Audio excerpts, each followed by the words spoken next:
Hello everyone. So glad to see people in here. Yeah. Hello. I hope that everyone is doing well. Hope you're having a very good Thursday. I just got home from running a ton of errands, and I thought it would be a good idea to try to get a stream in for today. So, hi Felefenefe. So for today, we're actually going to go over a video talking about that Felefenefe. Hi Nabil, it's so good to see you, and everything's going well. How about you? How are you doing? The sexy leather dom daddy of Twitch, of left Twitch, I guess. So for today, we're gonna go over what FLFNF's video, or not his video, I should say, pardon me, the suggested video that was. Oh, I'm glad to hear that. So glad to hear that.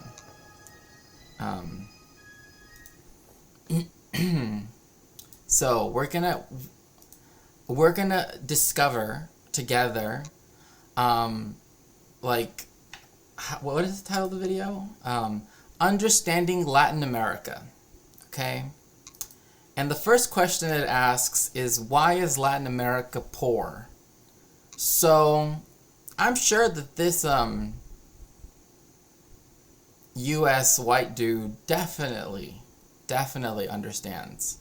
Is definitely a Latin America understander. So we're gonna find out. This person has 500,000 subscribers, and this video has over 700,000 views. Okay. So Latin America is one of the most forgotten and ignored regions in the world. Asia's dynamic... What? Forgotten? I don't know anybody who's ever forgotten Latin America exists. Like, oh yeah, I have no... what's a Brazil? You know, I mean, I think it's kind of impossible for Americans to forget about it because they always talk about Mexico and Cuba. Like, it's not forgotten, but already starting off with a very strong start. Growth, and it's not as war-ridden or desperately poor as Africa is. This means that... Okay.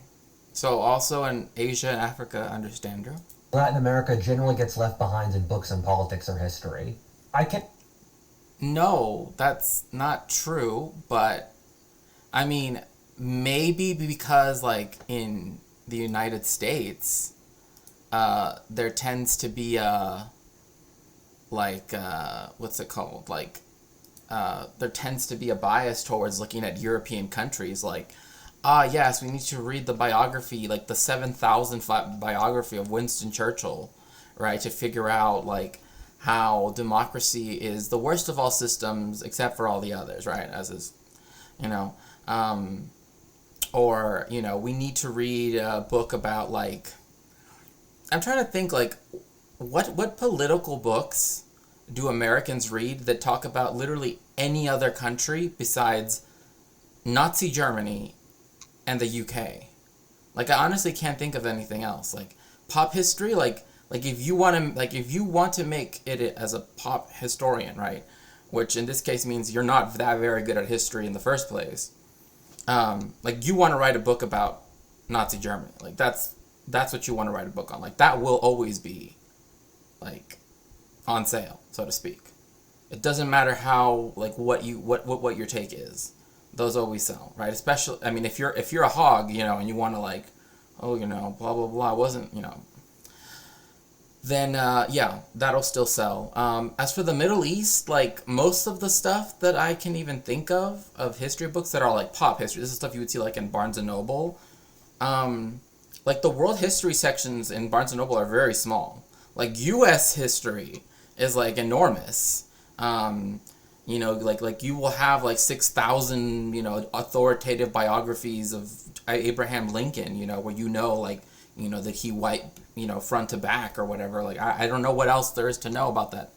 Like I don't get it, but it's not ignored. Like I have books even here, like now people might say, oh well, of course you would have something. But I mean, this is literally the Condor trials this is from Yale. So it's not even like, oh, it's from some, Latin American press or something. And also, I don't know what they're reading about South Africa if this is according to like history books. Like I have no idea what they're talking about. I can't tell you how many politics books I've read that just look at Asia and Europe and the US, or history books. That's your choice though. Like you bought those books. You literally bought those books. Like that's because that's all like whenever like if you watch the US news, like those are the only places that the United States cares about. One, it's imperialist opponents, in this case China, right? And then it's imperialist allies, or Russia, the other one, or it's imperialist allies, right? Which is like NATO. But like you don't like. I've yet to find a very good book that talks about like American politics book that doesn't look at India and literally states what essentially the following, that it essentially would have been better had it stayed a colony of the British. There's like, I'm not even joking. Read history books about India written by like American authors, like American pop historians. So like they don't have to go to university, technically speaking. They're just like history buffs, right? Almost always they'll say, oh, they should have just stayed a colony. They had better just bullshit. Like I don't see why this particular part of South Africa, if I'm reading these things correctly, why this part of South Africa is somehow more known than all of Central and most of South America. That's just not true. That just covered the Spanish conquest of the Aztecs and Incas and then promptly forget the region existed at all. People from the Eastern Hemisphere generally forget Latin America. I mean, who forgets Latin America? Like, is that common? Like, are there actual people that just like, yeah, I have no idea what this place is. That's like, I mean, like, I can see them not knowing specifics, but I know people know about like Brazil. I know people know about Mexico, that's for fucking sure, and the U.S. and Cuba, and I guess Venezuela too. And because of Pepe Escobar, right? They know about Colombia.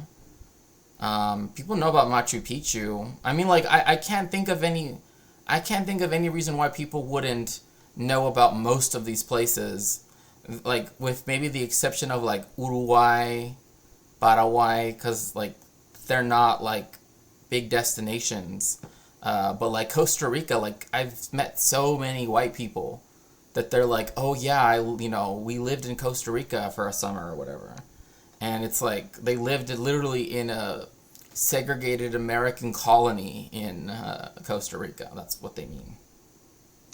Pop YouTube historian casually putting a line over Zimbabwe, wonder why. Yeah, my husband came in while I was listening to this and got super confused. That's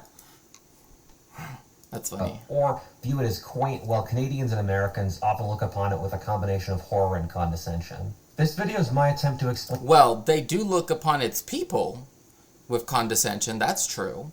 Like as soon as people, again, it's like I've said before, I can speak over, so, whatever, 40 languages.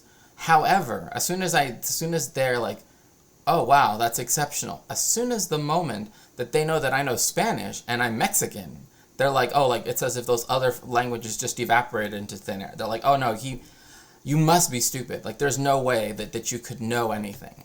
So, I mean, there's that. Oh, okay, we'll be right back.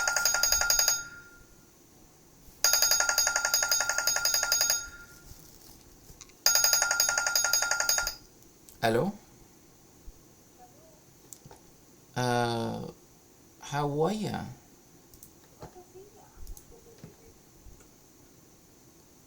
Uh, so yeah, what are you doing?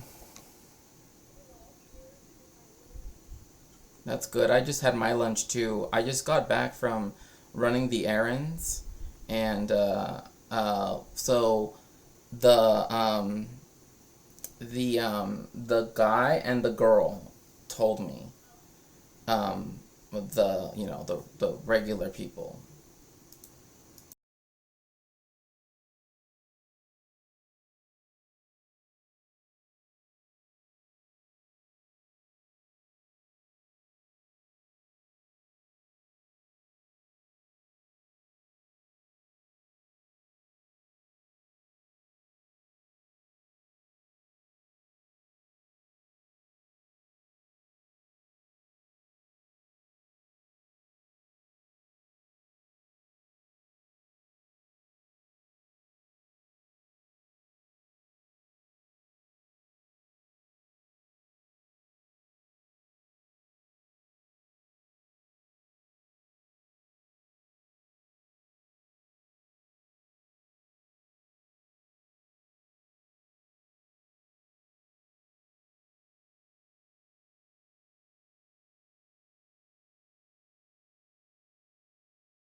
Okay, okay.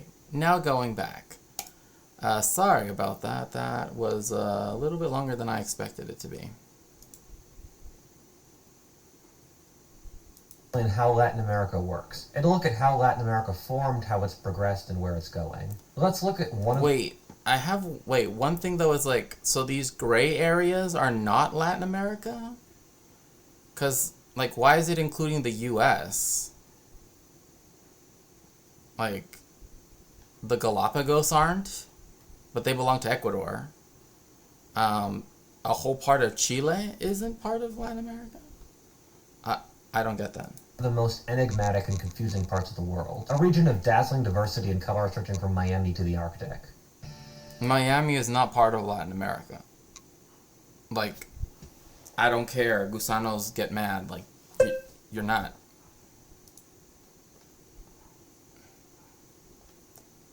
So...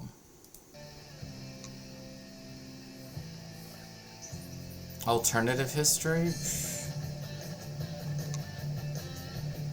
How does Latin America work? Who even asks that? Civilizations take millennia to build and have a great deal of struggle and adventure that go into them. Experience some of that. No. No ads. In the first video... Civilizations require adventure. Wait, what?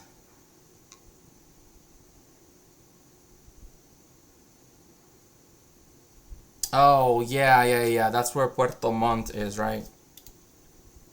And all that stuff.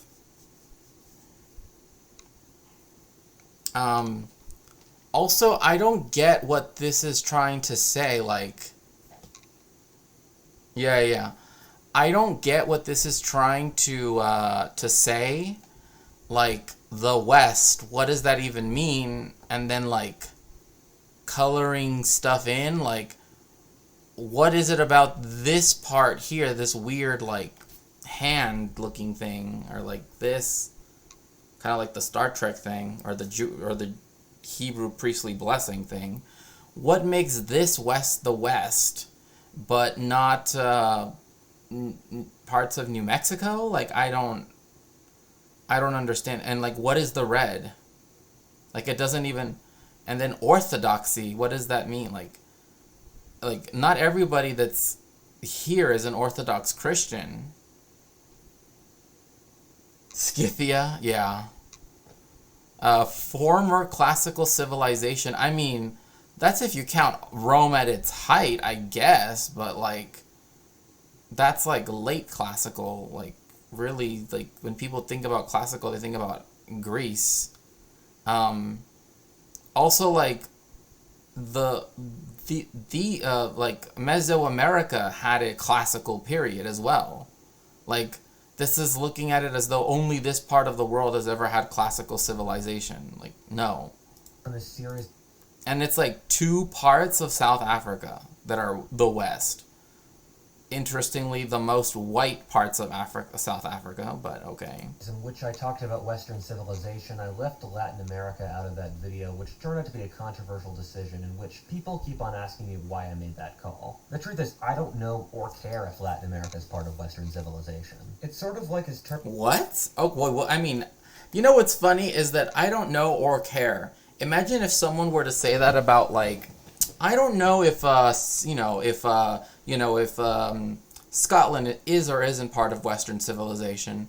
Like, these people would go nuts. Like,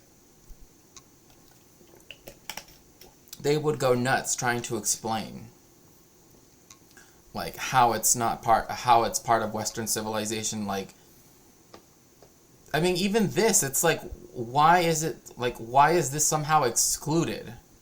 Right? Like, it's very interesting that it ends at the, one, there are Orthodox Christians throughout this part of the world. In fact, one of the largest Eastern churches, it's not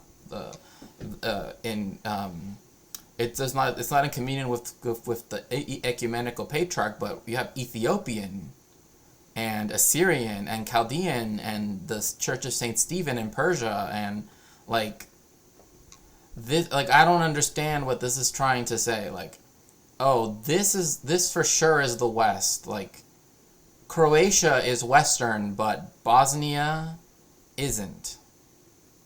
Like, Bosnia and Herzegovina aren't. I wonder why. Turquoise a shade of green or blue? I'm sure some person has a definite answer to that question somewhere, but the only thing I can tell you is that the colors green and blue exist, and there's an area in between that's also a color, and I don't think arguing over whether or not it's blue or green is worthwhile. Latin America does have certain aspects of Western civilization, and certain... It was colonized by Western countries. It speaks European languages. Like, I know, like, people don't think of Spanish, even though it's literally in the name, as being European, but that's like saying, like, ah, yes, the English, like, English is no longer tied back to England somehow, and Portuguese, like, that does, also, what religions, Western religions, Christianity in particular, just because it's not like Northern European doesn't make it not Western. I mean, that's just... that don't fit, but I find arguing over definitions takes away from actually looking at things for what they really are by shoving them things for what they really are, so that's looking at things definitively, which involves definitions, but okay. into pre-existing frameworks. The point I was trying to make is that Latin America is complex and different enough from the rest of Western civilization that it deserves a video in... What? Native peoples. Okay. Juntas. Okay. Regular hyperinflation. Seriously? Rolling political fashions? What does that even mean? Far greater geographic diversity? Again, what is that even supposed to... All I'm saying is that Latin America is a whole different video game from Germany or Canada. Well, yeah, I mean, Germany's one country. Latin America is an entire geographic area. That's like saying, oh, the subcontinent is a different video game from Switzerland. I mean, of course. Of itself to explain it. The U.S. operates similarly enough to Germany that you could use the same basic What? It does not function just like Germany. This is literally like white people, like their governments are all the same, and they're the good guys. Operating system on both. Meanwhile, you would need to code a completely different expansion pack in order to model how, say, Colombia works. Some of you might say, is expansion pack what I think it is? Is it a video game term? Sorry, I feel like I'm pausing a lot, but I'm just like... That doesn't even... Argentina or Uruguay are similar enough to what southern Italy would be like as an independent...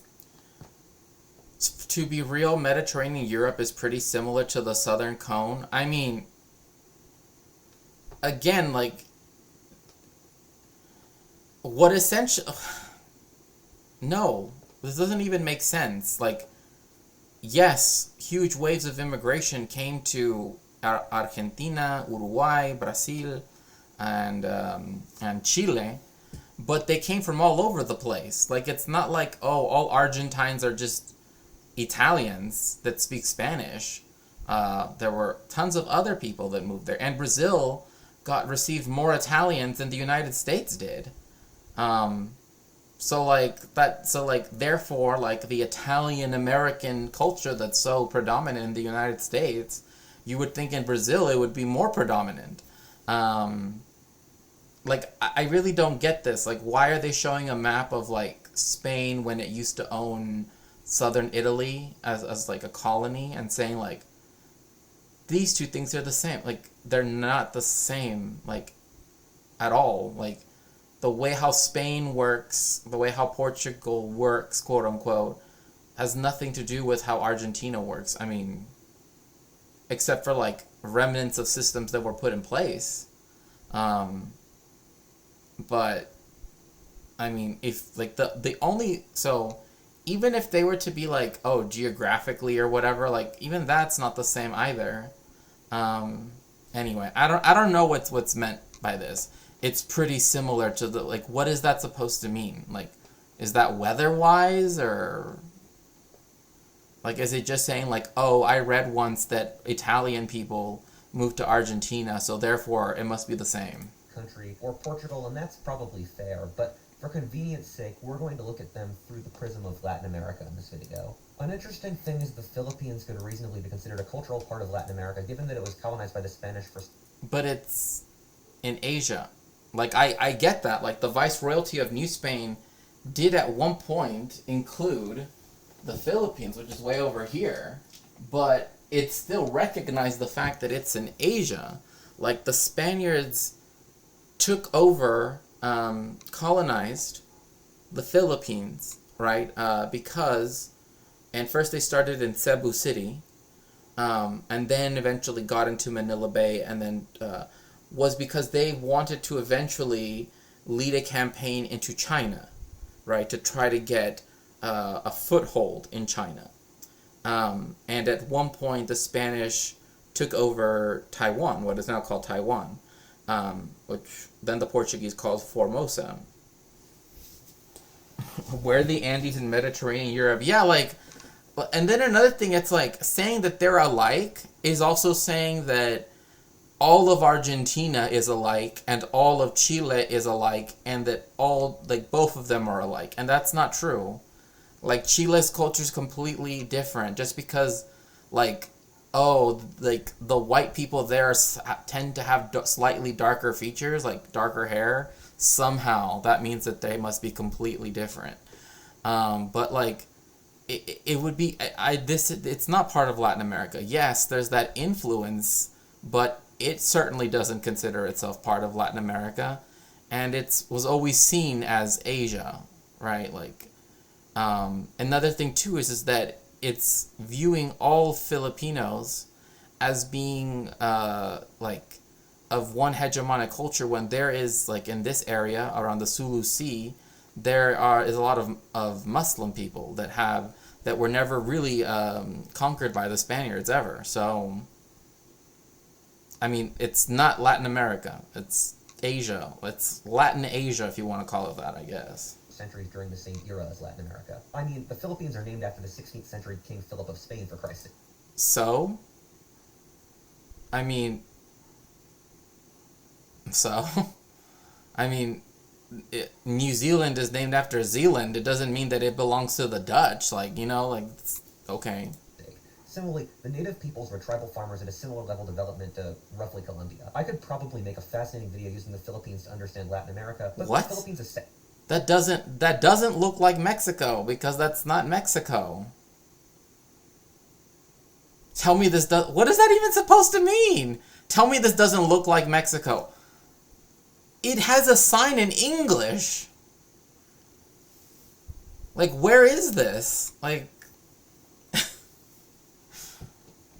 It's like, here, let me look up vaguely Latin American looking place. Yeah, being colonized by the same colonial power kind of means that you're going to have similar things. I guess, you know, like, there are things that make Spain, the Viceroyalty of New Spain, like Churrigueresque architecture is completely different. It only exists in Mexico. It doesn't exist in other places in Latin America. The food is completely different, even the language itself. So just because it looks like to an American eye, I guess. Yeah, it doesn't look like Mexico. I'm just like, I don't know where this is, but I'm like, it could be anywhere. If it is Mexico, great, but, like, just to me, just like, I don't see what's essentially Mexican about this. Sadly, one of the areas of the world where I know the least history about. There are generally three continental cultures. Isn't that crazy that, like, white Americans are like, I know nothing about the area that we imperialized the most. Yeah, it isn't, yeah. The three bases of America. I mean, Iberian, oh gosh. okay, if you think that these were the three races that created modern Latin America, that's not how that happened. I mean, one, there was immigration from all over Europe to Spain's colonies and Portugal's colonies. They even had immigration waves akin to the United States, like in places like Argentina and Brazil, and to a lesser extent Mexico and Cuba. As for the indigenous peoples, I mean, I don't know. It's strange because some indigenous people do not identify as, like with Latin America, because I think rightfully so they see that as a Western imposition upon their land. And then African. Does this guy think that all people in sub-Saharan Africa are like the same? Because like also with the indigenous part is like not all indigenous people are the same. He better not fucking call them tribes. I fucking swear. They're completely different, had different, I mean, language families. I mean, there are literally more varieties of different language families in the Americas with the indigenous languages than there are in a place like Europe. Like even just different language, like big language families. Hello, computer. Yeah, native. Yeah, yeah, complete. Yeah, like we know, and in fact, one of the books that if you'd like to help me with my research, you can definitely go to my throne and hi, computer. It's so good to see you. You can go there. It actually talks about how there were Asian slaves in Mexico and across Latin America. I mean, there was always. I mean, he just talked about the Philippines. And he's like, but the people just stayed there, I guess. Like, I don't get that. Cultural influences in Latin America.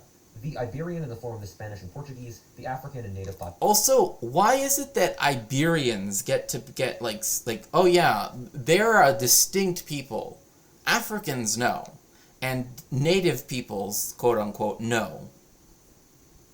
Like, again, there is nothing except white supremacy that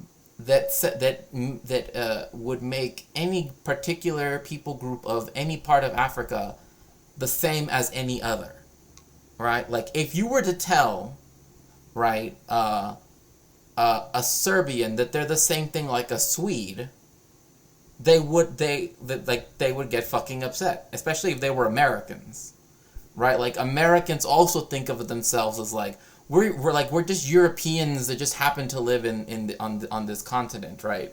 But also inherently tied to it somehow. But like not all African cultures are the same. Like they're racialized because of white supremacy as being all one. Same thing with indigenous peoples. Like they're not one like homogenous group. Like they're not all related to one another. They're not. There's nothing. Yeah. There's nothing, like... Also, Iberian, like, what does that even mean? Like, Spain had colonies also in Europe, in North Africa. You know, during the Iberian Union, it had colonies in India. Like...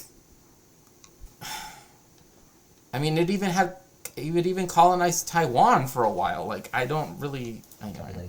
Every Latin American country has these influences to differing degrees, with some nearly entirely missing out.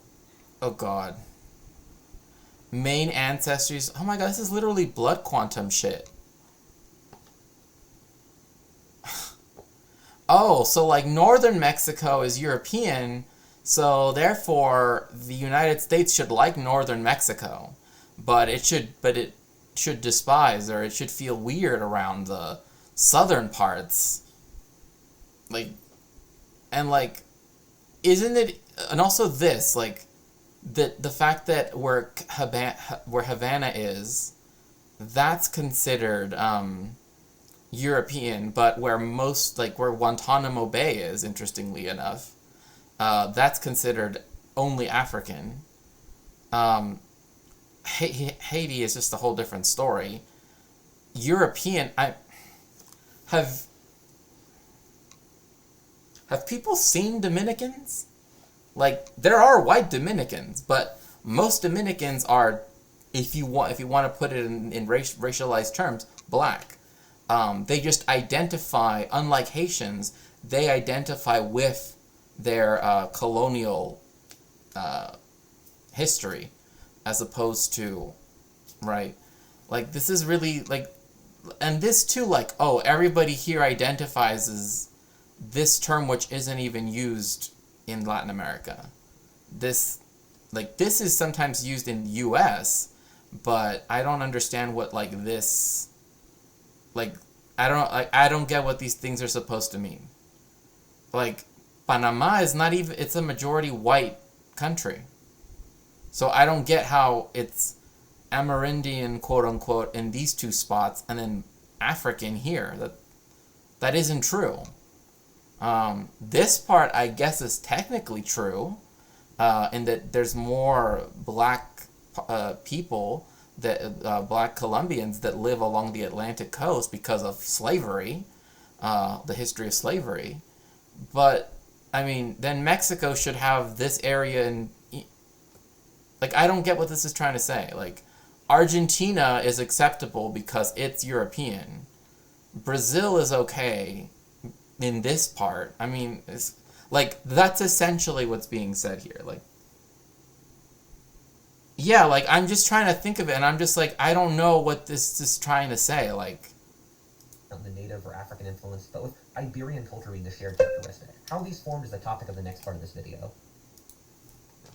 The Spanish conquest of the New World was really impressive in sheer military terms.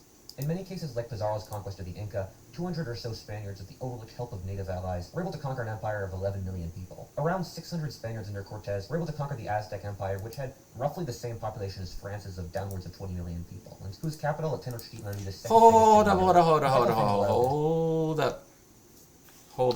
up. What did he just say? Some nearly entirely missing out in the native or African influence, Iberian culture being the shared characteristic. How these formed is the topic of the next part of this video. Iberian culture, what does that even mean? Like, again, Spanishness still did not exist yet, right? Like, Spanishness as we know it now is a collection of various, like, there's the idea of la patria chica, right? Meaning the little nation. And that's how people identified themselves, as being Andalusi, or Andalusian, Catalan, right? Aragonés, from Aragon. Castellano, from Castile, right? Gallego, from Galicia, right? Vizcayano, from Biscay, or the Basque country, right? Or Vasco. Like, and same thing with Portugal. Like, not all of Portugal is like it's nothing is homogenous. Like, if you think that all Germans are the same, there are some people from the 30s that would like to speak with you. The Spanish conquest of the New World was really impressive in sheer military terms. In many cases, like... What?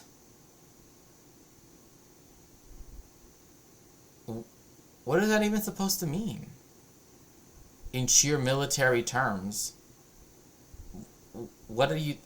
Like, I don't get it. Pizarro's conquest of the Inca, 200 or so Spaniards, with the overlooked help of native allies, were able to conquer an empire of 11 million people. They didn't...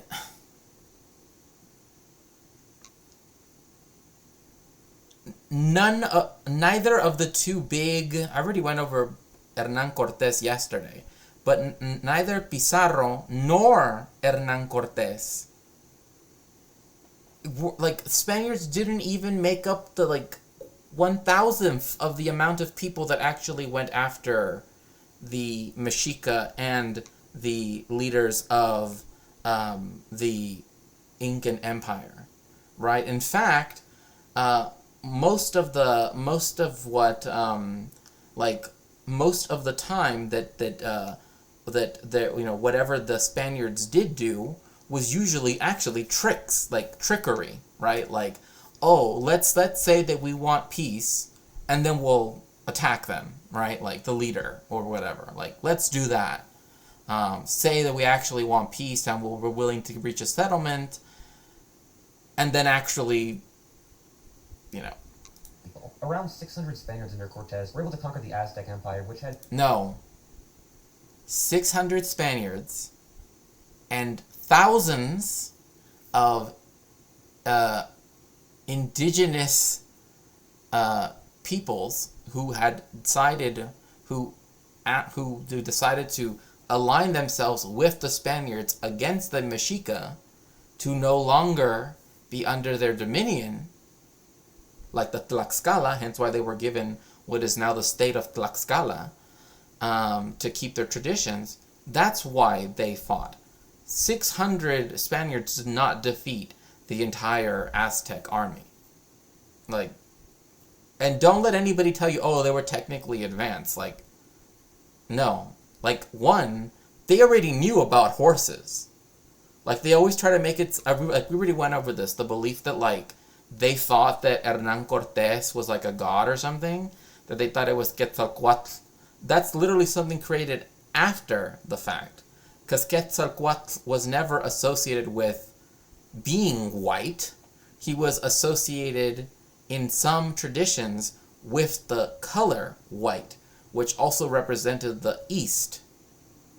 Like, as in, like, where the sun comes out, right? So, kind of like how in Japan it's represented by the color red. Roughly the same population as France is of downwards of 20 million people. And whose capital... Like, again, this is like saying, like, oh... I mean, this is like trying to say, like this is like the movie 300, right? Like, oh, there were 300 Spartans. Yes, but then there were thousands of other people, like the 700 Thespians, the blah, blah, you know. They themselves did not conquer it. Like, they just happened to be the ones who were able to consolidate power afterwards. That's all they did. Tenochtitlan be the second biggest city in Europe. A couple things allowed this, the first of which is the obvious technological advantages. Much to many people's... No, there was no technological advantage as such. Like, again, 600 of them, however few horses they had, however many horses they had, it wouldn't have mattered. I mean, we know this for a fact from Aztec accounts that,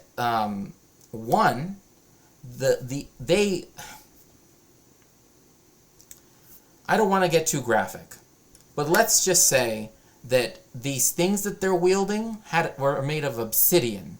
It could slice through anything, okay? And also... Oh, yeah. Oh, thank you so much, October. Yeah, leadership often gets the spotlight. I mean, and they weren't even, like, the main people. Like, they literally would just, like, sit back... Let the indigenous people who had righteous indignation against their, you know, imperial overlords, and then they decided to, you know, like, afterwards say, like, oh, well, this is all ours now. And I still don't get why they still dress them up in, like, medieval shit. Like, this isn't, like, 1270, like... Surprise, the biggest Spanish advantages weren't with guns, but with steel and especially horses, which... Again, this wouldn't have had as much of an advantage when you're dealing with thousands of other people. If there's only 600 Spaniards, right, and even if they all have a horse, the horses aren't invincible. And it's not as though the Aztecs, the Mexica, and the people that constituted their armed forces didn't have ways to harm the horses. Like, again, I don't want to get explicit, but, like, it's not that difficult to imagine that something like that would have happened.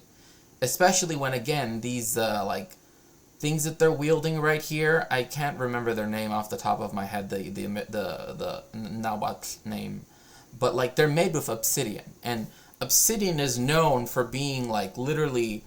Like, it can cut finer lines even than, you know, stainless steel. So, like, again, just one hit would have gotten rid of that. Of the supposed technological advantage that it didn't exist. Like, they're wearing medieval shit. Like, you know what I mean? Like, Like, it's acting as though, like, I don't know, like, anyway. The native fighting styles were... To give a clean example, running into spears typically hurt. Yeah, exactly. I mean, it's acting as though, like, the Mexica and their armies were, like, completely incompetent, didn't know how to fight. I mean, they created an empire for a reason, right? Like, if it would have been so easy, then why would the Spaniards have needed thousands of other people to do the fighting for them? No way adapted for. However, another very important factor was that these native regimes were often really brutal and disliked. Although later Latin America... Let's see here. Independent, Tlaxcala, Itzcoatl, Moteco. So these are just additions to... I mean, I guess, like, this is... Okay. This is probably the most... I actually like the name of this place, because it's Tzintzuntzan. I think it sounds cool. American nationalist historians have tried to rehabilitate them. The Aztec Empire for... They have not... What? Nationalist historians? No, what? For example, was really hated since it was the New World equivalent of Assyria, which used immense brutality to hold down its subject peoples, and the Inca, although being generally fairly benevolent, expanded too quickly and were already suffering crippling civil wars when the Spanish arrived. The Spanish native allies often numbered 90% of their manpower. Similar disease was probably the biggest factor, killing 90% of the native population, which had no immunity to European diseases within a century of European arrival. No. We already went over this yesterday. This is like... And one, even... This is acting like everybody got sick all at once. Like, no. I mean, again, it's like COVID. Like, as people got it, right, then it... there were different variants of this virus that then, kept happening. It's not like they didn't know about quarantining and they didn't know about medicine. Again, just because they didn't have any immunity to these diseases does not mean it all happened at once. One of the things you need to understand at the Spanish colonization of Latin America was that it was in many ways an extension of the Reconquista. No. No, we already went over this. The Reconquista had already finished 200 years before Christopher Columbus even got on a fucking boat in Palos. Like, the Reconquista, quote unquote, does not,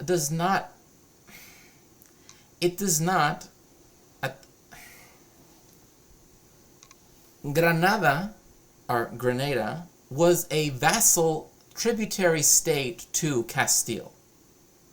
Okay? Its independence was dependent on its tribute. It wasn't really an independent kingdom as we might imagine it, as they would have existed prior.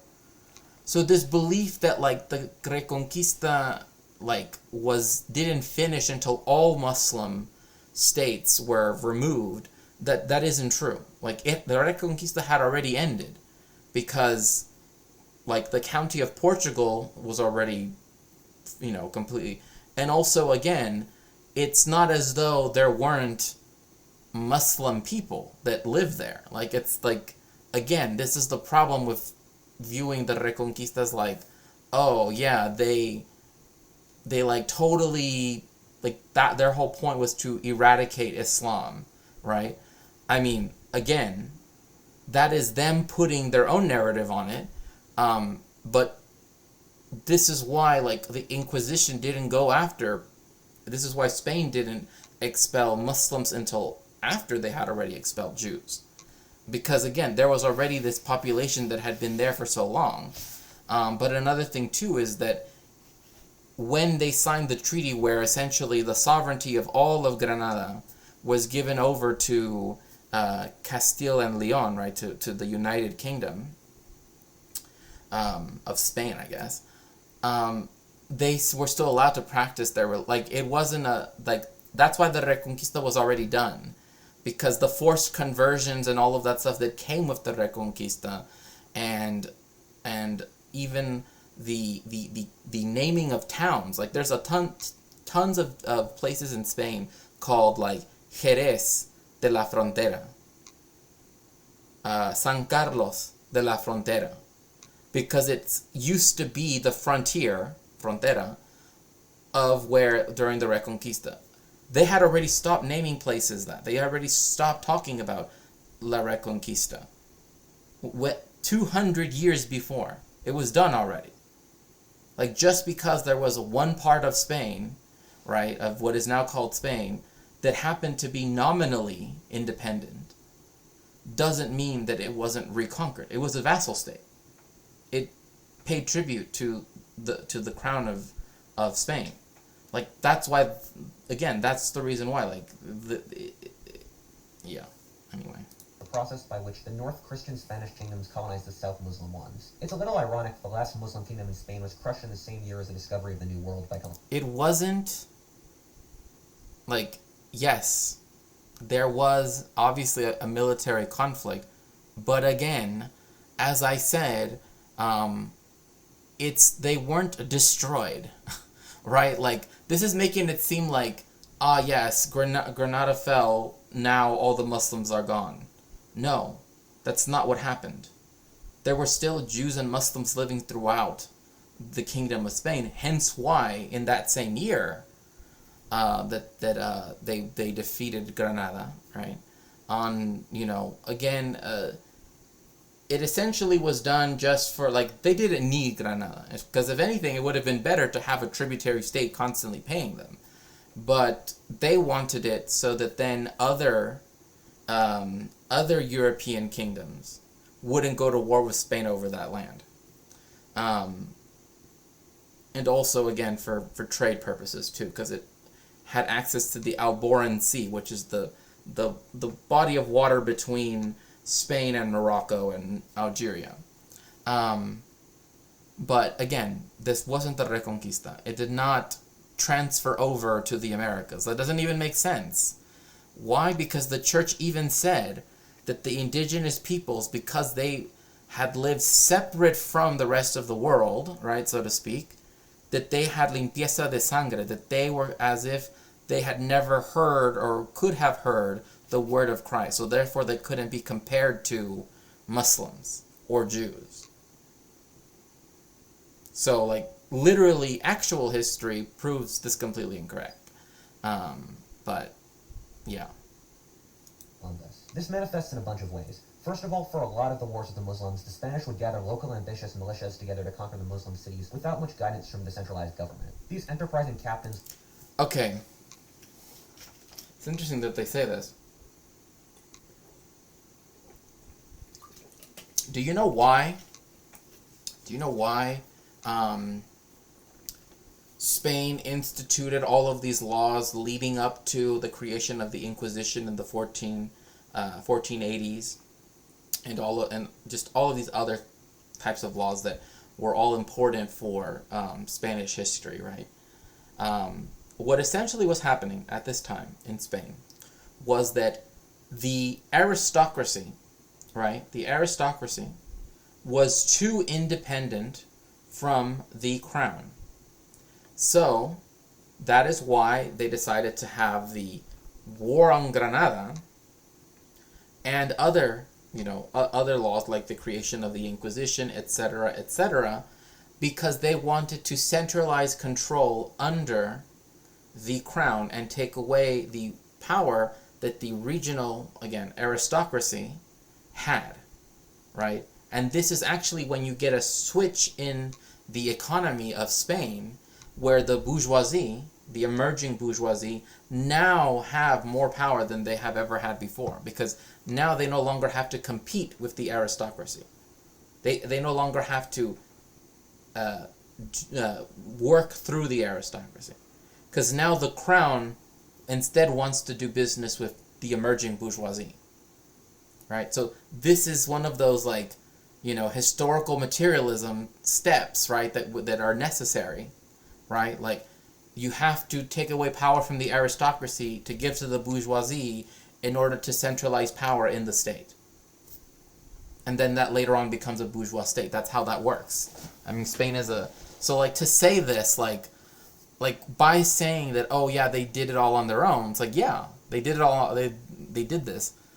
the crown of Spain did not like that. That's why 200 years after the Reconquista, they made everyone consolidate into one force to go against Granada. And that's why they allowed the edicts of limpieza de sangre to be allowed in place. That's why it asked for its own inquisition from the Pope, and they got it with an actual papal bull, like the highest document that you can get from the Pope, essentially, authorizing that.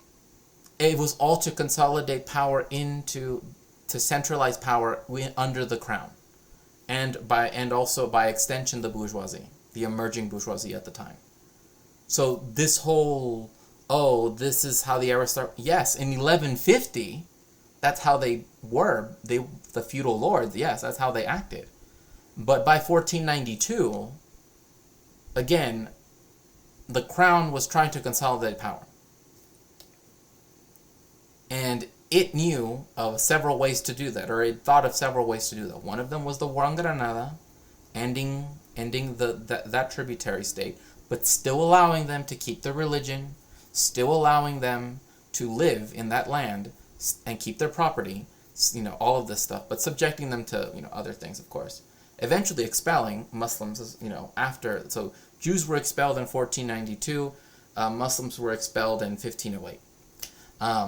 So again, it's not like, they did much better, right? Again, so all of this was to consolidate a national government that was as centralized as could be. So by him saying this, he's admitting that he doesn't know the history of Spain. Like, again, this, like, even the way how people are dressed, like, and with the camels and all this other shit, like, this is not what happened during 1492. Like, war had already substantially changed by then. So, yeah. To return power over the Central Castilian monarchy in exchange for titles of nobility. This was exactly the way in which the Spanish colonized the New World, with the conquistadors acting on their own free will and acting like private business endeavors. The Central Castilian government accumulated this massive New World empire without real effort on their part. It's sort of like if Elon Musk colonized Mars with SpaceX and used his own money and then turned it over to the US government. What? But he doesn't use his own money. Like, literally, he doesn't use his own money. Like, that doesn't even make sense. Like, the only reason why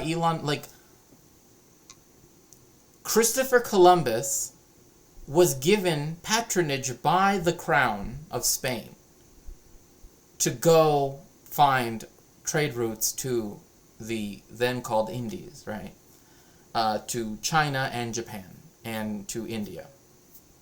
That's what he was sent to do. People in the court had worked on a plan that they wanted to fund, and in fact, many people, including, interestingly enough, people who later got expelled for being Jewish, were actually some of the people that helped finance the early parts of the travels that were going to happen. They didn't know it was going to, discover a whole, right? They thought, if it's useful, right? If we invest in this and we get back, the return on investment will be huge. And it's true, technically speaking. But it's not like Christopher Columbus paid his own way. Like, that doesn't even make sense. Like, otherwise, then why would, literally, he got those 3 ships from the crown. He left from the royal port at Palos, which I know, if you know Spanish, it's kind of weird to call it Palos, but yes, he left from Palos. That's the reason why he had the money to go do the expedition in the first place. And same thing with Elon Musk. Like, I don't even know why he had I'm guessing this dude is an Elon Musk stan. But yeah, literally, that's not how it worked. They were all agents of the Spanish crown. Pizarro, Hernan Cortés, Cristobal Colon, all of them. They all were. They received their paycheck from the Spanish crown. So, again, this doesn't even make sense. The largest way the Reconquista played into the creation of Latin America was sheerly through the immense energy and conviction that was done with. While most of Europe was in the Renaissance era of humanism and paint... What? This is literally like... This is starting to sound like Black Legend shit. Naked people and borderline atheism, Spain was still hardcore crusader. The reason... I didn't know that the rest of Europe was not religious in the 16th century.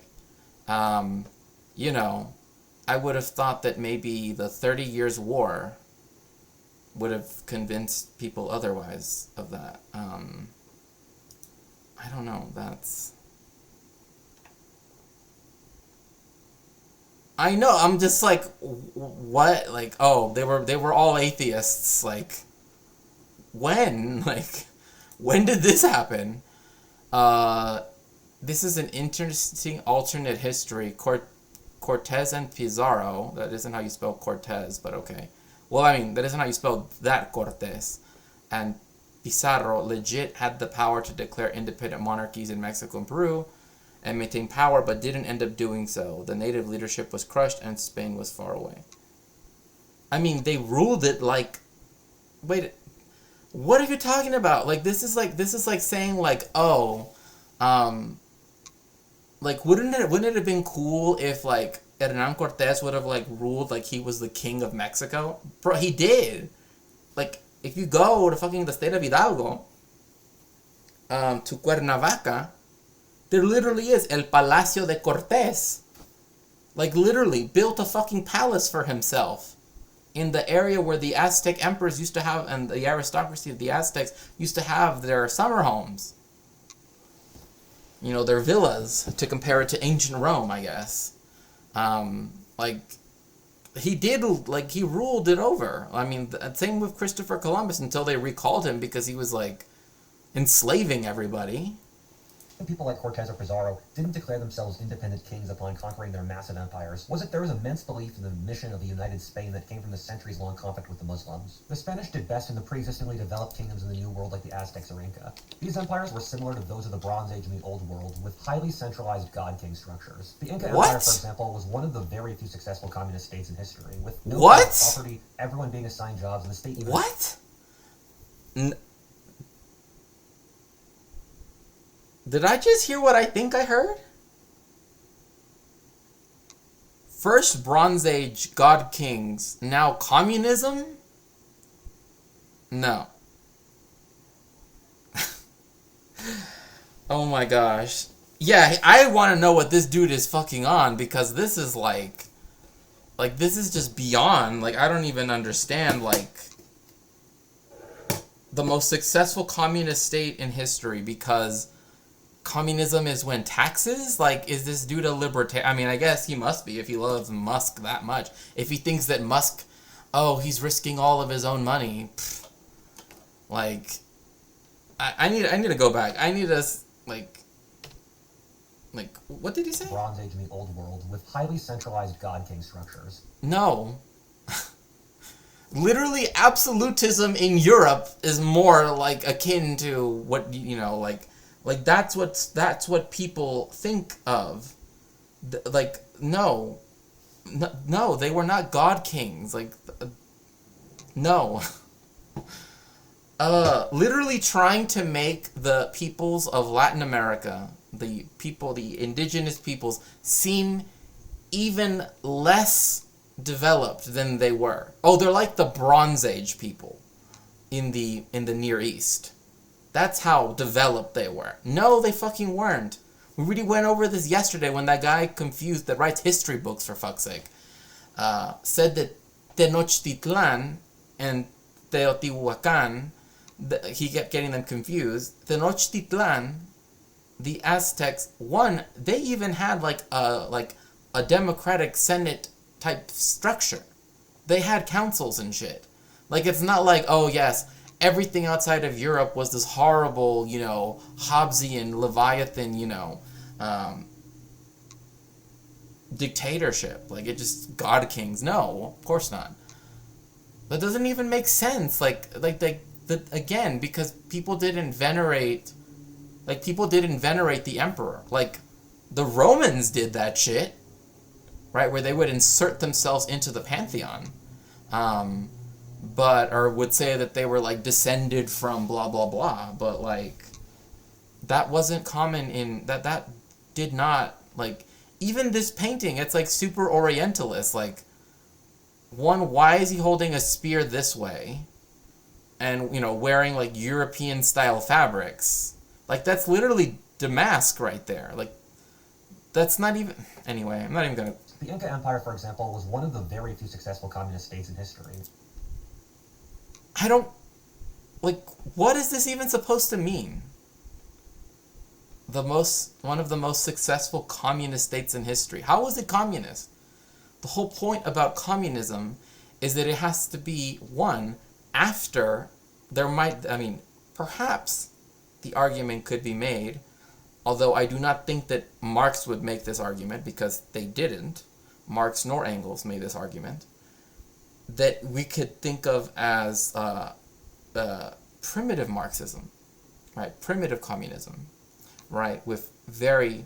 but this is not communism as in, like, what America thinks the Soviet Union was, especially in the 80s somehow. Like, it's funny, like, the more revisionist the Soviet Union got, the more U.S. propaganda was like, look at how communist they are. When I believe it was it Gorbachev? I think it was Gorbachev that actually said,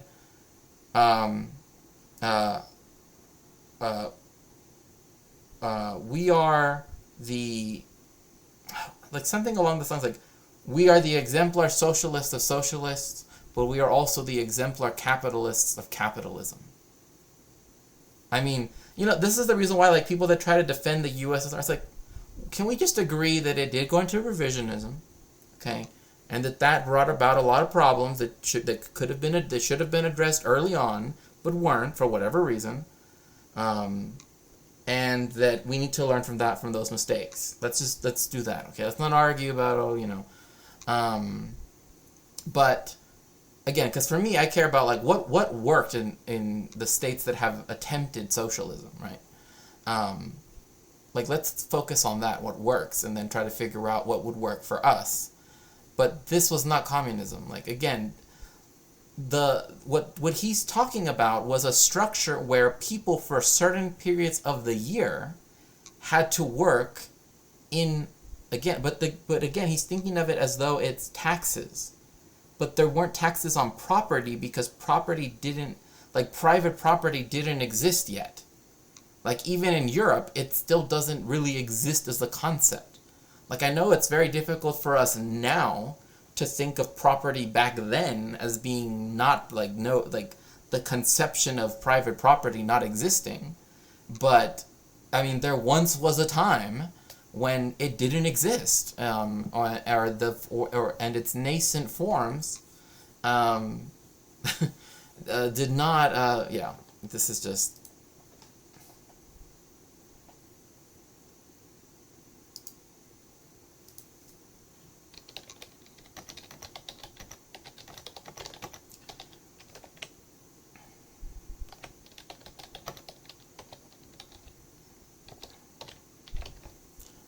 but yeah, like, I don't know how, and also, what is this? Like, if this is actual, this is actual dress by them, good for them, but this looks to me like a white person's rendering. Like,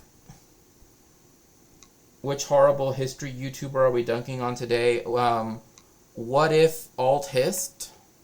With no private property, everyone being assigned jobs, and the state even assigning... There was no private property. So that doesn't even make sense. Also, it would be their farmer S apostrophe, not apostrophe S. Sorry. But, like, income tax, like... No, they had to work a certain period of the year in the fields in order to have the national harvest, the imperial harvest, if you want to call it like that, to feed the whole entire empire, because it's not like here now in capitalism where instead of people working for the communal benefit of everybody, instead you have people that like that the egg conglomerate, right? That they're the ones that drove up eggs to be like $9 in here in California. Like, I kid you not, a carton of a dozen eggs was $9, right? And then that story came out that they were just that corporation was just doing it like just to get money and to blame it on inflation. Then in reality, they could have kept it at the regular price, still made a profit, but they wanted to make more profit and use inflation as an excuse. So, yeah, I don't know. Rise. Centralized kingdoms. What? No, is this dude an incel? Like, I don't mean to say that. Like, I really don't like using that term. But, like, he just said that the government assigned you brides. That's not even communism. Communism is when the government gives you a girlfriend.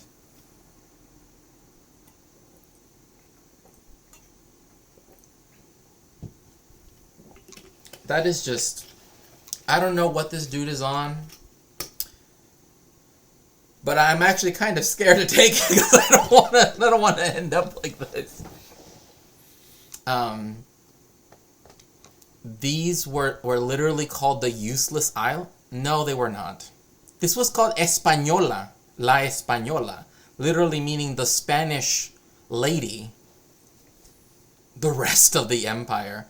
Panama didn't even exist as a concept yet, because Panama only exists as a country because the United States wanted to have complete control over the Panama Canal. That's why it literally cut off Panama from Colombia, which it had been part of historically for hundreds of years, and then made its own little strip of land that it kept as a colony. And in fact, that's where what's his name? What's that guy? The one that died? He ran against Obama. I forget his name. But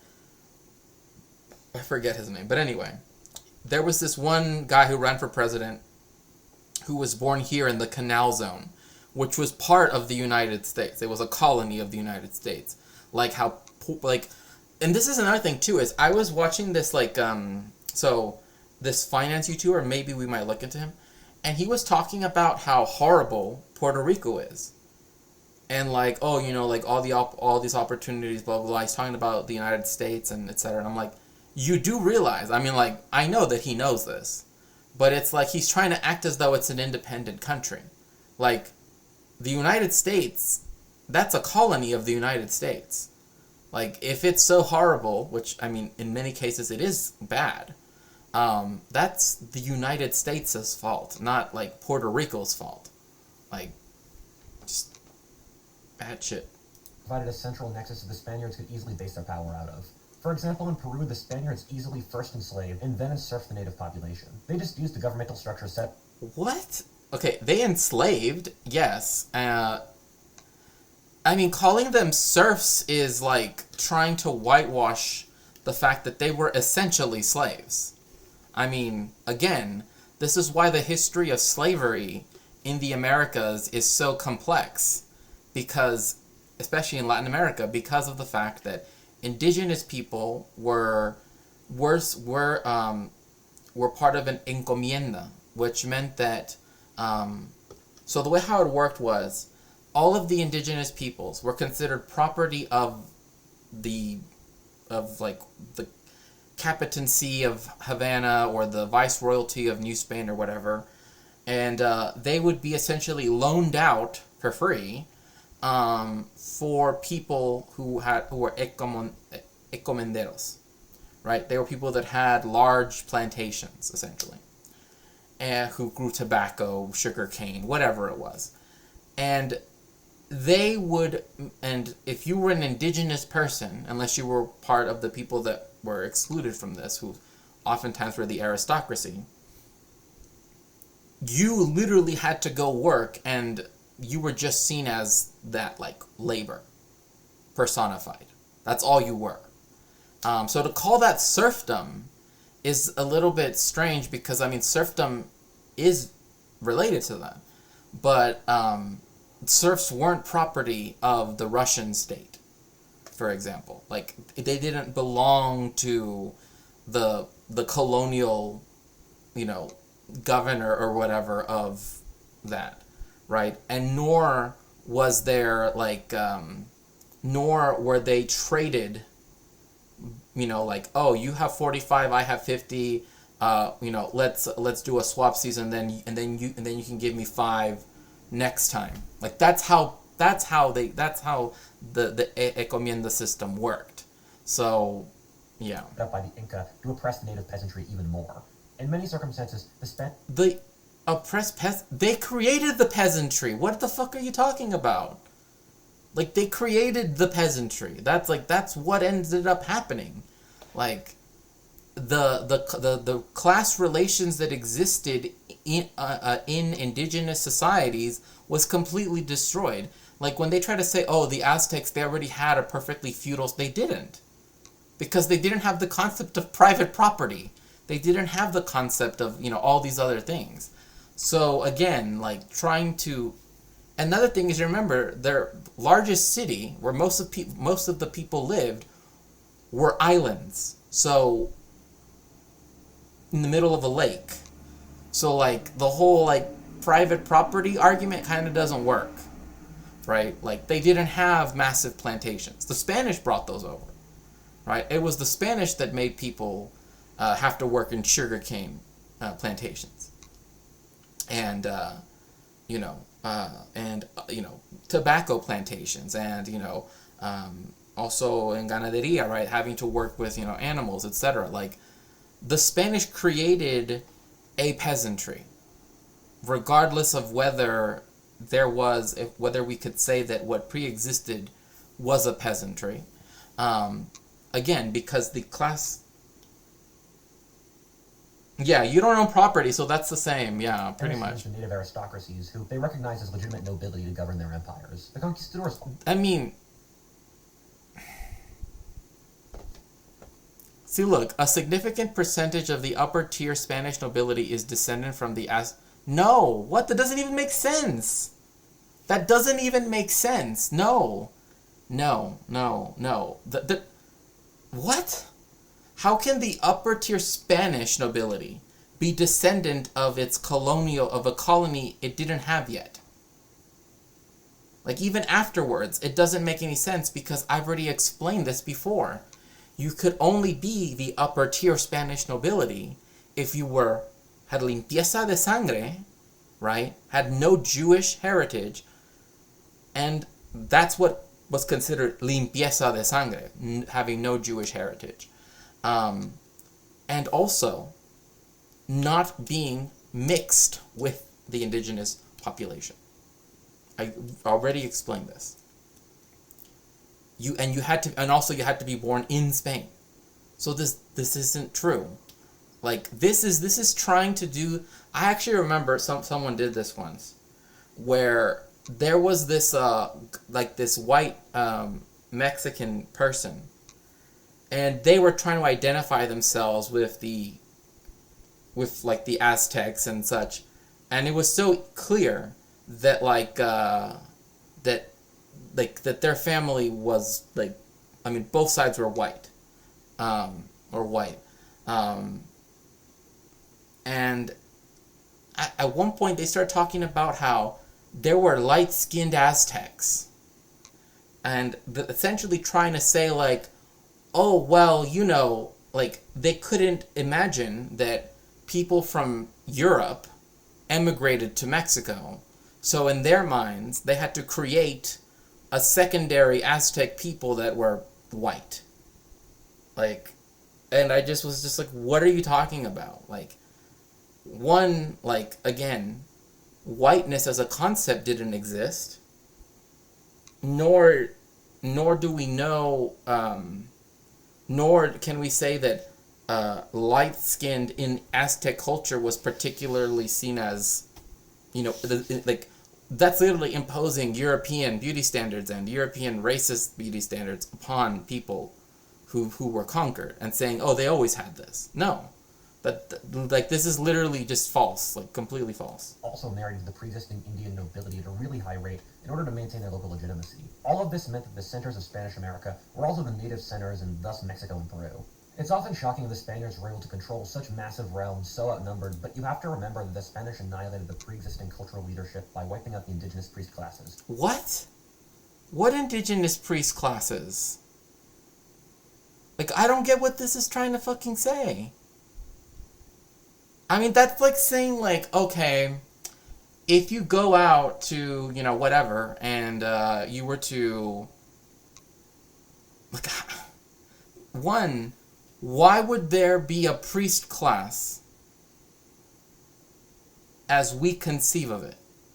That's literally importing the idea of the Indian caste system, right, where there is a Brahmin, right, caste, and in other societies where there was a priestly caste, in the Middle East, in the subcontinent, etc., and saying, well, obviously, because they had a religion, therefore they must have had that too. That isn't the case. I mean, most of the people that were priests, if we can even call them that, did other jobs. Like, that wasn't their only function. So, I mean, that's still the case today. Like that's still the case today with the people that still, like, curanderes, right? That's not all they do. Right? Like, and again, this isn't to equate the two, but, like, this is literally Europeans imagining indigenous societies as, like, their idea of what an ancient society must be like. But they weren't ancient. That's the problem. Like, by definition, they were as... I mean, it's like how people think that British English is somehow older than American English. Like, it's just as modern as American English. Like, the English in England spoken today is as modern as the American English spoken now. Right, just because in England people have been speaking English longer doesn't mean that the English that's spoken now is older somehow. But, like, the priestly caste didn't really exist. Like, many and this is why I like talking about archaeology, is that, like, this is imposing what they expected these societies to be like. Like, and I know this is taught in U.S. schools, right? So, I don't know. Who were the teachers, historians, bankers, and community leaders of these societies. Bankers? Bankers. Okay. So you're telling me that priests are bankers. I don't know why, but to me that just sounds really weird. The priestly caste are also the, like, inserts petit bourgeois and bourgeois professions. No. Like, again, this doesn't even make sense, because if they're bankers, which, again, they would have to have the concept of, like, the debt money, like,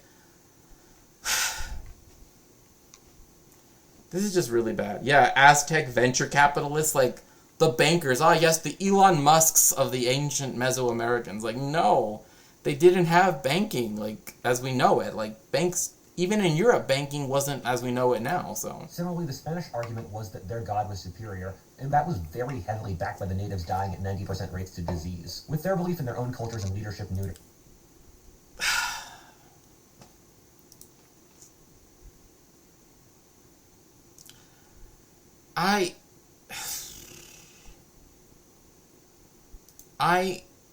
Okay. One, the idea, first of all, pagan is not a good thing to call the indigenous peoples of the Americas. Like, how can you say, oh, they're pagans? As if, because pagan comes with a specific, like, it was used in a specific context. People now wanted, I guess, some people wanted to mean anyone who wasn't Abrahamic or any other major religion, I guess. But I mean, if you want to go with that logic, then we would have to go with the Tanakh definition of who a pagan is, which would include Christians. So, which you can't have that, obviously. But also literal massive plagues. The Christian invaders were not immune. People even now, not now, but like smallpox is the only disease we've completely eradicated from the human species. All right, we still have vials of it stored just in case, right? However, one, not all of them were immune. Two, do you think that they went around, like, if we can imagine, sick people being like, no, my God is better. Like, you know what I mean? Like, that's kind of how I imagine that he's thinking of it. Like, he's saying arguments as convincing. Getting smallpox isn't an argument. Dying isn't an argument. Like, I'm like, this is such an American. Yahweh wrecked their gods in the marketplace of ideas with pathogens and logic.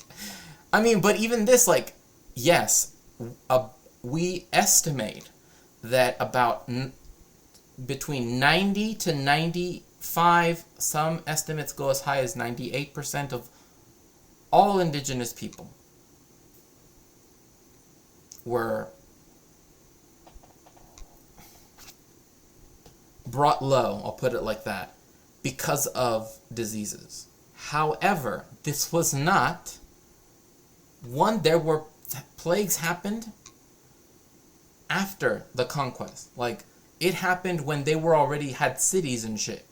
Like, in fact, one of the things I'm working on is literally talking about something in the 18th century where there was a plague in New Spain. And that that it affected pretty much everybody, right? Like again, just like Europeans just being somewhere doesn't mean that then smallpox just like flows out. The whole point about this is the whole point about the Christians were immune. That meant that some of the conquerors had to have smallpox in order to give it to other people, so they weren't immune. That's the whole point. Like, does that make sense? Like, the whole point is, like, you can't give a disease to someone. Just don't do that. But, like, you can't just, like what? Like, they just came with, like, spores of smallpox with them? No, like, they weren't immune. That's the whole point. Like, because vaccination hadn't been created yet. Right? Like, the Europeans could still get smallpox too, and they did, and they died. The difference was that it affected more deleteriously people who lived in horrific conditions. They weren't immune, they were just the ones with access to healthcare. Yeah, exactly. And not only that, but remember, the indigenous people were enslaved, right? They were forced into now living in cramped quarters and all of these horrible conditions, right? They were emaciated, they were thirsty, they were, they didn't get enough sleep, because they were forced to work. That exacerbates your body's immune response. Rather, that exacerbates the virus being able to beat your body's immune response, I should say. Like, that's the problem. This is the problem with people that don't add in the actual history that happened. When all these people were put in small, in slave quarters, they all slept right next to one another. They all ate together. They all worked close together. That's what allowed for the plagues to happen. It wasn't, and then Cortés lived in a palace, outside of Mexico City, in a villa outside Mexico City in Cuernavaca, right? That has very temperate weather, right? Whereas, where are the places where most of the plantations for sugar, for coffee, for well, maybe not coffee at that point, but sugar, cocoa, or cacao, I should say, all these other things, right? Tobacco, etc. Like, where would they have been located? Again, in areas where, particularly like the eastern coast of Mexico and Veracruz is known for having this, which is why Jarocho culture, the culture of Veracruz, is known for having lots of Caribbean influence, right? It's known for being kind of like Mexico's Caribbean, with the African influence, of course, because of slavery. And so, because of this, again, being put into cramped slave conditions, right? Being literally dispossessed of all of your land, being dispossessed of all of that, and then that's what causes, like, now these people are homeless because, the Spaniards, they bring in the concept of private property, like, the Indians of the urban societies of the New World became quite you don't call the indigenous peoples. I mean, I know in the United States, some indigenous people are okay. I guess I shouldn't say but they are okay with being called like American Indians, whatever. However, when it comes to Latin America, you do not say Indians. That's not that's a disparaging, that's a racist slur if you call someone that. They're called indigenous peoples or pueblos originarios, the original peoples. That's it. Serbian subject of the Spanish crown. The non-profitable areas were generally colonized by the church. Conquistador. What? Dude, is this guy like legit like an anarcho-capitalist, not even he's not even fucking what? What? This dude has to be an anarcho-capitalist. I swear, this is just so bad. What? Also, I'm eating hummus, so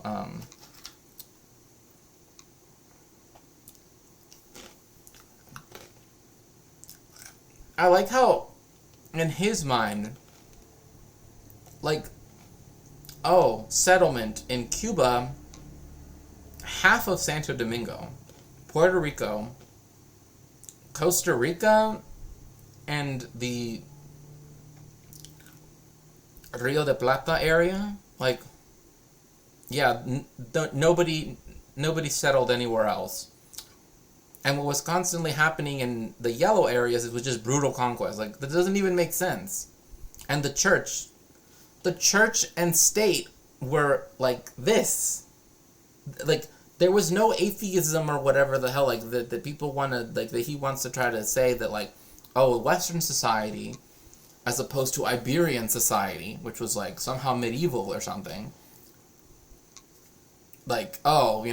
because the paintings included 3D, perspective, somehow that means that, there was a Renaissance in Spain as well. Does he not know this? Same in England, wanted to become lords with serfs, but lost interest in the areas where that got difficult. The fathers just wanted converts, and it was nice if they got serfs as well. That is no. Come on. Okay. Y'all know that that's a motherfucking lie, okay? That's a lie if I ever heard one. I don't really, I don't know. I don't really want, servants, imagining yourself as I don't really care if I get some servants, I don't, it's not that big of a deal, I'm just gonna be standing over here, preaching my little book, and, if I can get some converts, it's okay, but, having them build me a house and, be at my beck and call 24/7, cook for me, whatever. No, don't want that. No, that's not for me, brother. No, that's such a fucking lie. They were the ones that like legitimized the enslavement, up until Bartolome de las Casas. They were the ones that like specifically were like saying, yeah, if they refuse to convert to Catholicism, Christianity, then yeah, you can enslave them. So this is what the Spanish did. They legit would go kind of, it kind of makes me think of like the Norse. Just the yellow bit was brutal conquest. The rest was civil. Yeah, like settlement. Like, oh yeah, they just showed up and they're like, oh look at these empty homes. This one has a low HOA. You know what I mean? Like, yes, it is true that Europeans settled in the Americas in the Spanish Empire. Yes, and there are areas where there are a majority of people who are European descended. That's true, right? Even though America doesn't think that people from south of its border can be white, white people still exist. Also, they did not settle Florida. Like, the Spanish failed at settling Florida, like, really bad. Like, literally, the only reason why America was able to do it, was because this was literally a saying at the time when they started to colonize Florida, was that malaria, right? Like, it was like, there's mosquitoes, there's malaria, blah blah, and I kid you not, these white people were like, well, someone has to catch it, and started moving into Florida. That's why I think that Florida is the way it is. I don't know. I as a historian, I technically cannot, make conclusions like that, but I'm just saying, like, when the first Florida man is like, yeah, I know this place is creeping and crawling with malaria, but you know what? Someone has to get it. I don't know. But that wasn't strictly necessary. On the mosquito-ravaged coast of Venezuela, the deserts of Texas or California. Deserts of Texas? California? Okay. I'm trying to think, like, what is he fucking talking about? Like, the only areas that are desert are these northern, like, this part of California, which is literally where none of these things are. Like, by the Colorado River, right here, this blue line, and the Gila River, this is fucking desert. Where everything else is not desert. Literally every single one of the places that is up here is not in a desert. Here, I guess you could say it's arid, but it's in a river valley. And here, this is like, Houston is desert now. That's what you're saying, is that Houston is the middle of the Texan desert. Like, this area, sorry, I already said my neighborhood's really Mexican, so, we still get ice cream trucks and shit. Like that ice cream truck, literally, it sells, like, hot Cheetos, and you can put salsa, and then you can put some, like, melted cheese. It's really good. Or you can get, like, a Fritos boat, which is Fritos, and then they put this, like chili, and then they put spicy cheese. It's really good too. Not, I'm going to say one, but however, your digestive system will hate you afterwards. But still. Or the grasslands of Paraguay, Spanish civilization was largely brought by the church. Brazil and Argentina are largely the exceptions to this. In Brazil, which we'll investigate in more detail, the Portuguese started... Wait. By the church? What is that even... What? It wasn't just priests that moved to Latin America. Like, I don't get this. Like, that doesn't even make sense. Like, okay, so he thinks that, like, there were just, like, 5 people, and they were white, and they were in charge of everything, and everybody else was... Like, I don't get what this is trying... I don't know. using it as a way station to sail on their way to the Indian Ocean. Both Argentina and Brazil were... Wait, why would they need to go to the Americas to go as a way station for the Indian Ocean? Like, they had already gone around Southern Africa. They already had colonies in Africa. Why, like, literally along the way, why would they have to stop in Brazil to go to Asia? Like, that doesn't... Anyway. Settler societies in the mold of the U.S. and Canada, inhabited either by African slaves or whites. All states in the Americas are settler colonial states. All of them were created by people who had come here as settlers, as colonists from Europe. Okay? Just because the majority of the people aren't, look like George Washington, does not mean that therefore they're not settler colonial states. Or that they didn't have slavery, like chattel slavery. It's just idiotic. Settlers with little Indian influence. What? The Spanish crown had a social structure with three main power centers with one supreme over the rest, those being the landlords, church, and crown. The landowners were largely descendants of the conquistadors. What? This picture is not even... What? We already went over this fucking yesterday. This is literally... This isn't even during Spanish colonization.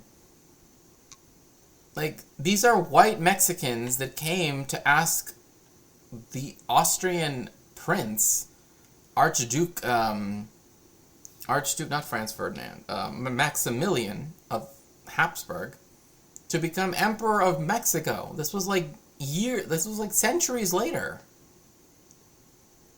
Like, they're not even, like, they're even dressed in 19th century, you know what I mean? Like this shit didn't even, like... In most Latin American countries until around the 1970s, around 12 to 15 families controlled the majority of all the lands, and thus large parts of the economy. No. No. 12 to 15 families didn't own all of the land in the Americas. That is not true. That doesn't even make sense. In most Latin countries, what is Latin countries? Okay. I don't even know what that's supposed to mean at this point. 3%, 50... Like, again, even if...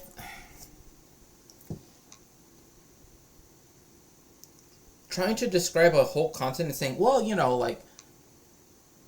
This was the standard for the whole landmass. No. Like, no, that's not true. Yes, were there disparities between the peasantry, the proletariat, and the bourgeoisie? Of course, that's class conflict. But yeah.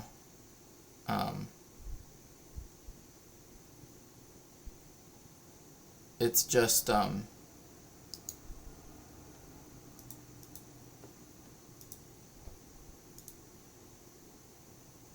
like, that doesn't even make sense, but okay.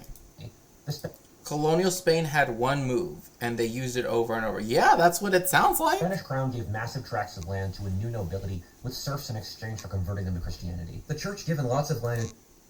Okay. This church right here, right? La Catedral Metropolitana de la Ciudad de Mexico, right? I know yesterday some guy came in and was like, oh, your Spanish is weird. Like, you don't, like, bruh, I used to live, like, in this city, but okay, fine. This was built using, so you see this part here that there's like it's fenced off? That's the Zócalo. Here is where the Aztec temples used to be, El Templo Mayor. This whole area was filled with those temples. The Spanish used the stone from those temples to build this one.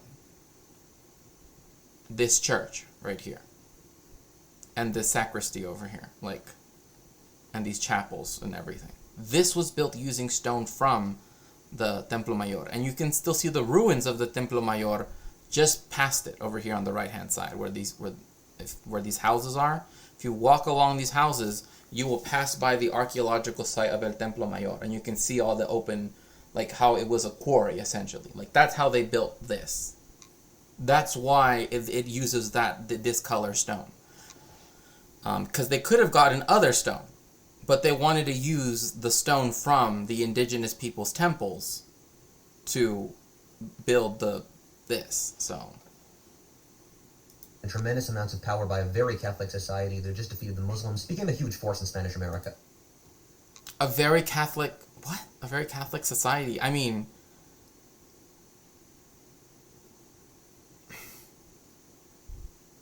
Yes, by the time... I mean, again, this is like also saying like, oh, well, you know, this is how Catholics are. Like, even I wouldn't do something like that. Like, that's bullshit. Like, I know that individual Catholics aren't like, oh, yes, the Pope says this, I must do it. Like even back then, that didn't happen. Like, as much as people like to think so. Oh, I think that's the other... the other one sells elotes. I don't know, like, you know, people know what I mean when I say an elote.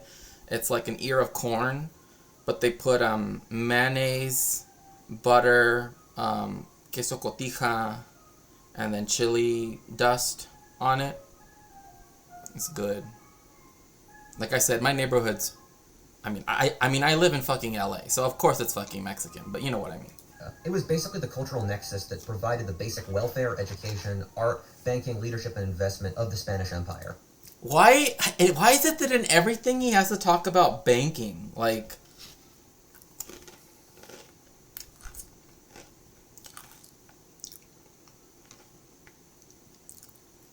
Okay, this is just not even... This is just dumb.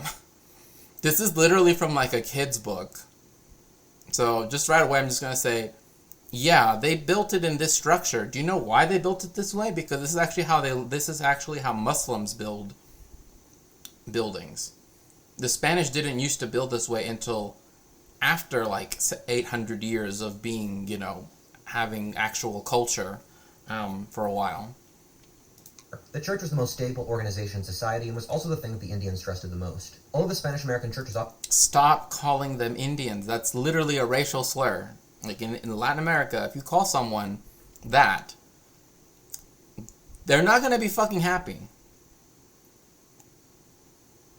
Like, please just stop saying that. Like I know there are some people like, oh yeah, you can say, you do not have the I word pass, right? Like, do not call people that. Especially not in Latin America. Like, seriously. Often brutal and racist, in comparison to the landlords who wanted to enslave the native population. Wait, so they were racist, but they weren't... So the landlords were not as racist? Bro...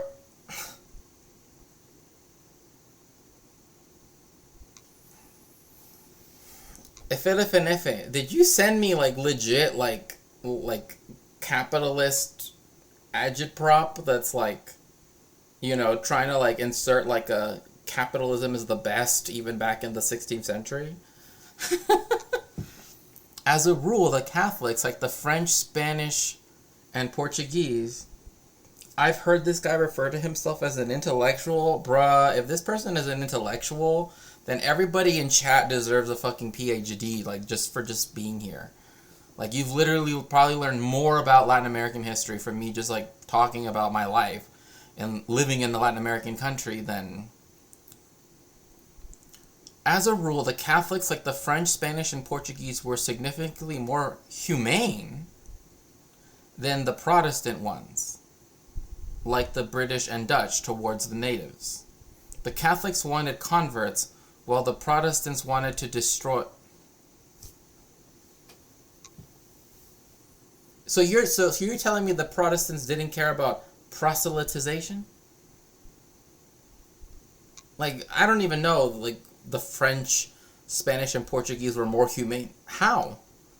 Explain to me how, by conquering, right, colonizing an entire landmass that otherwise that otherwise would have had its own, structures of power, its own history, its own, values, etc., had it not been for colonization.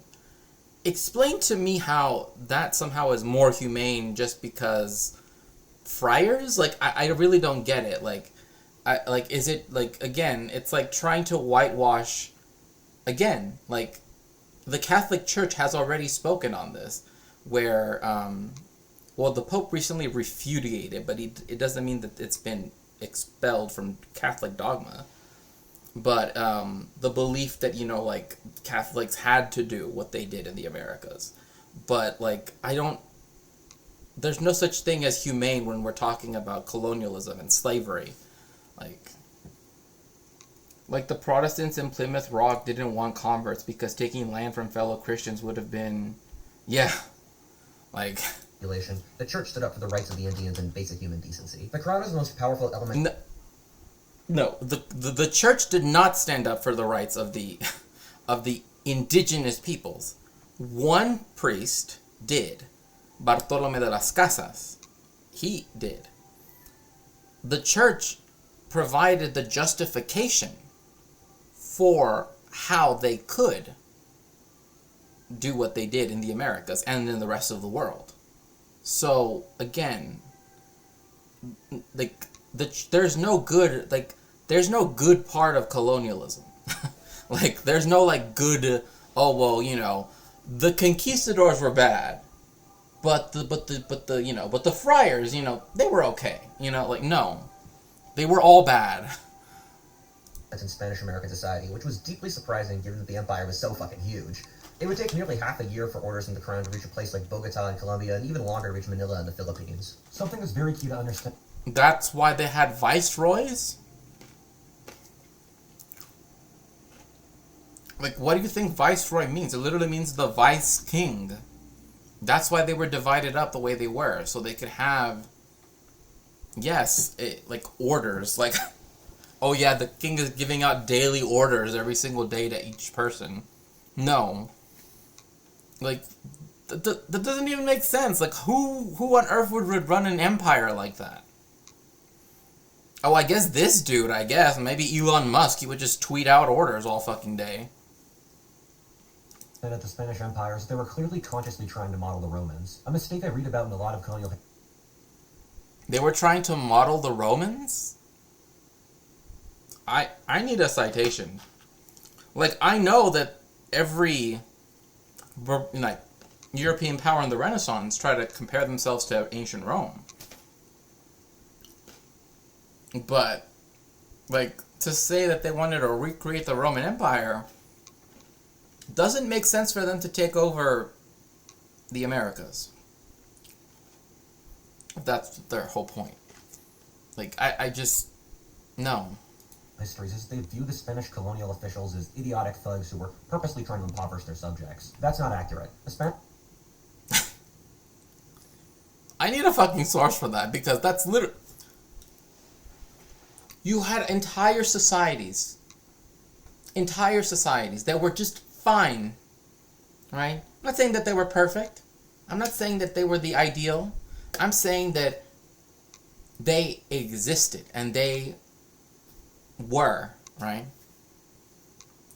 How is it that enslaving people somehow does not equal also impoverishing them? Like, the Spaniards stole everything. Like, every colonizing power steals everything. All of it is stolen land. All of it is all of those things. Like there's no way to say, like, there was some beneficence in what they did. Like, no. Spanish officials were actually remarkably well-educated and intelligent, studying Roman law and Greek... So? I mean, is this dude trying to say, smart people can't be evil? Like, it's like, this dude went to Harvard, essentially, so, even if he were to colonize, Peru or whatever, therefore he can do no wrong, because, he went to Harvard. Like, that's the dumbest shit I've ever fucking heard. Like, going to college doesn't make you a better person.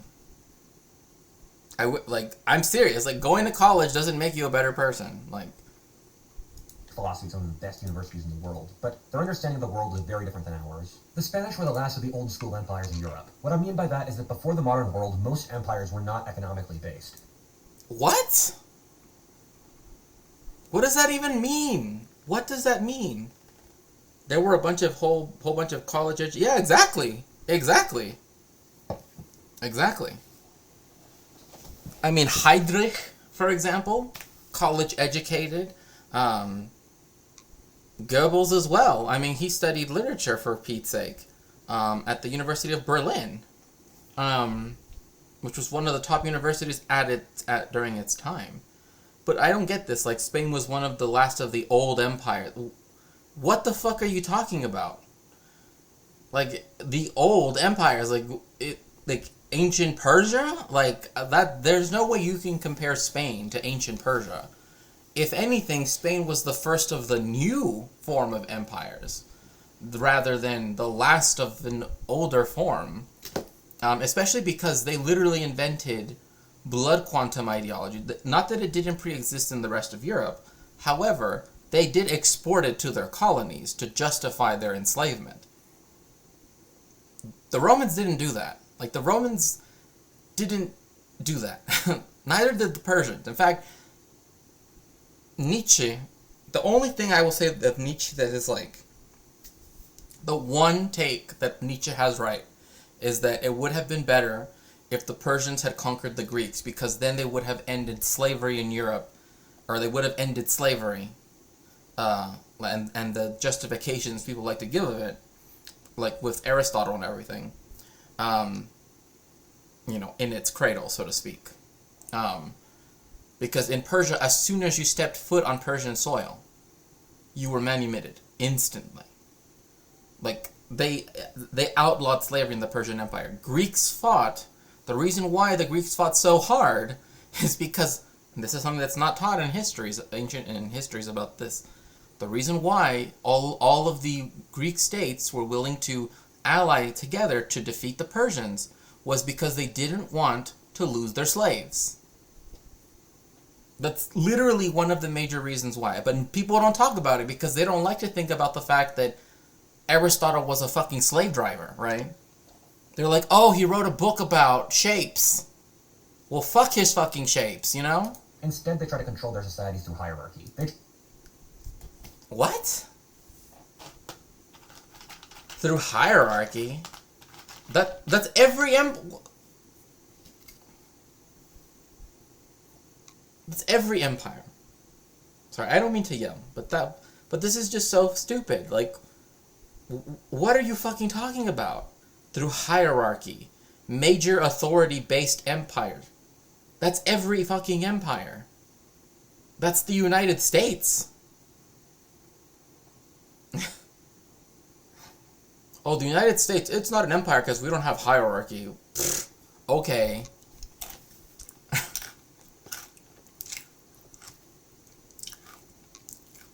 Also, the Ching... Anyway, I'm not even going to comment on that. Tried to maintain religious homogeneity in order to... Yeah, the U.S. Exactly, yeah. Operation Paperclip. Spain conquered South America and took their gold because of economics. Britain conquered India and took all their silk because of... because the British were just, saw that, that the Indians, the people in India, that they saw their silk and their tea, and they were like, hey, how about we help you sell it? We'll do you a solid, okay? And then, I mean, like, that's what it sounds like. Like, that's what it sounds like he's trying to, like, insinuate. That, like, the Spanish were uniquely bad or uniquely... Like, this is Black Legend shit. Maintain social cohesion, centralize power as much as possible in order to maximize their power. That's every empire. I mean, and that's every bourgeois state. That's literally what. That's how states came to be, through the consolidation of power. Like, I don't understand what the fuck this is. So this is what makes me, now I'm really starting to think this person is an ANCOM, because imagine, like, I'm trying to think, what would be an empire that's, like, not hierarchical and not centralized, Would that even be an empire? Like, that doesn't even make sense, but... Try to control trade to support their social hierarchies and build societies as cohesive, supposedly symbiotic hierarchies, rather than maximizing freedom. What? Symbiotic hierarchies? Yeah, like racism? Yeah, that's fucking symbiotic. Yes, that's why there's the concept of racial capitalism. That's fucking symbiotic right there. Capitalism is inherently racist because it's built upon the dispossession of other people.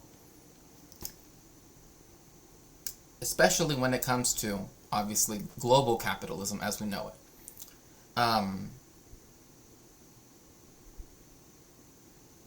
And I don't understand what this maximizing freedom. Okay, the white empires didn't count because they went around spreading freedom. I mean, but like the Spaniards are white though. Like see, this is something that in the beginning he's like, Iberia was not like the rest of Europe. So now I'm like, so does that mean that now Americans think that the racial boundary of the worlds, the racial boundaries, of the world is like, if you live on the southern part of the Pyrenees, like this side, if you're in Spain, like you're like some other race, but if you're Portuguese or you're French, you're the same, you're white. Like, that doesn't make any, like, I mean, that's literally Black Legend shit right there. That's like... They all trusted that educated gentlemen and nobilities could manage a state better than a bunch of rabble. As of the 16th century, this is how every successful empire in the European gentleman's collective consciousness... Gentleman's collective consciousness? What does that even mean, gentleman's collective consciousness? Okay, so... The easy way to understand what I'm saying is... So you had to type it out. All empires in history, except a couple in the West... Bruh... Please tell me that this is, oh god, please tell me this dude isn't serious. Like, please tell me this is, except a couple in the West. Okay. Believed a system based on hierarchy was the best, and that loyalty through hierarchy and uniformity was better than one operating through financial incentives. What the fuck are you talking about? Like, what is... In general, the idea was that the state run by the best educated and bred. It's interesting because, like, because of how this word bred is used now, it could sound like the people who went to college and fucked, like, which, I mean, probably, or the aristocracy. But you just said bred right here. I mean, the whole point of an aristocracy is that they're bred, would always outcompete one run by any method. One run, right. Due to their wisdom. I mean, this is just code. Like, this is just literally just fake shit. Like, I mean, this is like second grade, like, nonsense. Similarly, unity was viewed as super important. Oh yeah, that's how you know that this person is a real historian, because they're like super important. Had been maintained since chaos was viewed as the ultimate evil. Is this a Jordan Peterson stan? Like, chaos is a Greek concept, and it became known in Europe, and also even in the Islamic world. Through translations of Greek works, but like, this word means nothing. Evil means nothing. Like, these words are contextual. Wisdom, what the fuck does that mean? What does hierarchy mean? What does uniformity mean? What does the West mean? Like, this is just bullshit. Across history, whether the Romans, Persians, Chinese, etc. However, starting right after the Spanish Empire forms, new forms of empire were... The Spanish Empire. A stable empire is made by Catholicism, loyalty to the king, and Spanish landlords. We don't care what our subjects do as long as they're enmeshed in our economic system and serve in the king's army. What? Bro, this is just fucking made up. I mean, they're like, it's like that meme. It's like they're the same picture. They're the same fucking picture. if you serve in the king's army, then you have loyalty to the king. Also, we don't care what our subjects do. Have you ever been to a country that's ever been colonized by the British? Try telling them that, oh, they never cared what they did. This order was different because it thought disorder was bad. Like, yeah, I know, like, it doesn't even make sense. As long as they're enmeshed in our economic system. I mean, again, they're the same picture because it's like loyalty to the king and Spanish landlords, aka the people in power who are the economic system. Like, this is literally the same thing, but it's trying to be like, well, you know, Spanish people don't tend to have as much, you know, people with blonde hair and blue eyes. So, you know, there's no way that, you know, that they could have, you know, thought about freedom. Because freedom is blonde hair and blue eyes, as we all know. Created. Those based on financial rather than hierarchical power. People were encouraged to work for the empire through market incentives rather than a social superior telling them to do so. Oh, no. No. What? Bro, the British had slaves. What? This is the... So, with that logic, if we can even call it that, the British enslaved people by telling them, let us tell you about the market incentives of being enslaved. Yeah, right? The British Empire famously never cared about what people called the king. Right, exactly. Like, I don't even know what to say about that. Like, that's just stupid. Like, that's just not even real. Like, literally, like, the British had fucking slavery and other forms of indentured servitude literally pretty much until now. The Dutch, too. Then the Americans. Like, I don't understand. Like, America's freedom land, but it had slaves. Most of whom were the descendants of Africans, some of whom were indigenous, some of whom, you know, we might now think of Mexicans. But, again, that's besides the point. Like, like, the British convinced people to join their empire by, like, giving a presentation. You know, like the ones that are, like, for timeshares, you know? It's like, hey, come join the British timeshare company. Like, yeah, that's exactly what they did. I also like how this technically recognizes imperialism somehow, but it doesn't, you know, 1914 or the height of financial capitalism. I would just get rid of, or the height of, I would just say, or imperialism, which was managing, Argentina wasn't under British financial control because every citizen, like, voted. Was like, oh, yeah, you know what, we should sell 80% of all of our shit to the British because, you know, it's not like they stole, you know, like, the British literally invaded Argentina, like, 3 times, and twice they literally stole their entire treasury. Like, they literally still have those gold bars and shit in Britain.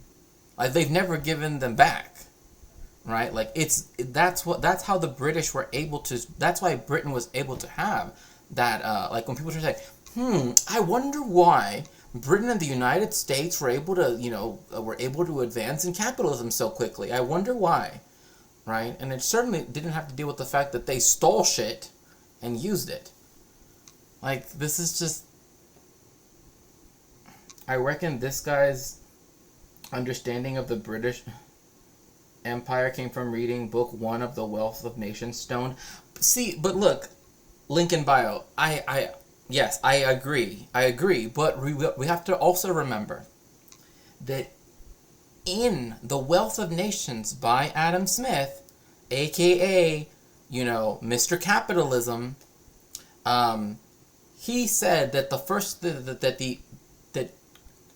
well, essentially he says fuck landlords. Like, literally, Adam Smith hated landlords. He said he called them parasitical, to direct quote. And they are parasitical. And that they are anti-market, right? Like, in the capitalist conception. So I mean, in the liberal conception. So like,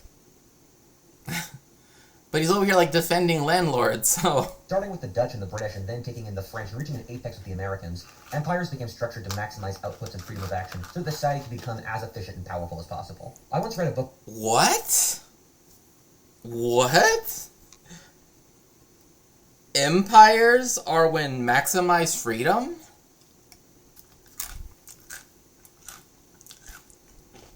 The Spanish Empire, wealth is when you have gold. British, wealth is when you make things that get you gold. That's the same thing. That's literally the same thing. Like, is he gonna say that mining isn't a economically productive thing to do? Like, is he anti-mining now? Like, because the Welsh would like to have a word with him, if so. Written in the 1940s saying that Mexico was poor and America rich, since the Spanish thought one became wealthy by controlling gold, and the English thought it was by making stuff. These market-oriented... Yeah.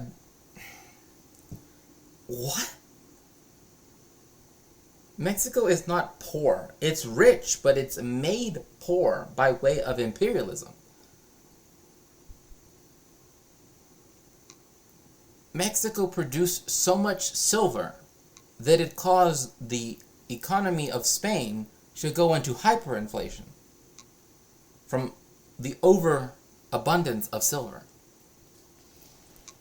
The only other time something like that happened in that similar way was when Mansa Musa, who was most likely the wealthiest person to have ever lived, who was from Timbuktu, went to do the Hajj, to go to Mecca, right, and gave so much gold to all the countries along the way that they also went into hyperinflation.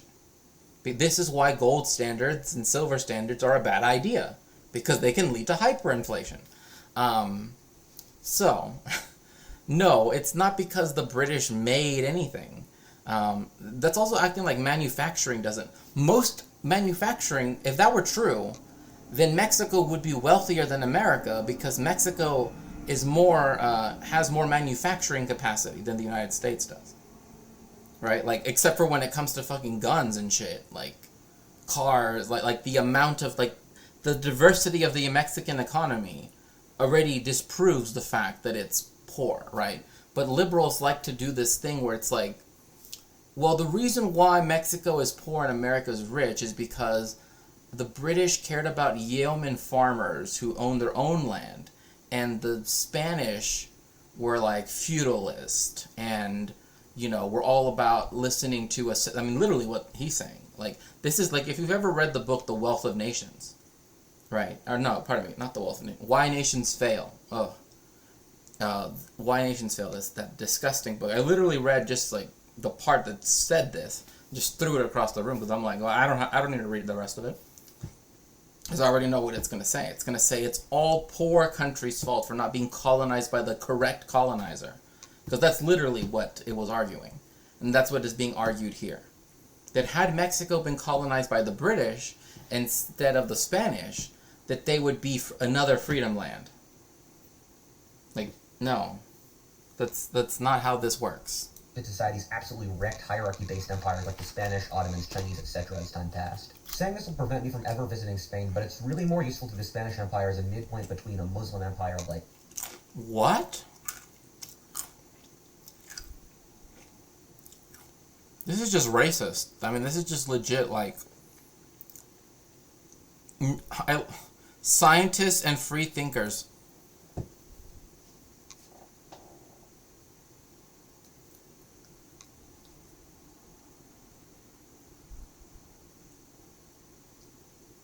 Algorithm comes from the person who discovered them, Al-Khwarizmi. Algebra, Al-Jabr, comes from Arabic.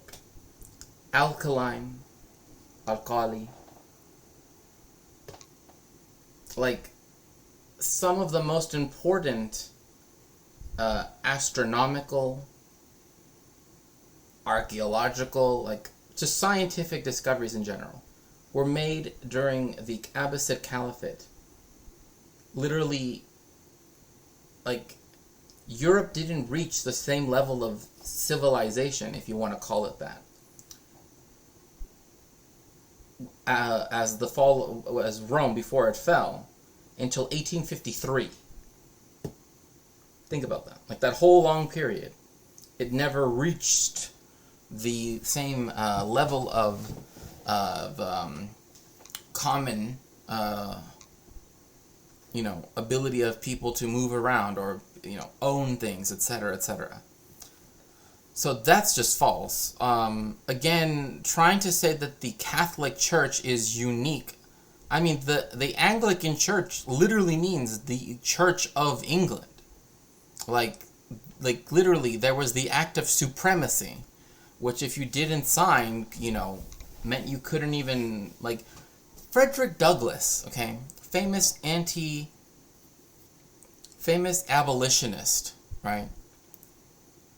He writes about the emancipation of the Catholics, which is an event that hadn't happened yet, right? He's talking about the future emancipation of the Catholics in Britain because of the acts of supremacy. So to say that, the Islamic world and the Hispanic world, whatever that means, are like, because they're both oligarchies. And the British royal family is what? Like, they're just warrior landlords and the priest class. The head of the Church of England is the king, King Charles III. In large empires like the Ottoman, both were subsumed under the central... That's literally how empires work. That's the reason why Disraeli made Queen Victoria Empress of India. The peasantries in both the Arab and Latin worlds. What is that? What does this even fucking mean? Latin. Well, then are you including Italy as well? And France? No, of course not. Were horrifically repressed by alien ruling classes. Like, that's... In both societies, the merchants were subsumed, whatever that means, and science and freethinkers were largely banned. That's not true. Literally, Mexico had universities and all this stuff, like education and everything, before the United States even, began to construct the first one, Harvard.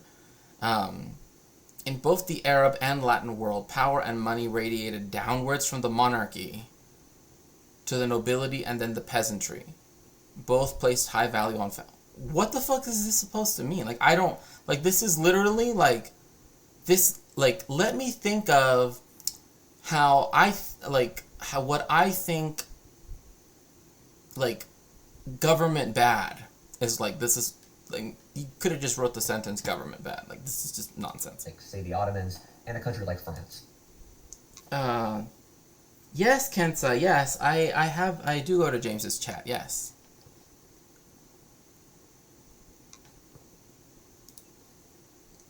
That honestly does make sense, given that the most civilized parts of Spain, and the parts most involved in the colonization of the New World, were heavily culturally Arab and Muslim, not that long before the colonization of the New World started. The Spanish imperial model was basically exactly the same as the Ottoman, with a colonial warrior noble class ruling over the empire with a unified Crusadan religion as the source of political legitimacy, and a large centralized absolutist monarchy. The native populations were stripped of leadership, while the market economy and science were distrusted, and attacks on religious authority brutally crushed. But back to the main point that I teased. Oh, thank you so much. Thank you so much for the follow. Empire and succeeded in a lot of ways. The biggest similarity is that both used culturally coherent aristocracies to dominate. Thank you so much for the follow. I really appreciate it.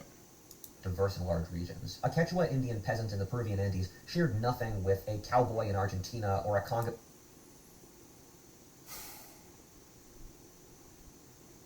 Do I even need to say anything? This is literally acting as though Latin people, the people from Latium in central Italy, the area around Rome, were the people that inhabited all of this landmass? I mean, I know that the Romans like to have sex. I mean, and I'm sure that other people too like to have sex, but like this doesn't mean that everybody was the same ethnicity. Like the British, like by this logic, the British are Latinos. Like that doesn't make any sense. The British are not of Latin origin. Like they have some Latin origins for sure, but they also have origins from all over the empire. I mean, that's why we know that there were black people in, Roman Britain, right? As much as racists want to pretend there wasn't, right? This would mean that the Germanic tribes that were part of the Roman Empire are now all Latins. Like, that doesn't make any sense. Yeah, no problem. And this here, like, I mean, also African American? Bruh, no. No. African American does not. This is some. No. Just no. This refers to people in the United States. That is their term. That is the term that is used to describe people who are of African heritage in the United States, particularly, of course, speaking to those who are the descendants of slaves. That is what African American means. It doesn't just mean people who are of African heritage that live in the quote-unquote Americas. Because the experience of slaves in eastern Brazil and Haiti and the United States are completely different. And famously, the Latin people who lived in Britain all got their Latin cred devalued from the Angles. Yeah, exactly. Like, it's just like, what is this? Like, and then what's this emptiness right here? Like, there's just one people, the Guarani people. Also, this is how I know that he's also extra wrong. He puts Zapotec up here, but the Zapotec people are in Oaxaca, which is down here. Like, he has, I think, Oaxaca, but the Oaxacans are the Zapotecs. Speaking slave in Cuba, but their landlords shared a culture that became Latin America. A wealthy person from Mexico City could immigrate more than 1,000 miles to Lima and experience the exact same culture. This was very different. What? No, that is not true. No, that's like saying, okay. That's like saying, okay, that okay, if you were if you're an American, right? Because you were colonized by Britain, if you go to Nigeria, you will experience the same culture. No. That doesn't make any sense. A brutally simplified map of early America. Crafty peasants. I don't even know what to say. Tribes. They're not tribes. They're... Stop saying fucking tribes. That's literally just racist. I know, he's like, I don't know what to call this area. Land and serf-hungry lords. Serfs? Serfs. Oh, so that's what he means by serfs. He's just using it as a euphemism for slave. Or, like, is he literally a slavery denialist? Trust me, chattel slavery and serfdom are not the same. That's the reason why I took umbrage at it when you said it earlier. What the fuck is this? Land and serf-hungry lords. Bruh, like, no. What are you fucking talking about? Also, early America? Like, early America was just this. It didn't include Texas until way, way later. I know, right? Like, what the fuck? Serfs.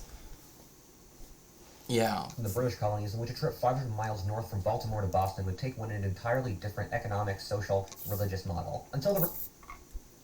That's a complete fucking... This is the dumbest shit I've ever fucking heard. That's like, oh, if I go from Milwaukee to Waukesha, it's completely different. Like, yeah, if you look at Baltimore and New York now, but if you would have been in Boston and you would have gone up to Maine, it literally would have been the same thing. Like, most of the people were Anglican, at first. I know this is just the dumbest bullshit I've ever fucking... And also, I like how crafty peasants extends into, like, this doesn't make any sense. If there are lords, then the peasants would be tied to the lords. Like, peasants aren't free agents. Like, this is what I don't fucking get. And, like, oh, southern New Jersey were crafty peasants. Whatever that fucking means. But, West Virginia? Hill tribes. Whatever the fuck that means. Revolution. Sorry, help me out, please. I've always thought of tribe as similar to Scottish clan. Something of familial ties. So, the issue I have is let me explain it to you, kind of, like, let me take it and sort of, describe it the other way around, okay? Tribe does have to deal with familial ties because the family, as we now know it, replaced, because of capitalism, replaced the tribe and the clan, right? Structures. So there were tribal societies, but not all societies are tribal societies, right?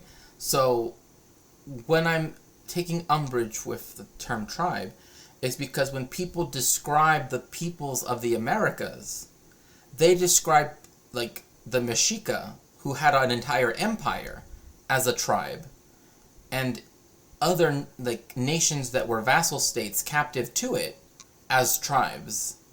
And, that's not...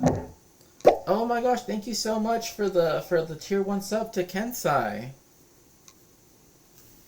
Hope that you're out of the ads. And also, if you like my stream, please consider subbing. It's, it helps me. It's what makes sure that I keep streaming, because otherwise I can't keep streaming, right? If I don't get subscribers and if I don't. So, just something to consider. I know there are people in the chat that give out gift subs, but again, consider subscribing if you can. Also, you can go to...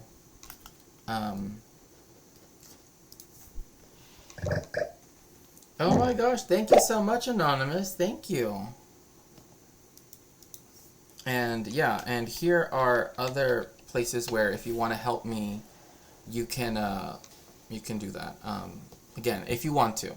But yeah, like, I'm thinking of instituting NCC's rule, like, oh, I'm at a certain time, if I don't get, like, 3 subs, then I'm gonna end it in 10 minutes or something. Because, I do research, and, I technically have to be reading and doing all of that stuff, but I like to make time for streaming. But, to do this, I think this is fun, so... The British colonies distrusted each other more than their mother country. The Spanish were trying very hard to imitate... What? They trusted themselves... No. Like, capitalism is not about, we trust each other. Like, that doesn't even make sense. Like, how can you have competition if you trust each other? Like, the whole point is that you... Never mind. The Roman Empire of around 100 AD at its height, but instead ended up pretty similarly to how the Roman Empire worked around 400 with Diocletian. This dude literally does not know what the fuck he's talking about. Like, at all. Like, literally, not even a little bit. Like, this, I don't know what the fuck is this dude on. But it's all fucking wrong. Like, literally all fucking wrong. One... Okay, yeah. So, the issue that I have with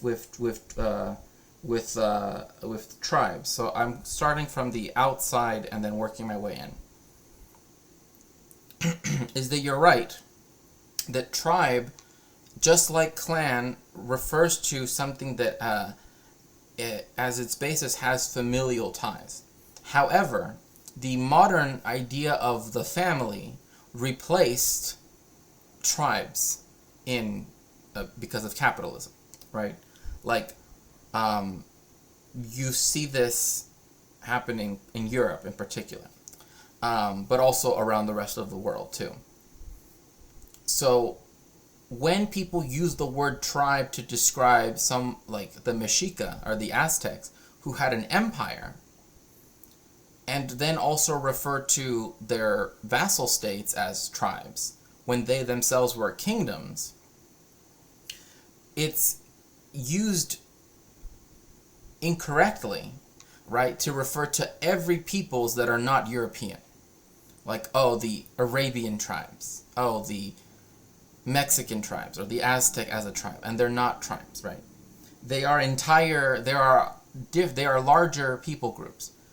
Then there are certain societies that are more that are still at a stage where they still have tribes and clans. Like, for example, Scotland, it has the idea of a clan, but the actual power that clans used to have in the Middle Ages is completely gone, right? So that's more of a cultural, historical thing, right? Like, that's more what a clan is trying to be now. Same thing with, like, the Germans, right? Like, here we have a map before us of the empire, the Roman Empire. There are many different Germanic tribes, right?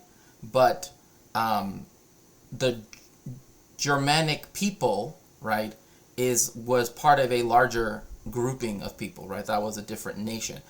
And that is what gave rise, like, for example, in the 19th century, to the nation state of Germany, right? So, like, those tribal aspects had gone away, and instead, which they actually had gone away a long time ago, but the point is that tribes and clans are, related to the idea of a family structure, but that's because they preceded the family structure, right? Like the nuclear family, I should say. So over time, because of capitalism, after the second industrial revolution, that's when the nuclear family became the basis of capitalist accumulation and production and reproduction. So that's why when people use the word tribe to describe all the peoples of the Americas, right? Like, oh, the Powhatan people are a tribe. The Aztecs they're not. Like, the Aztecs were a nation, right? And they were an empire as well. And they are part of the greater Nahua peoples, of whom there can be tribes within that, right? So that's the difference, is that it's talking about scale, right?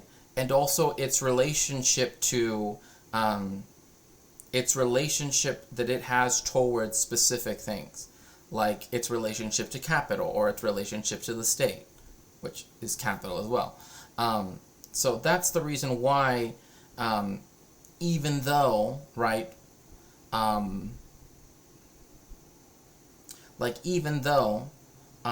there used to be many different Germanic tribes, and other groupings of that, right? That is why now we have Germany and the idea of a German people, right? That's sort of a conglomeration of all of that, which is part of bourgeois nationalism. But so when we're referring to a tribe, we have to be referring to a very specific grouping of people that is smaller than a nation, smaller than like a kingdom, etc. Blah blah blah. That is part of a greater grouping. That's why you cannot use the word tribe to describe, like, the Aztecs, or the like the Aztec Empire. It wasn't a tribe that ruled it. They had already surpassed, so to speak, that that mold. So I hope that helps. Decline. In both of these states, the centralized government was trying too hard to maintain more power over a region than really made sense. Both states were trying to get Stalin levels of control over their countries when transportation was being done by mule. This resulted in sclerotic... By mule? Bro, just shut up. Just shut the fuck up about... Like, this is literally like, like, I'm not even joking, like, the jokes, the way how they used to portray the Spanish, during this era, right? And sort of like even up until the 19th century is literally exactly what America portrays Mexicans as being. Like, that they're always like having a siesta, right? That they're like, you know, whatever, blah, blah, blah. But like the idea of like a Spaniard sleeping next to a tree with his like having a donkey, all that stuff, that literally comes from British propaganda about, or English propaganda about Spanish people. Bureaucracies which passed laws.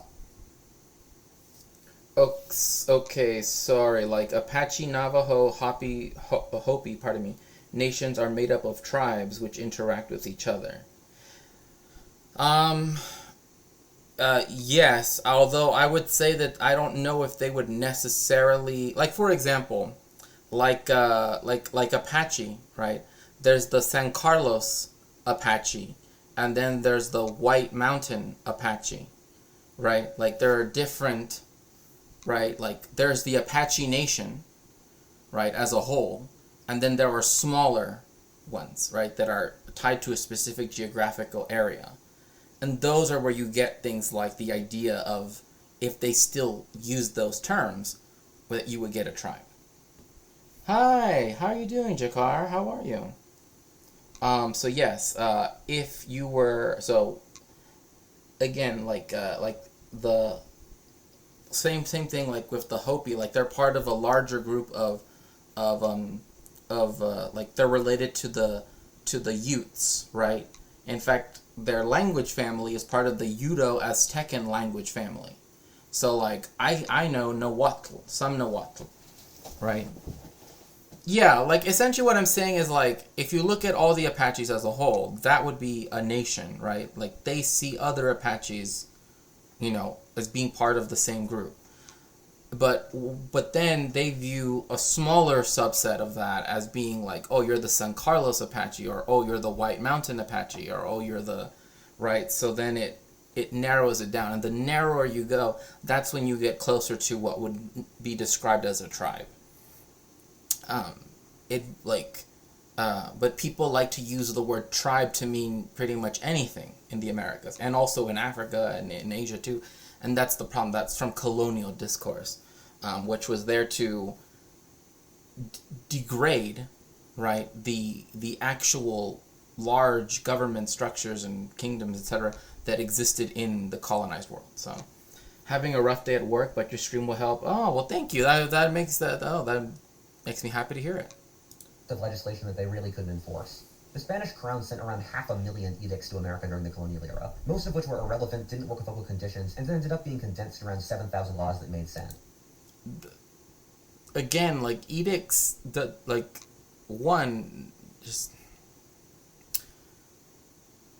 they had kings, like viceroys. That literally means vice king. They were the ones that ultimately had, I mean, you could also say that about the 13 colonies, right? Like the British ones, right? Like it doesn't make any sense for to say like on one hand he wants to say everything was centralized with power in Madrid, right? But now he's arguing the opposite, that it was all too decentralized. Like, well, which one is it? Is the Spanish Empire famous because it's hyper centralized, or because it's not? Like, you know what I mean? Like, it can't be both, right? Like, it can't be both hyper-centralized, but also hyper-decentralized. Like, yes, there were edicts. However, whatever those edicts meant, or however they were promulgated, I mean, some of them could have been like, for the next 7 years, you will collect a tax on blah, blah, blah. Well, of course, after those 7 years, it doesn't matter anymore. Like, that's dumb, you know? That's like saying, like, oh, like, the Congress has brought in so many bills, right? Like in the past 100 years, but only 200 of them have been made into law. Like, let's just say, like you know what I mean? Like, that's what governments do. They like, that's what always happens. And again, some of the edicts, if you want to call them that, some of them were like, you know, like, you know, you need to raise production of tobacco, blah blah blah. You know, like, again, like, I don't know where the fuck he's learning this. Spanish America had really complex legal codes, which were in fact so complicated that they were only enforcing the breach rather than to the letter, since that would have just been That's not even true. What?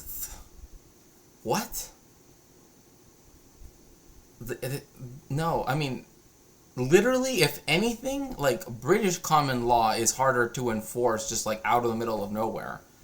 Like Mexican law and like for example, I know Mexican constitutional law, right?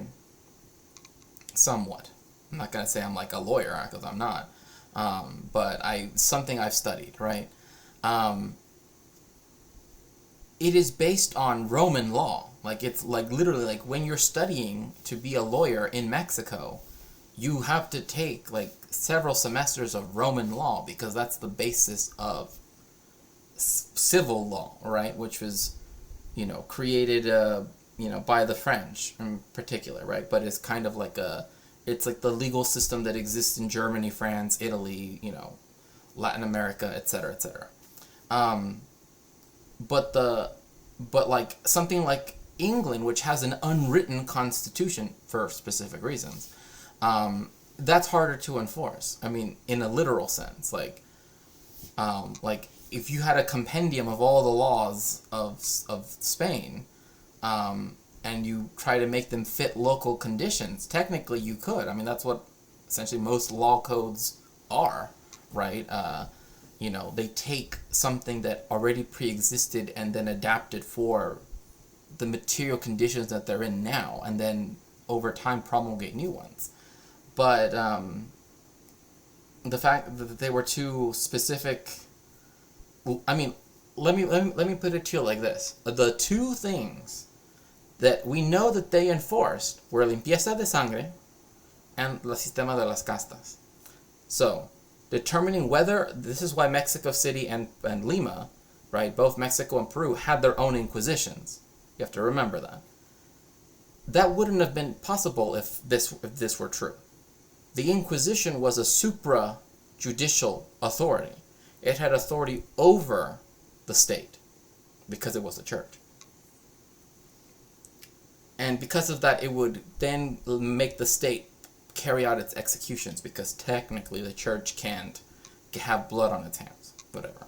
But anyway, otherwise that wouldn't have been the case. Also, like, one of the first things that the Spanish set up whenever they founded a new city on the ruins of an indigenous one was an audiencia, literally like a court.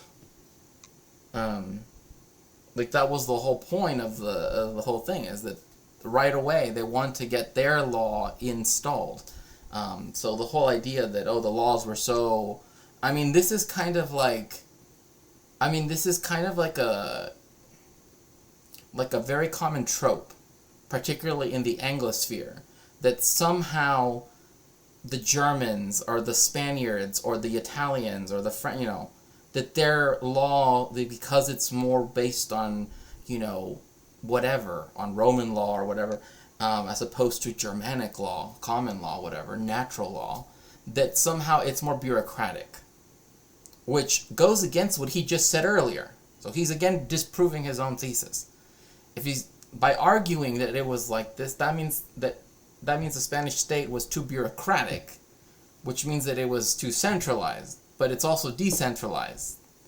So it's like, yeah. Possible. This is effects even today, with Latin America known for being one of the most bureaucratic and red tape-based parts of the world. Told you, called it. Terribly. The Spanish crown would send viceroys to the disparate parts of the empire and have... Called it. Like, I literally called it. Literally. It's like, every fucking time. It's always, like... oh, in America, everything just like, oh yeah, I already explained the law of gender identity in Mexico, right? What seems more bureaucratic to you? In Texas, I would not only have to have a year of therapy, but also have bottom surgery, right? Just to have the ability to change my gender marker on my ID, right? On my driver's license, and then to be able to change my name. And then to be able to have everything, then to go through processes. And I think, if I remember correctly, in Texas, the way you do that, once you've had surgery and everything, is then you have to go to court and do that. In Mexico, under the law, I just have to go to the registro civil, literally the civil registry in the mayor's office, like in the, like the county building or whatever, city hall, and just ask them. You know what I mean? Like this, again, this is this belief that America and that the British, that they're free they because like their legal system, that they just like, that they just like shot out of their collective dicks, right, together, right, that they just wrote the Constitution that way. They think that somehow means that it's free, or that it's like not bureaucratic. Look at me straight in the eye and tell me that the IRS is not bureaucratic. You tell me straight up that that's not bureaucratic. Like, states, especially imperialist ones, depend on bureaucracy, right? Like, this is just like a meme. Them ruled like kings for a couple of years in order to prevent the provinces from becoming... No. They did not send viceroys to handle problems for a couple of years.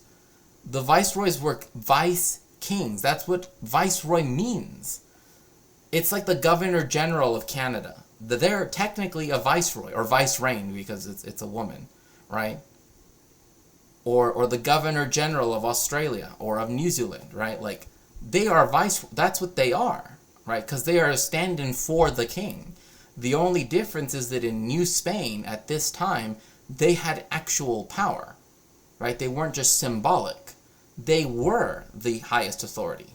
That's the reason why the presidential palace in Mexico City used to be the vice-regal palace of Mexico City. Hence also why when, what's his name?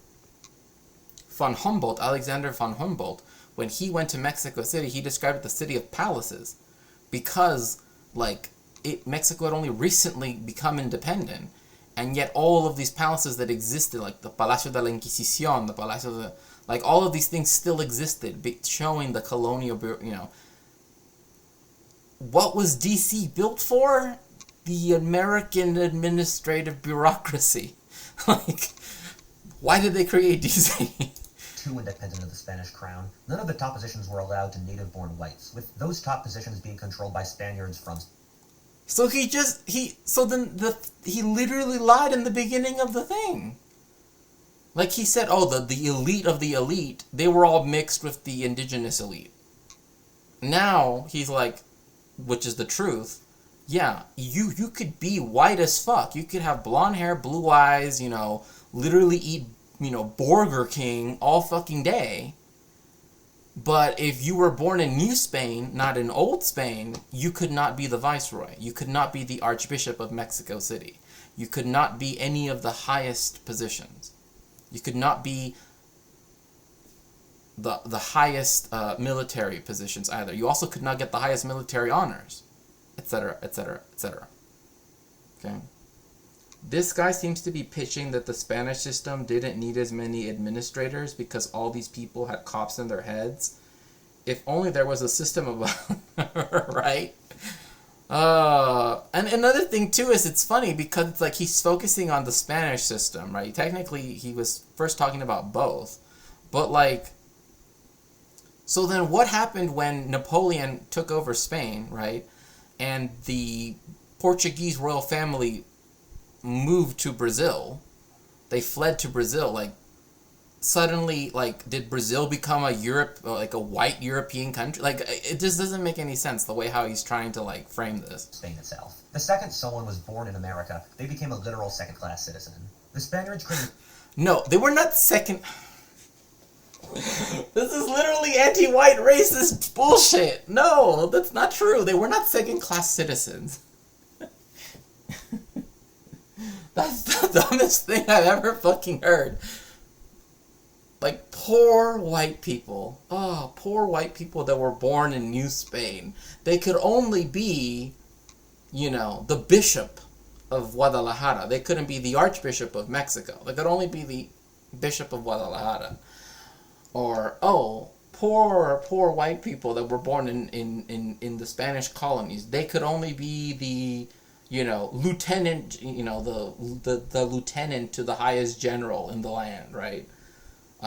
They could only be, you know, secretary to, like, they still had all of the fucking power. Hence why when they had their bourgeois revolution, they got rid of the people that were peninsulares, that wanted to keep the old system. Like, because they were the bourgeoisie. Like, they're the people that became the bourgeoisie in Mexico. So they're not second-class citizens. Like, that's like saying, like, Elon, because people keep noting he's South African. Like, if something were to, like, because he, like, actually, this actually does work as an analogy. Because Elon Musk was born in South Africa, and therefore cannot be President of the United States, Elon Musk is a second-class citizen. That's literally what he's saying. Like, literally what he's saying. Like, because you can't be the highest thing, the president, it's as if you're a serf. No, that's not true. Like, the vast majority of landowners in Spain were criollos, the people that were born in the Americas.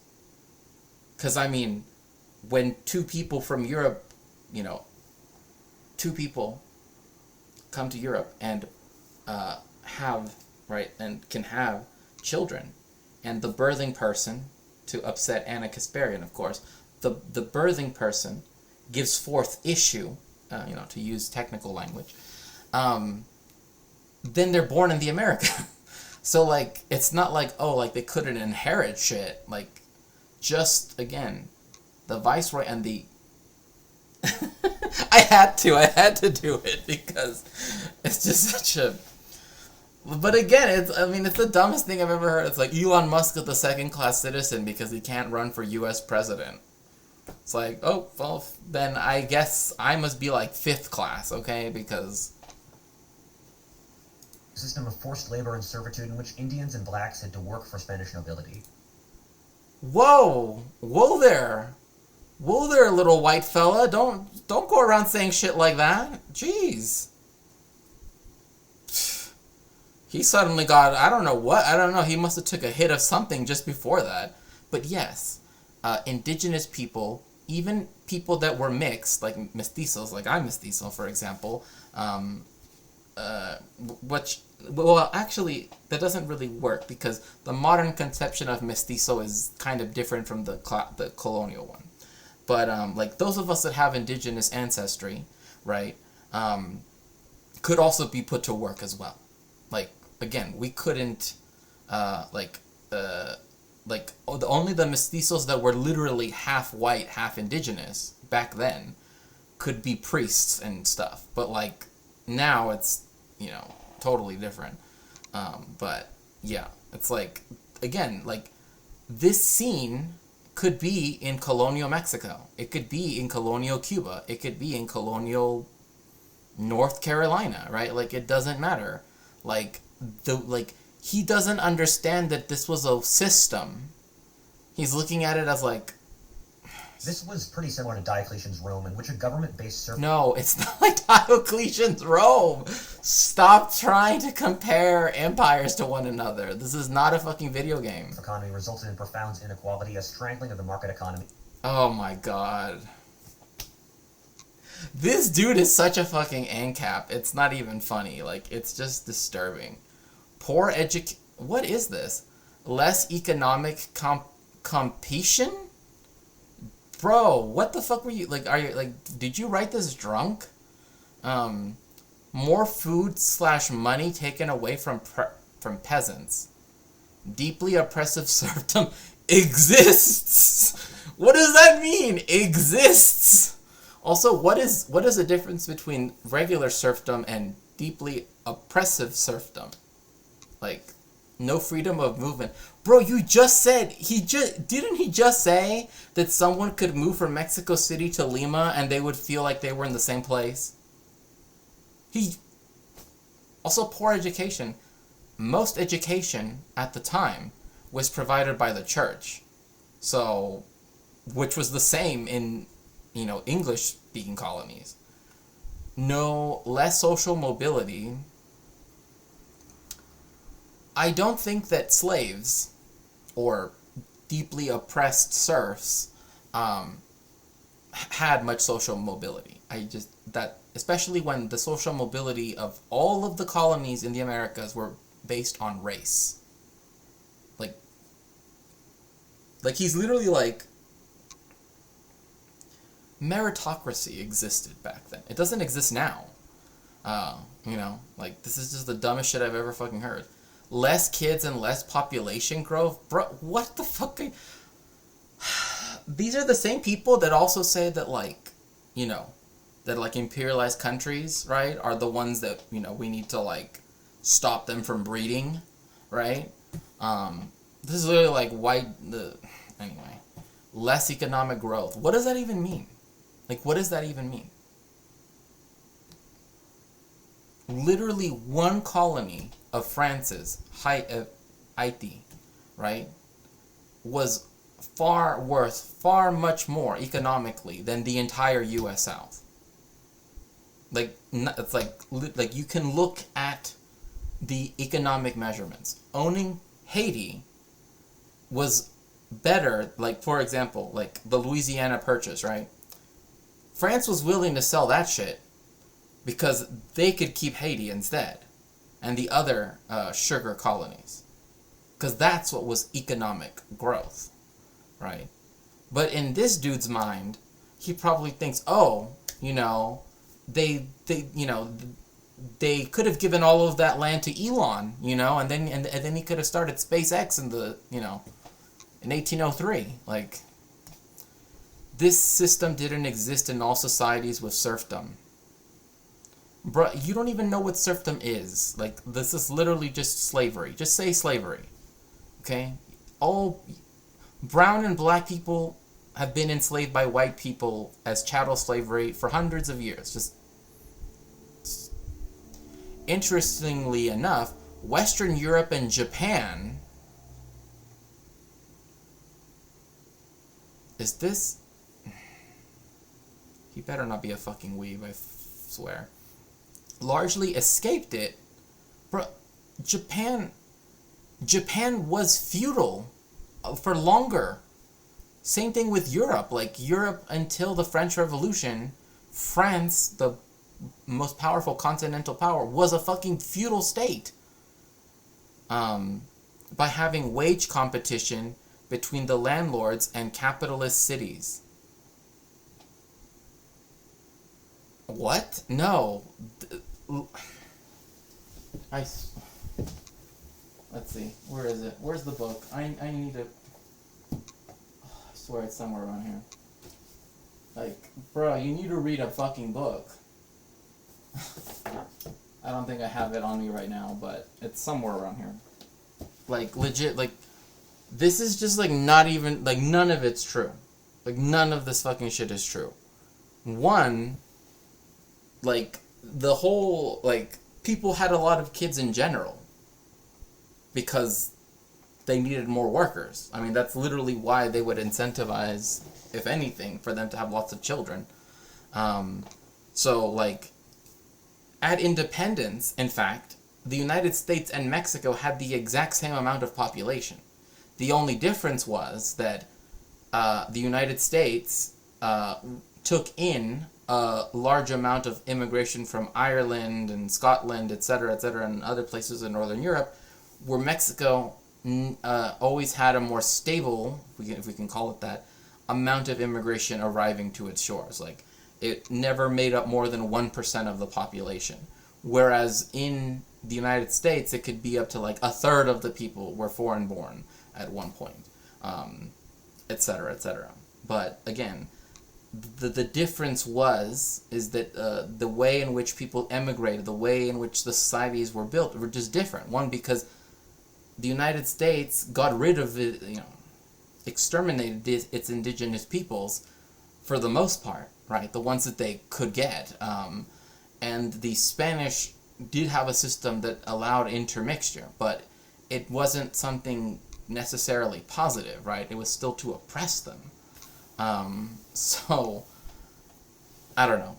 But it's funny how he's like, Western Europe and Japan, though. Like just say that you're a Nazi. Just say it. Like, it's fine. I mean, it's not fine, but you know what I mean. This process is manifested most strongly in the Arab world, Latin America, India, and Eastern Europe. So literally just everywhere else. Like, any place I don't like is this. Okay. One, poor education, literacy in the Muslim world was far higher during the Abbasid Caliphate than at any time in medieval Europe. That's for fucking sure. Freedom of movement, I mean, you fucking had to do Hajj if you're Muslim. So, like, this is just bullshit. And declining population growth, as so much was extracted from the population that there weren't enough resources for people to have lots of kids.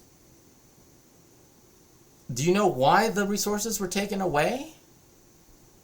Why in Western Europe that didn't happen? Because they were the ones fucking imperializing and colonizing the fucking world. They took away these things, and so that's what made sure that they didn't have a good market economy. Bruh, that's like... Do you not know how colonization works? Spanish America expanded really quickly and then faced economic and demographic decay. The borders of Spanish America... What does that even mean? Demographic decay. What does that mean? Like, that sounds like some racist shit. I'm just gonna say it right now. Brazil is the exception. Okay, fine, whatever. America were roughly the same in 1590 as 1790, and the population of Mexico in 1700 was 4.5 million, or a quarter of what it was under the Aztecs. I wonder why.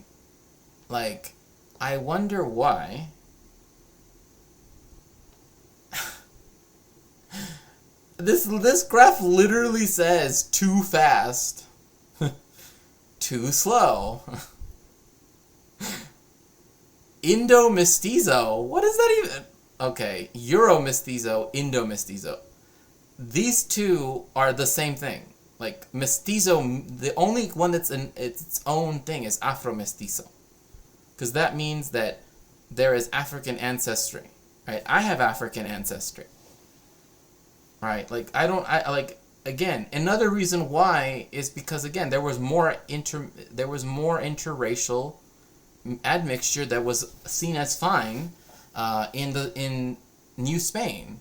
That's why the African declines and the European one technically rises at the end, but this was from immigration from Spain and from other places in Europe too. And the reason why you have this uptick is because literally, like, this is the beginning of the Mexican independence. So, like, the vast majority of people in Mexico were, again, would have had indigenous blood, so to speak, or indigenous ancestry, and the only reason why that they, were, like, I don't even understand what this is trying to, like, say, because he's saying that in 1519, it doesn't say what he's really trying to say. Because what this is saying is Indians, quote unquote, which you shouldn't say, dominated through the end of the colonial regime. This is literally like, not America bad, you know? Like, mestizos proliferated from the late 16th century. This is because more Spaniards moved in. I mean, you can literally see the line. Like, the more Spaniards there are, the more white people there are in Mexico, the more mestizos there are in Mexico, because that means that they're mixing between indigenous and European people.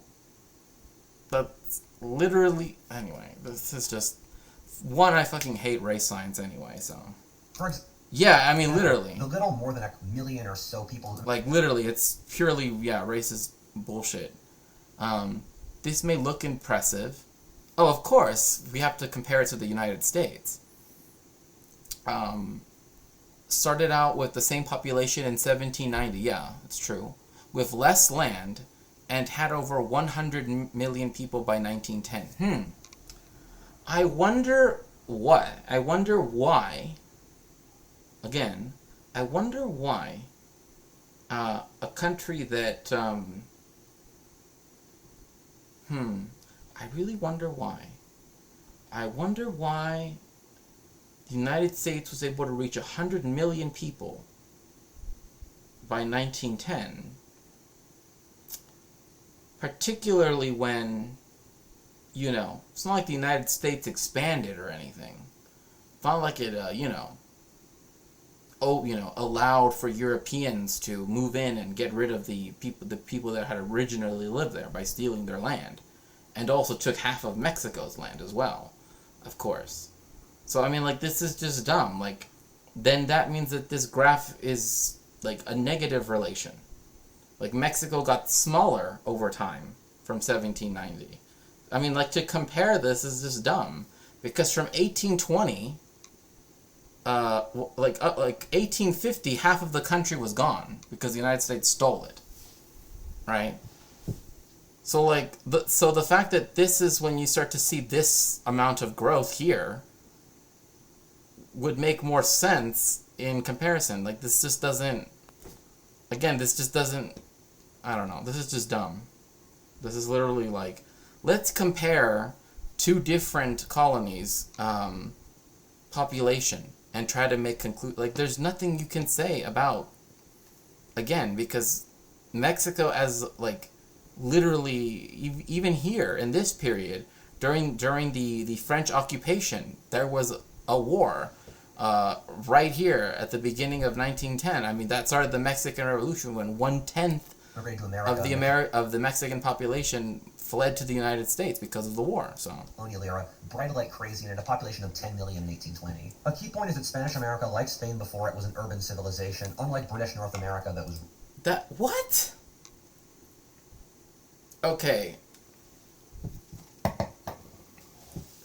So what this dude is saying is that because everybody in America, in British America, was living a little house on the prairie lifestyle, that's why it is the way it is. Whereas, because Spanish America had cities, because, we all know America didn't have any cities until after 1910. Like, this is just absolute bullshit. Like, Boston was one of the principal ports of the British Empire, particularly for timber, because it had already deforested all of England, Wales, and Scotland and Ireland to build its naval ships. So, again, Boston was a city. Philadelphia was a city. New York was a city. But I guess they don't count. I guess they were just little country towns, down home cooking, Like, like, this doesn't even make sense, because, like, New York was a big city even back then. Like, same with Philadelphia. Philadelphia used to be one of the largest cities in the United States, and it was certainly larger than, like... I mean, but even then, like, I'm still trying to, like... The only reason why the United States got more rural is because they took over more territory, including territory from Mexico. Whereas most of Mexico's population has always historically lived within this temperate band, right? Because the northern part of Mexico, again, it becomes desert, right? Like, as we know, because, like, the border between New Mexico and Eastern California, like southeastern California, like that's all desert, right? And there just weren't any cities there either until modern times. Same thing with the United States. So the fact that because essentially Mexico stayed closer, I mean, and then this doesn't even make sense because in Argentina, most of it is rural. Like, most of the people did not live in Buenos Aires. Like, that was a huge battle that kept being fought. Like, who would get the importance? Would it be the landowning peoples in the countryside, or the bourgeoisie in Buenos Aires? Right. That's the reason why it took so long for Argentina to industrialize. Right. Like, it. Anyway, it's just.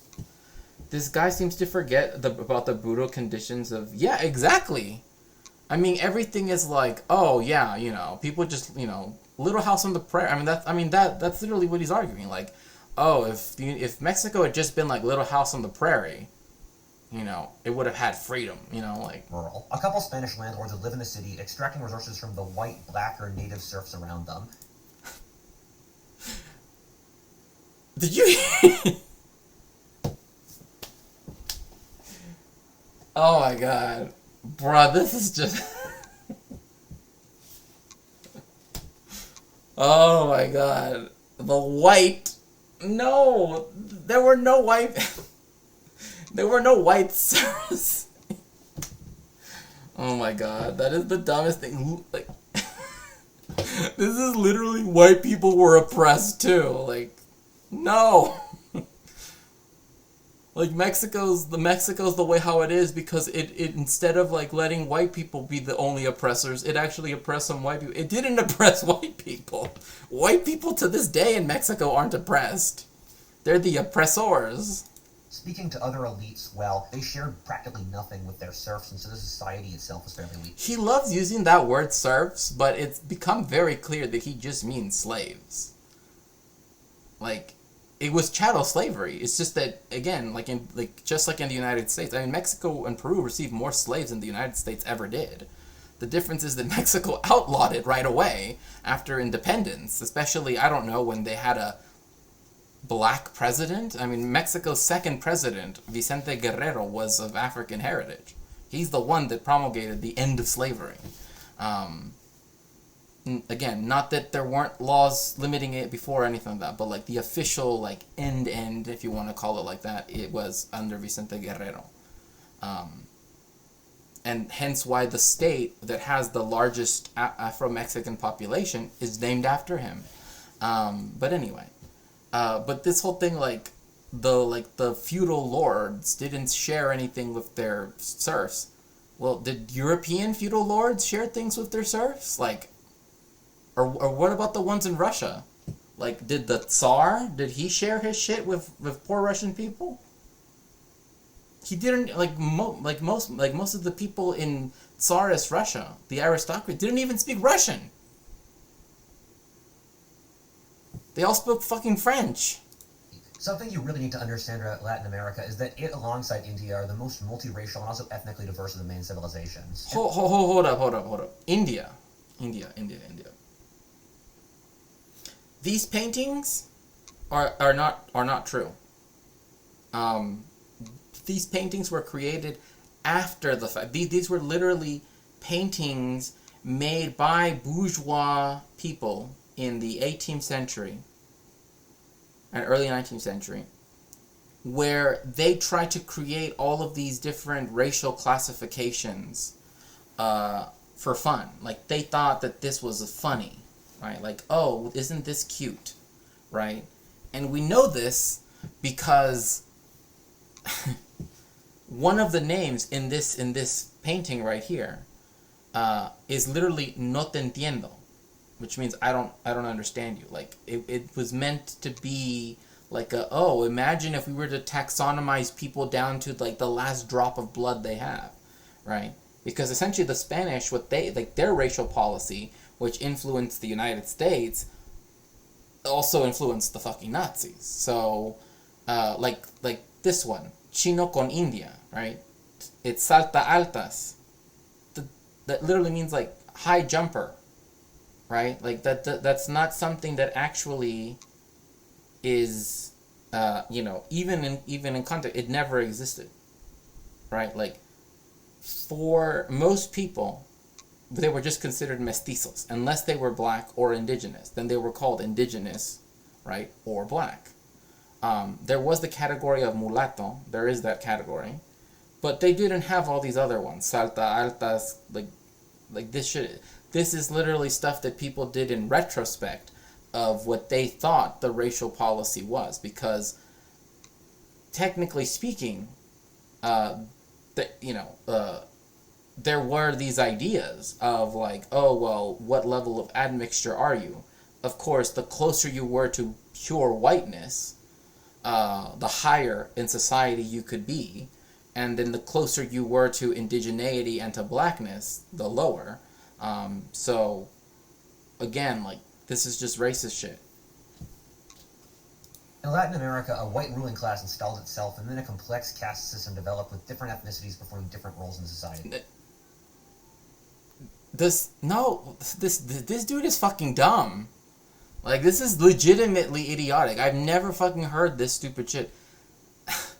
Yes, there are different ethnic groups in Mexico. Yes, that is true. Like, there are Sephardic Jews, for example, in Mexico. And we have a distinct culture from, say, the Nahua peoples of northern Veracruz. Right? We're two different ethnic groups. However, ethnic groups weren't created out of racial admixture as such. Like, that doesn't even make sense. It's like, oh, like, because your uncle's kids are mestizo, now they're their own ethnicity. Like, what? No, that's not how that works. See, Americans don't know anything about, like, what race or ethnicity mean, because, like, this is just ridiculous. In Venezuela, for example, the Castilian Spanish were the ruling class. The native-born whites controlled by the economic power. People from the Canary Islands. Remember that he said that the Creoles, the criollos, the native-born whites, as he wants to call them, he's like, they should have had more power. He called them second-class citizens. Does this sound like they were second-class citizens? Control most economic power and estates. Does that sound to you like second-class citizenship? No.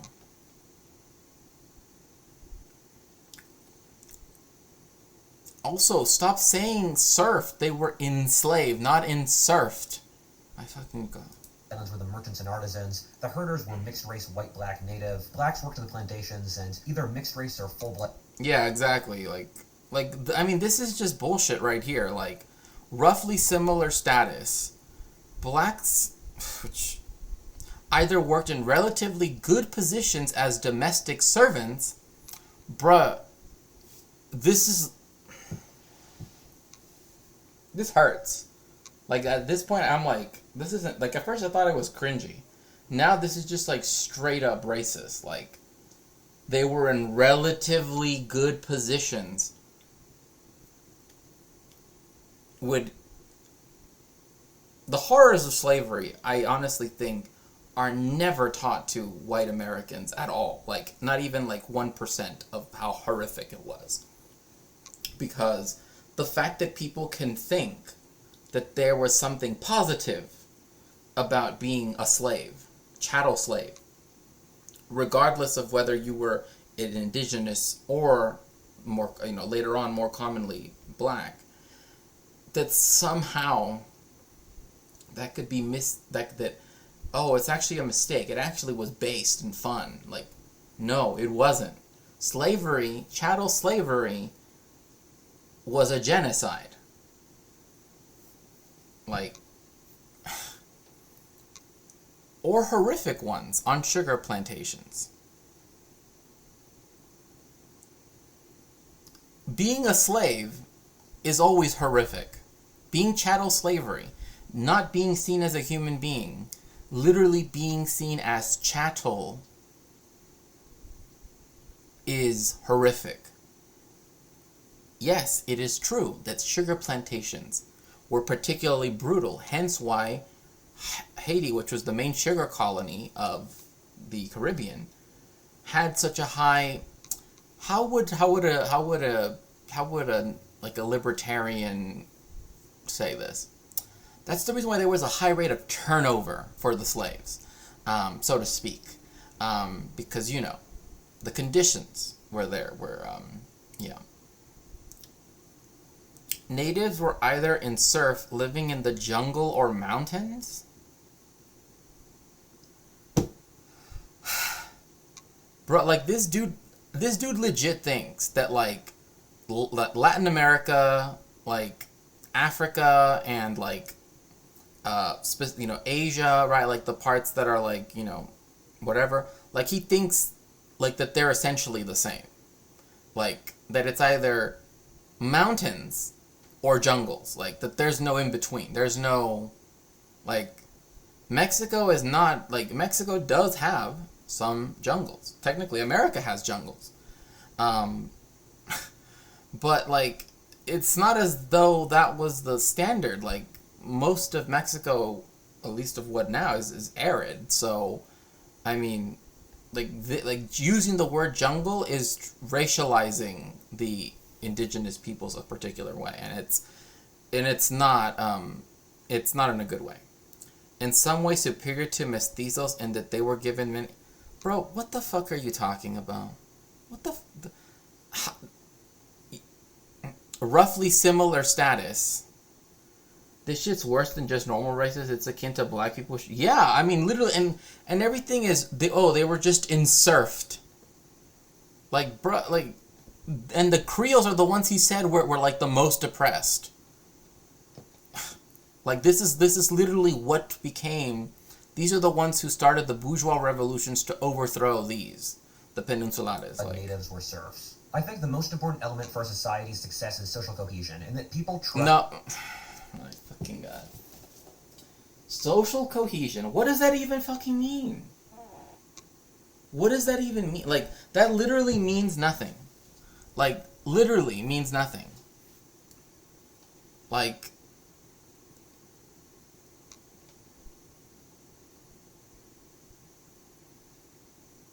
Like, this is just the dumbest shit I've ever seen. Like,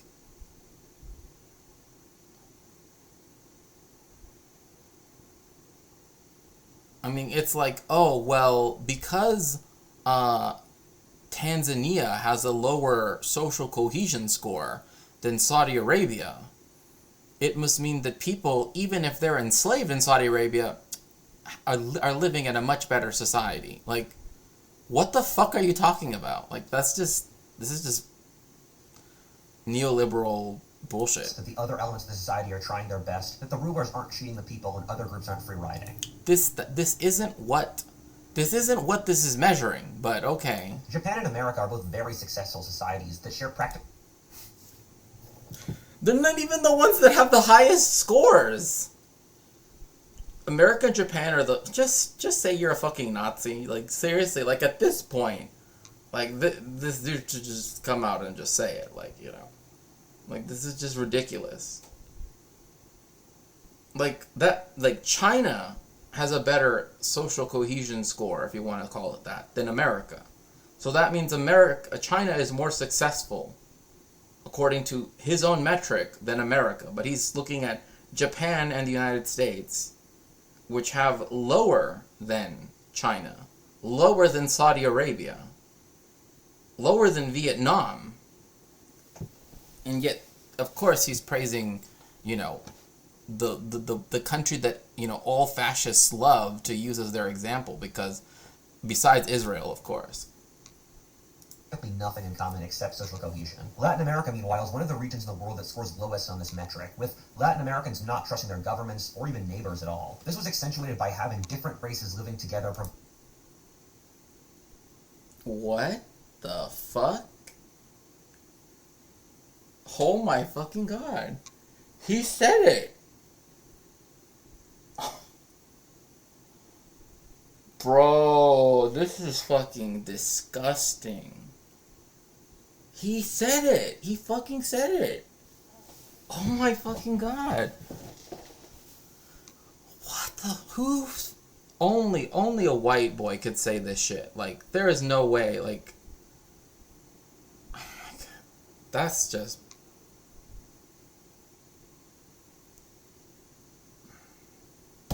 The caucasity, like, literally, like, it's even beyond that. Like, the problem was that Mexico, who now is racialized as all being one race, interestingly enough, the problem with Mexico is, of course, they had too many races living next to one another. What the fuck is that supposed to mean? China has different ethnic groups and races, if you want to call them that as well. Because what races are social constructions that were invented by Europeans, like, of whom the Spaniards were the people who initially gave rise to those categories. But to say that the problem with Latin America and the reason why there's less social cohesion is because it's not because it's not a whole bunch of ethno-states doesn't even make sense. Like, that's just, I mean, that's literally just fascist talking points. Social cohesion. Latin America, meanwhile, is one of the regions in the world that scores lowest on this metric, with Latin Americans not trusting their governments or even neighbors at all. This was accentuated. I wonder why, however, the Latin Americans would not trust their governments, especially the governments that are the most aligned with the United States. Like, I really wonder why the governments that are the most hated by Latin Americans are the most beloved by white dudes who have supposed, history channels, YouTube channels. Like, oh, why didn't the Argentines like the dictatorship in Argentina from 76 to 83? Look at how much economic progress they had.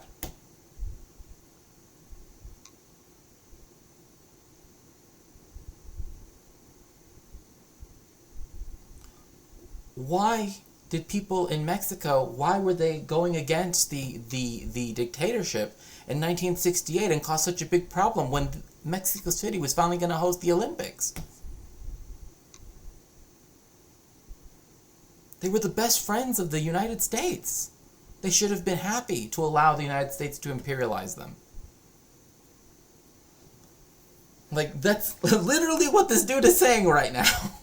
By having different races living together, providing different roles, while having a literal parasitic ruling class and a docile peasant class completely alienated from the modern world. Okay. Having different races live together doing different things.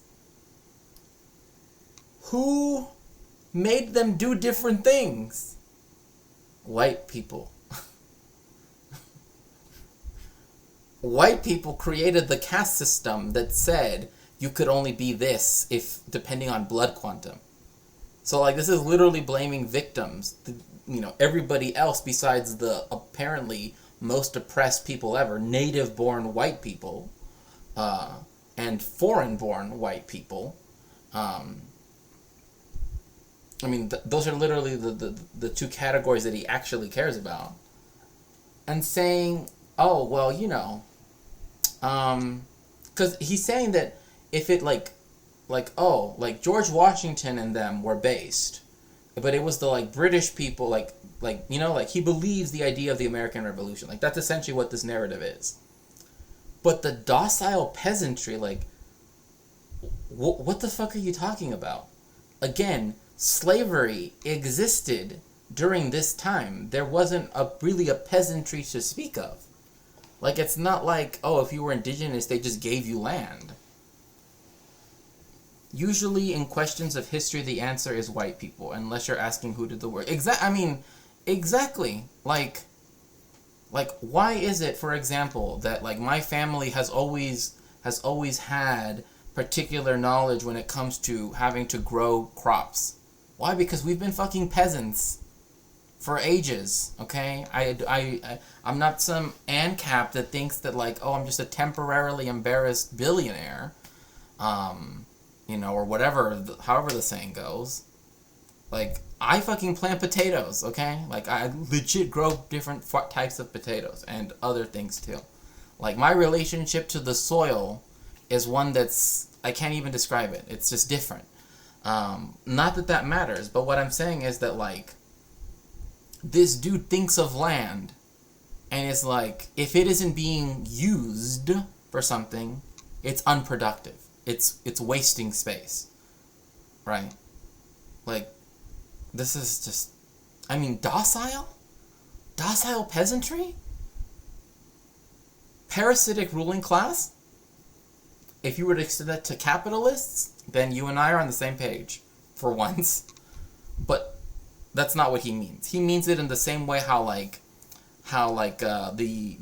U.S. Declaration of Independence and like all the people that are all about 1776 are. Is like, oh, the British aristocrats in America, they were the ones that took everything from, all that shit. Will have profound effects on the society that we'll discuss later. A big factor for Latin America is the peasantry and lower classes were basically not represented at all in the social structure. There was no... When were the lower classes represented in the structure of America? Because it definitely wasn't at the beginning of the country. As much as Americans love to tell themselves that bullshit. Like, this is just, again, idiotic. Like, the peasantry that there was still had to rent lands and all of this stuff from white people and were essentially indentured to them. I mean, in most cases, they were indentured to them. Like, this is literally just bullshit. Like, oh, well, they didn't have a parliament and they didn't have their, peasant representatives. Well, neither did the U.S., and it sure didn't give representation to, enslaved people, indigenous people, Mexican people. Like, this is just the dumbest shit I've ever heard. Like, these men right here have probably worked more in their fucking lives than, like, every white dude together, collectively, in the state of Tennessee. System of accountability and feedback between the lower and upper classes, which turned Latin America into a profoundly aristocratic society. I was once reading a book written in the 1940s which said that your average mid-level Brazilian city would have an opera house and no functioning sewer system, and your average American city would be the opposite.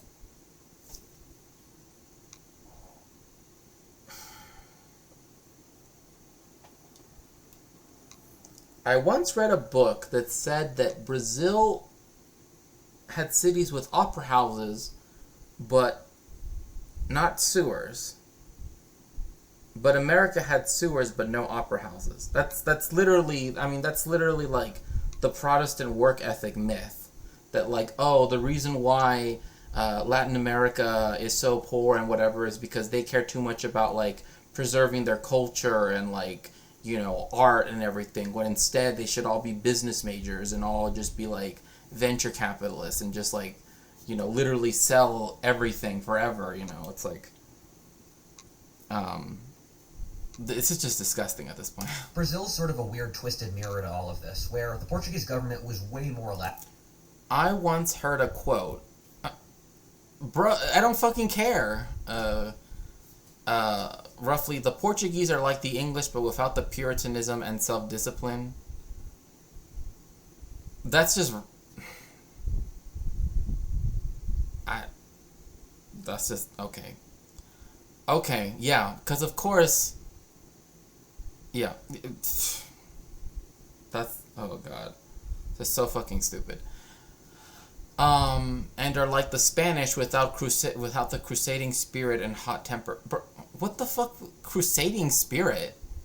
Also, the hot temper thing, like, that about the Spanish literally got transplanted because of British Hispanophobia onto like Mexicans and everything. Like, that's the reason why they always want to say, like, oh, Latinos are feisty, So, like, and that's not true. Like, they're not, like, they're just human beings. There's nothing... And the crusading spirit, what the fuck are you talking about? Like, when the Crusades were going on, Spain wasn't even a country. So, acts to the Spanish, but it did have a lot of similar policies. The Portuguese government banned the printing press, set up massive aristocratic plantations where people brought slaves. It did not ban.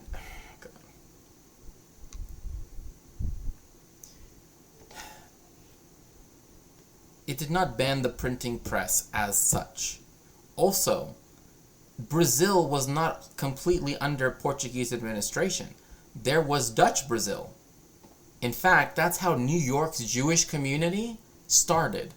Because the Portuguese Inquisition, now the Brazilian Inquisition, right, while still a colony, the Portuguese were trying to win back this, like, the easternmost, like, greenish square back from the Netherlands. This was Dutch Brazil. And because it was Dutch Brazil, it allowed Jewish people to be here, to live here. However, when the Portuguese got around the city of Recife, I believe, they asked if they could have a way out, right? Because they said, if we take over the city, like once we take over the city, you will be subject to the Inquisition, right? Because they're Jews. The Inquisition went after Jews. I mean, that's right. So what they did is they came up with they said, we will put the Jews on 2 ships and they can go, right? But you have to surrender the city first. So they put their hands in the lives of the Portuguese soldiers when they did that. And then they sent out the 2 ships. One of those ships got caught in a storm and got blown off course and ended up going north into the Caribbean as opposed to towards Europe, and ended up going all the way to New Amsterdam. New Amsterdam. And because the board of the Dutch West India Company, because there were some people there some were Jewish, and also some were sympathetic to the idea of having that community be there, that's what started the Jewish community of New York. Literally being blown off course by a storm, because they were forced to get in 2 boats and leave Portuguese-controlled Brazil, because they had essentially lost their rights. And if they would have stayed, they would have been Robloxed. So, like, I don't know what this is why, like, all the stuff that he's saying about Brazil is just, like, I know it's lies, because it's, like, we know, like, the printing press was not banned. In fact, at the I forget which museum that was at. I want to say it's at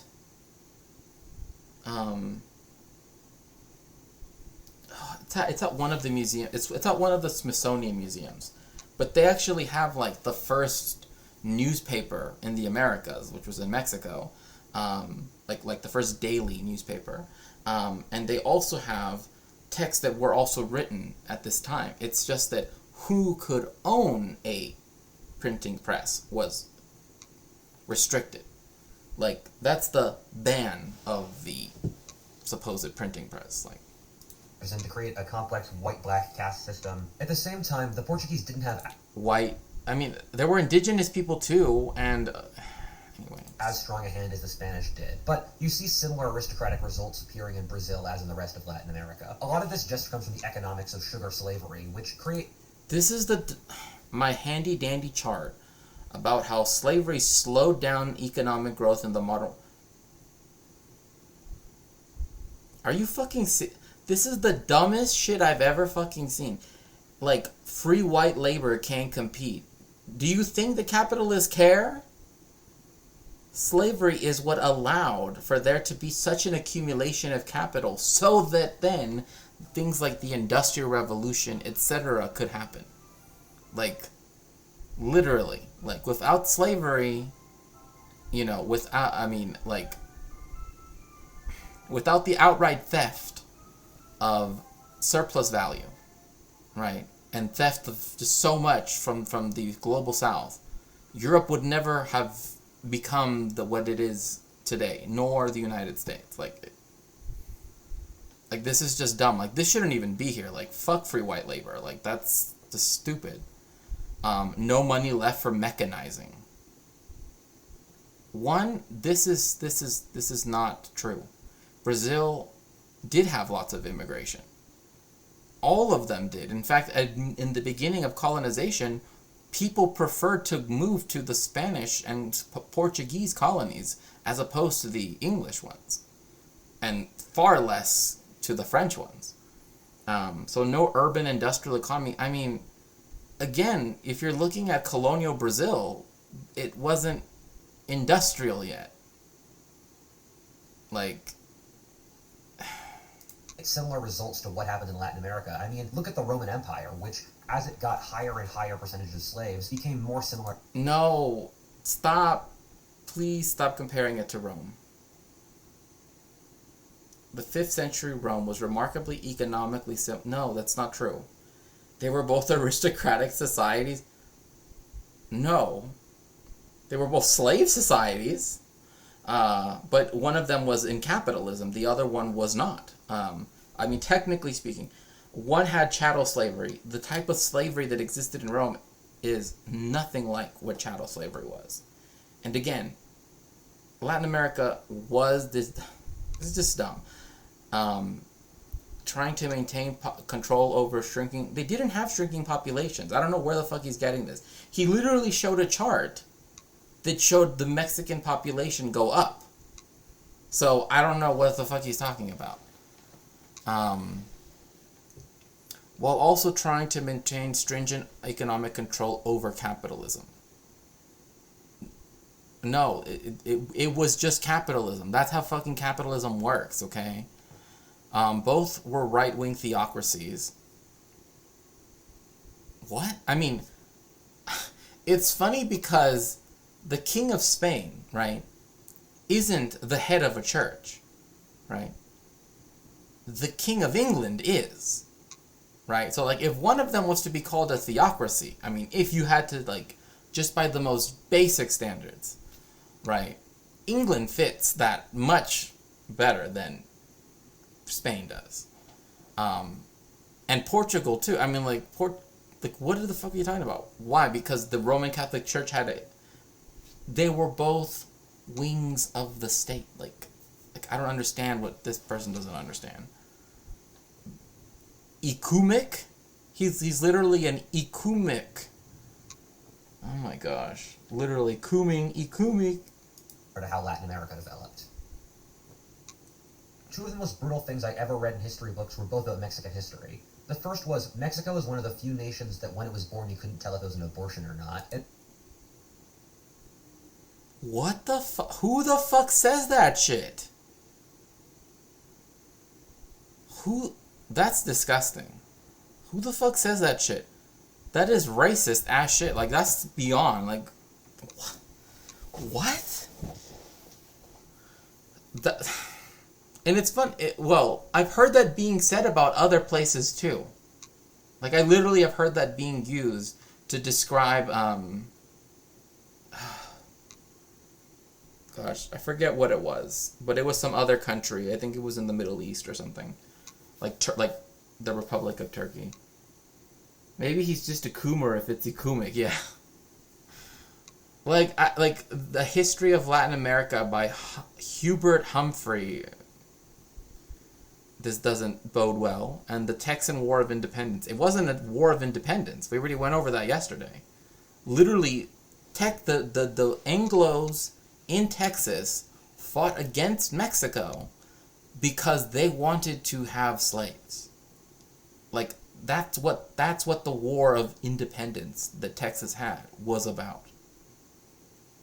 Mexico had already abolished slavery and said, you can live here in this land that up here in Texas, right, along the Gulf Coast of Mexico, along the Gulf of Mexico, and they said, yeah, we will follow your laws. Well, slavery ended right there at the Louisiana border. It was there and no further. As soon as someone stepped on Mexican soil, they were free. However, we know from yesterday's video that the Texans, the Anglo-Texans, or the Texan American, whatever you want to call them, they said, oh, whoa, of course we uphold the law. In fact, we of all people believe in the rule of law over here. They're the ones that literally illegally kept people enslaved. And then were mad when Mexico was like, you have to fucking stop that, or we're going to send in the army, and then tried to cast Mexico as being like Nazi Germany because they did that. No. And the other was Mexico as an epilogue to the Spanish Empire. Confused? Let me explain. As I tried to explain before, the Spanish government set up Latin America in order for them to administer it directly, and so that the colonies could not act independently. This meant that when the Spanish colonies did get independence, they continually floundered about and failed to act independently of the Spanish crown. Wait, if they got independent, why would they need to... Does that even make sense? When they became independent, they floundered around because they couldn't... What? They didn't listen to the Spanish crown anymore. Well, duh, that's how fucking independence works, but okay. I guess that's not how you expect independence to be, I guess. I guess, like, these countries still have to be subjected in some way to the Spanish crown. But, oh, the Americans, oh, absolute freedom. Absolute freedom. You know, like, this is just... When Spain was invaded by France during the Napoleonic Wars around 1810, each of the Spanish-American colonies collapsed into what amounted to civil wars. People often talk about wars of liberation, but they were really normally just brutal race and class wars as the fabric of society... He legit said race war. Bruh, no. Oh my god, this is fucking the worst. Oh god. The wars of independence were the criollos, the native-born white people, right, so to speak, the American-born white people, who, just like the ones in America, wanted to be the ones in charge of all of the positions of power and of all of the access to capital. It was not a race war. The fact that most of the armies were made up of people of color is because they colonized and imported slaves. They colonized someone else's land and imported people from another continent, and then used them in their armies. Not because the mestizo people were against the peninsulares. Like, that's like, reading it as a race war is just like beyond, like, I don't even know what to say about that. Like, that's just not even true, because the two factions were two groups of white people, just like in the United States War of Independence, right? These were just bourgeois conflicts. That's all that was. It fell apart with one local faction supporting the Spanish and the other independents. For example, about 25,000 people died in the American Revolution, while 400,000 died in the Mexican, but both countries had roughly similar populations.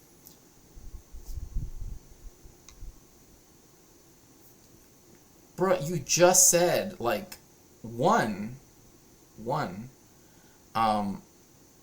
Mexico did not officially gain independence until 1821 from the Spanish. It started rebelling in 1810. Okay? So there's that. Also, again, this is like acting as though, like, one thing I don't understand, like, well, then in that sense, that means Mexico fought harder for its independence than the United States ever fucking did. But whatever. Again, most of these deaths would have been because of... I'm not even going to get into it. Like, I don't even think I have to explain it. Why would armies of enslaved people be more likely to die? Of indentured people, etc., etc., etc., of marginalized people. Why would they be more likely to have a higher death rate than two armies made up principally of, not exclusively, but principally of white people? I mean, again, this is just an estimate, but of course, another thing too is that there were different waves of the independence war. I already talked about this yesterday, right? Like first there was Miguel Hidalgo, then there was Morelos, then there was, you know, like so many different people, like leading different groups to try to gain independence. And again, the difference between Britain and and Mexico, I guess, is the fact that they had an entire colonial, like kingdom essentially set up there in Mexico. That's why it was called the Viceroyalty of New Spain. So it had like the Spanish army there, right? It didn't have to be invaded by the Spanish. They were already there. Another thing too is that there were other colonies that remained colonies that also were much closer, you know, like just across the, you know, Gulf of Mexico, right? You have La Habana, right, in Cuba, which was a Spanish colony that sent in reinforcements.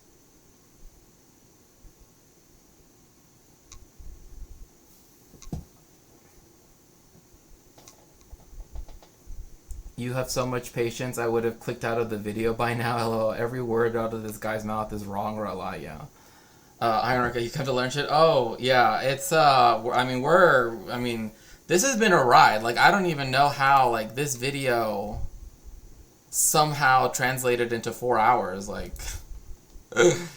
Populations. This was since the collapse of Spanish power resulted in the collapse in society in Mexico, while the collapse of British power in America was just normal business. What the... It was an apocalypse. That's not even true. Do I have to show my Mexican money again? I think I have to show my Mexican money again. This is so fucking bad. Oh my gosh. So, this here, this scene here, this is what societal collapse apparently looks like to that dude. But the British, when they were defeated, it was just business as usual. I wonder why, because maybe the Revolutionary War wasn't revolutionary in the first place. I don't know. Afterwards, the Latin American nations formed under caudillos or independent cults of personality as their government. Cults of personality? Bro, just shut up, please. Like, this is just not even caudillos. Like, he learned one word and is now applying it to just everything. Like, oh yeah, he's a caudillo. Bolivar, like, and why is General de Santa Anna here? He wasn't one of the independent... Anyway. These people would normally form factions to back them, often interestingly enough pulling from herding tribes as their followers, and then launch themselves into power for a few years until the next dictatorship would gain power. Oh wait, I just realized something. Luckily I realized it right away. Just making up random shit. That sounds right in the white family meeting. I know, it's just like this is just such bullshit. I mean, he even includes a portrait of someone who wasn't even like alive yet.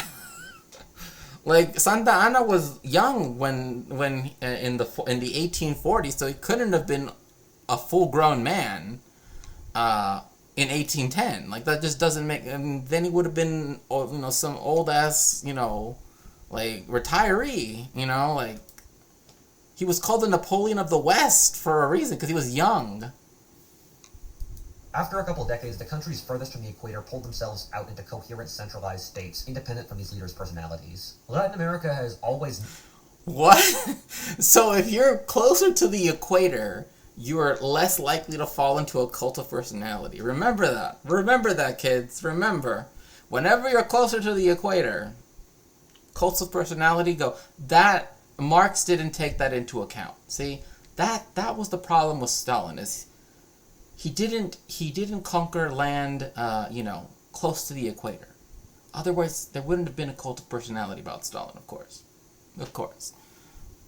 Not been very stable, and so political fashions elsewhere manifest really strongly in Latin America, since the aristocratic culture allows cults of personality to manifest... The aristocratic culture... tell me that the cult of personality surrounding just one person, George Washington. Like, I've never seen anything at all, like, for any, I mean, even for Miguel Hidalgo, like, even for him, like, he's not even, like,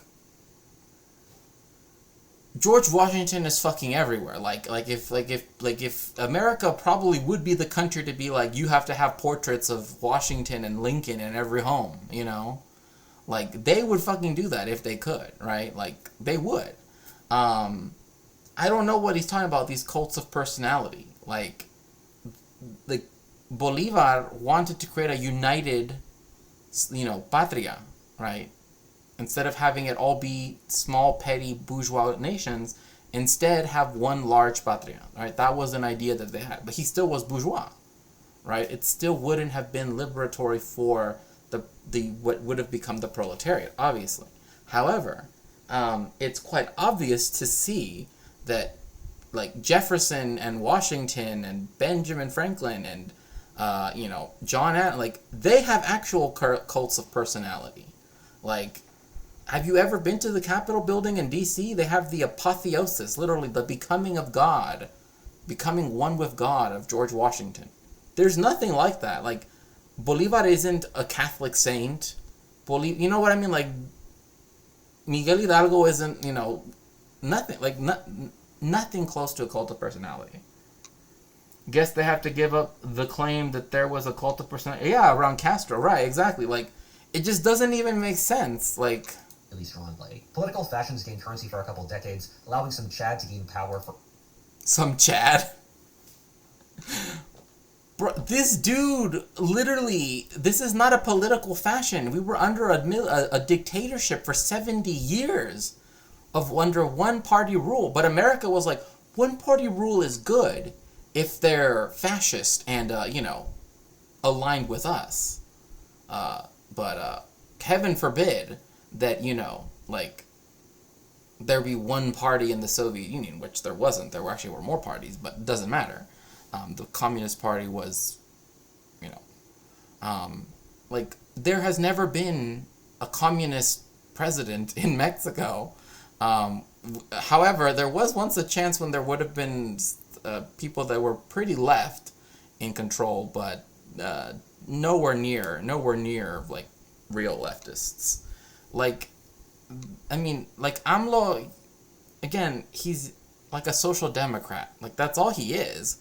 I mean, he's just different in that he isn't this dude who literally represented the 70 years of dictatorship that Mexico was under. That America doesn't want to consider a dictatorship because during the whole time they were like, oh, Mexico's based, because they do, they let us imperialize them. They literally carved the president, yeah, exactly, into a sacred mountain. Yeah, exactly. Like, for him and his buddies, and then another faction sweeps over the region where you can't make a real long-term change. Like, this is literally, this is literally the worst fucking example to use. The PRI, the party that this dude is part of, ruled Mexico for 70 years, uninterrupted. The one, like, literally, like, there were, as people like to say, there were 3 revolutions in 1968, as people like to say. The one in France, the one in the Czech Republic, or Czechoslovakia, mainly in Prague, and Mexico. But because Mexico people are brown, mostly, no one gives a fuck about that one. Who were they rising up against? The dictatorship. Like, just because the dictatorship changes faces, if they're doing the same shit, it's a dictatorship. Like, America's idea of a dictatorship is it has to be one guy. Like, that is their idea of dictatorship. In Mexico, they technically followed the law, each serving 6 terms, but they know that there was a council of people, a group of people that essentially were like capitalists, that were the ones that drove all of Mexican policy for those 70 years. So after 12 years of literally right-wing hyper-neoliberalism, they voted in back in the party that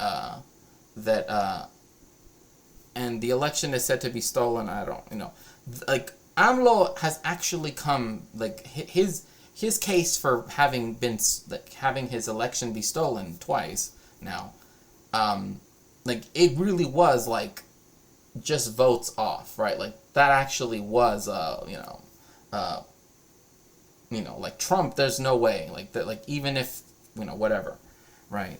But like AMLO, like literally, like in some cases lost in some places like by 200 votes. So when he wanted it, but anyway, that's a whole different. From 1850 to 1920-ish, republics of white landowners with voters rarely numbering over 10% of the population dominated the region. From 1920 to 1960. I like how also this is all of Latin America, as if there aren't majority white countries in Latin America. Like, oh yeah, in Argentina, even though they're like the whitest country, or like technically Uruguay is the whitest country on earth, but even though they're 95% white, they were only 10% up until 18. Oh my god. 60, the area was dominated by dictatorial nationalist technocracies that were a weird mix of right and left-wing policies. Military dictatorship. I bet this dude thinks that he's a centrist. Because there's no such thing as a left-wing policy. This is the issue with people that are centrists. Like, they say, I'm a centrist because I support right-wing policies and left-wing policies. There aren't left-wing policies. You are left-wing or you're not. Right? Like, there is a dividing line. Literally, politia, literally, the word politics means division. Because it literally means, it comes from the word for wall. Right? Like, polis, right? Like, which people recognize as city. That word, like politia, it's referencing that something is walled off, that it's separate from something else. So politics is separation by definition, like literally in the word. It's not about, oh, I can choose some fascist policies, some Republican policies, some Democratic ones, and some socialist. That's not how that works. There is a dividing line. You're pro-capitalist or you're anti-capitalist. That's literally the only question you have to ask. Do you want capitalism or not? And if you say you want it, then you're right wing. Just accept it. There's no such thing as left wing policy. Like, literally no such thing. Because by definition, if it was leftist, it would be anti-capitalist. There is no leftist policy that would ever be promulgated in a capitalist country. Also, nationalist technocracies, that doesn't even make sense because it wasn't until after this here, what he's calling liberal democracies and leftist democracies, is the nationalist technocracies. It's competed with communists and almost always won from 1960 to 1980. Liberal democracies gained power from 1980 to 2000, followed by a shift to left-wing governments until around 2016. No, I mean, again, I understand why people say that, the Mas Party, and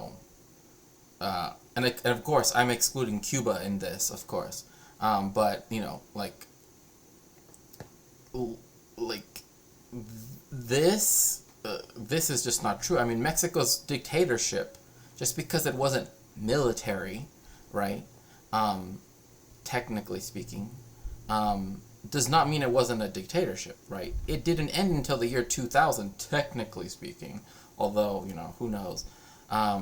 So, again, because they had 70 years of uninterrupted one-party rule, but it was okay if it's Mexico because, imperialism.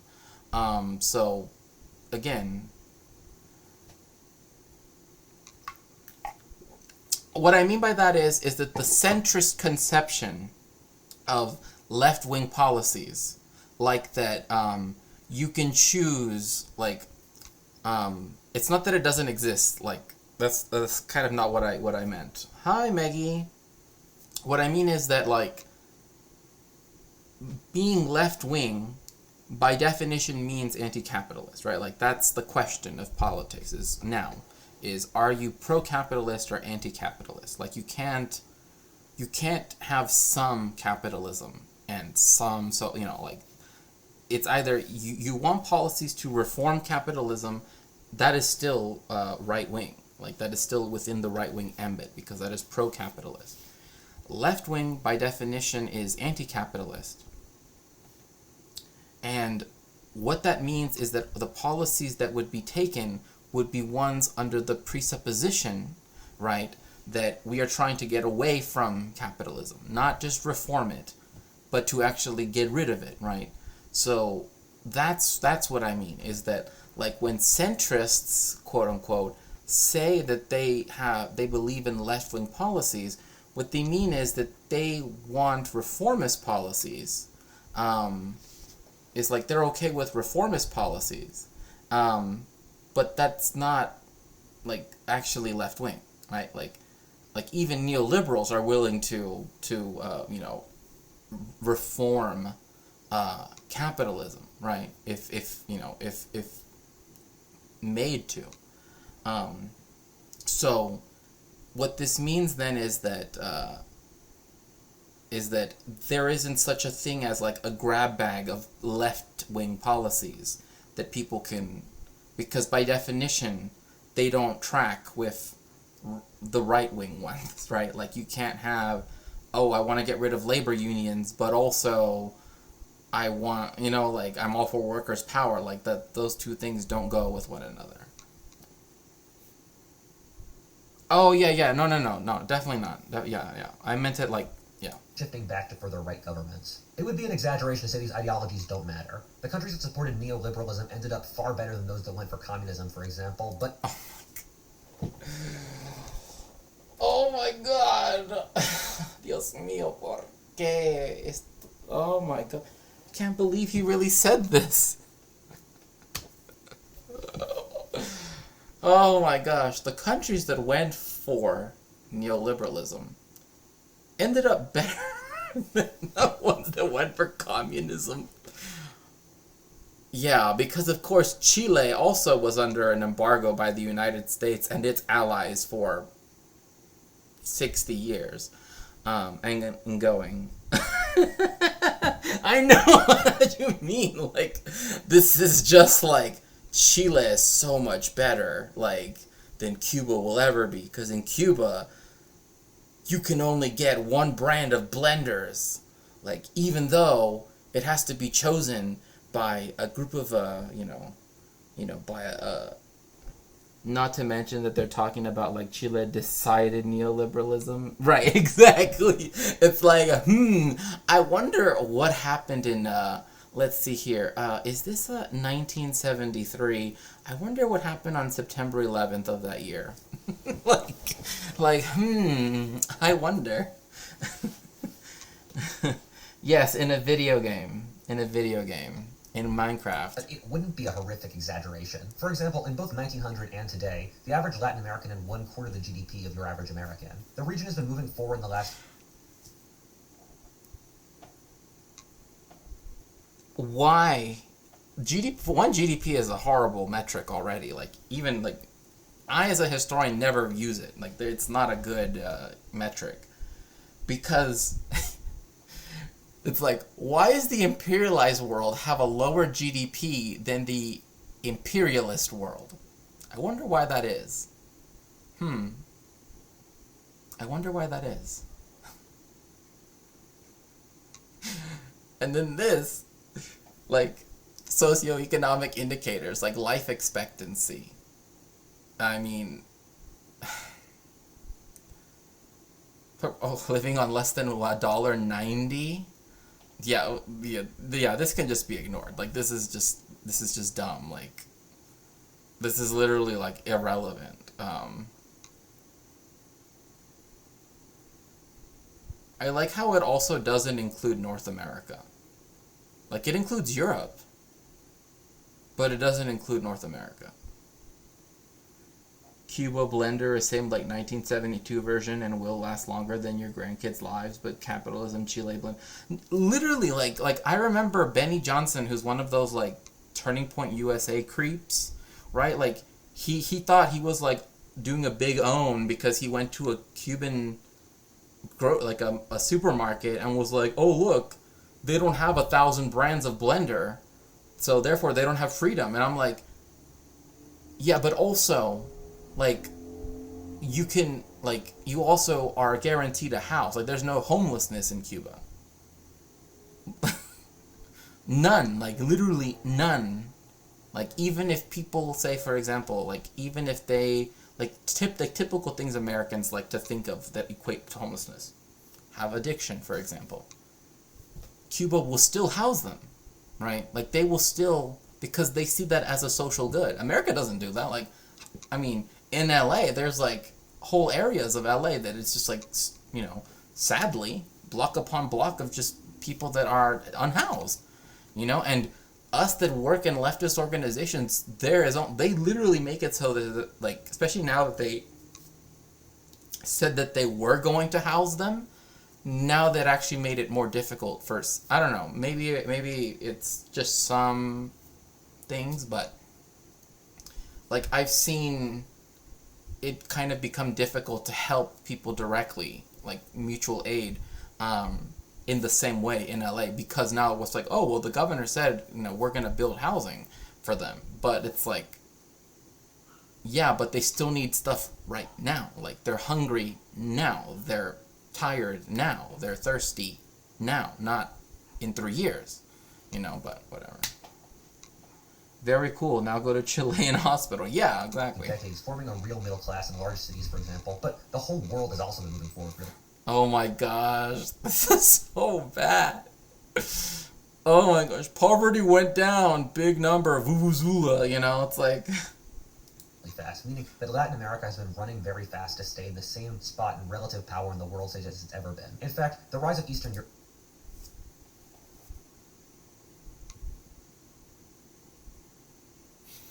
I like that this literally tells you what the problem is. Like, literally tells you what the problem is. And it's still like... Yeah, it's Latin America's fault. It's because they're not working hard enough. Also, FLFNF, you live on 62K? Like, bruh, like, you need, like, I need some gift subs now. Like, come on. I gave you guys a long stream today. I get like 10 gift subs, especially if you're making 62K a year per person. FLFNF.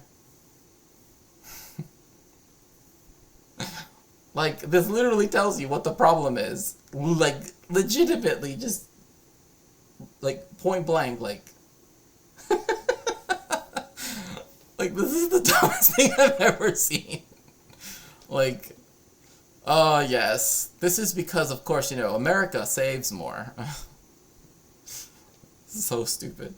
Europe and East Asia makes Latin America look downright pathetic and embarrassing. Latin America What? What? Okay, he's just a fucking racist piece of shit. Really has problems. Anyone, especially Latin Americans, realize that. They wouldn't be migrating... Latin Americans, they realize that, you know, they have problems. Bruh, like, yeah, this is just so fucking bad. This is literally the, like, we need to build a border wall and let them take care of their own problems type of shit. Oh my god. This is so bad. Oh my god. This is so fucking bad. Okay. ...to the US or Spain in the tens of... Also, why is famous US-owned Puerto Rico on here? It's owned by America? Why is it that it has almost 4 million people that have to move to the United States? Explain that to me. For reals, though, the reason we remember MLK as a successful peaceful is because Malcolm and who... Yeah, exactly. But also, we have to remember, you know, other things, too. Like, one, that MLK was also a socialist. Millions if that wasn't the case. Countries like Brazil and Mexico have more annual gun deaths due to... Why is this the case? Why is this the case? Like, there is literally, the answer is right here in the map. It's even here in this, right here. There is a country that allows just like literally anybody, anything that breathes, that literally would give that would literally give an AR to like a new to like a newly born baby if it could, and literally did a campaign named The Fast and the Furious where they thought like, hey, maybe if we just like give guns away, we can track them. I wonder which one of these countries is that country. I wonder. I wonder. Because, like, this isn't as big of a problem in sub-Saharan Africa, except for the places where they have war going on, which are, interestingly enough, the places where the United States imperialists can get all of their materials from on the cheap. Somehow, capitalism flows just right. Doesn't, have any problems anywhere, Crime than deaths in actual war zones like Syria or Iraq. Many Latin American countries. I'm good with socialism. Huey and Bobby were also socialists. They created the first school lunches in America, land of the, yeah. Like Brazil or Venezuela are in the worst economic conditions in their entire recorded history. Why is Venezuela in this? It surely has nothing to do with the fact that the United States has an embargo, like a huge embargo against literally the country with the largest largest oil reserves in the world. Like, Saudi Arabia has nothing on Venezuela, except for one thing. The Saudi Arabians, right, the Saudi royal family, are willing to be the comprador bourgeoisie, essentially, for the Americans. That's the difference. Individualism has become a poison and a moral. Yeah, literally. I mean, so a lot of this Latin America are dependent on exporting raw materials, bruh. It's in the book. It's literally in imperialism, the highest stage.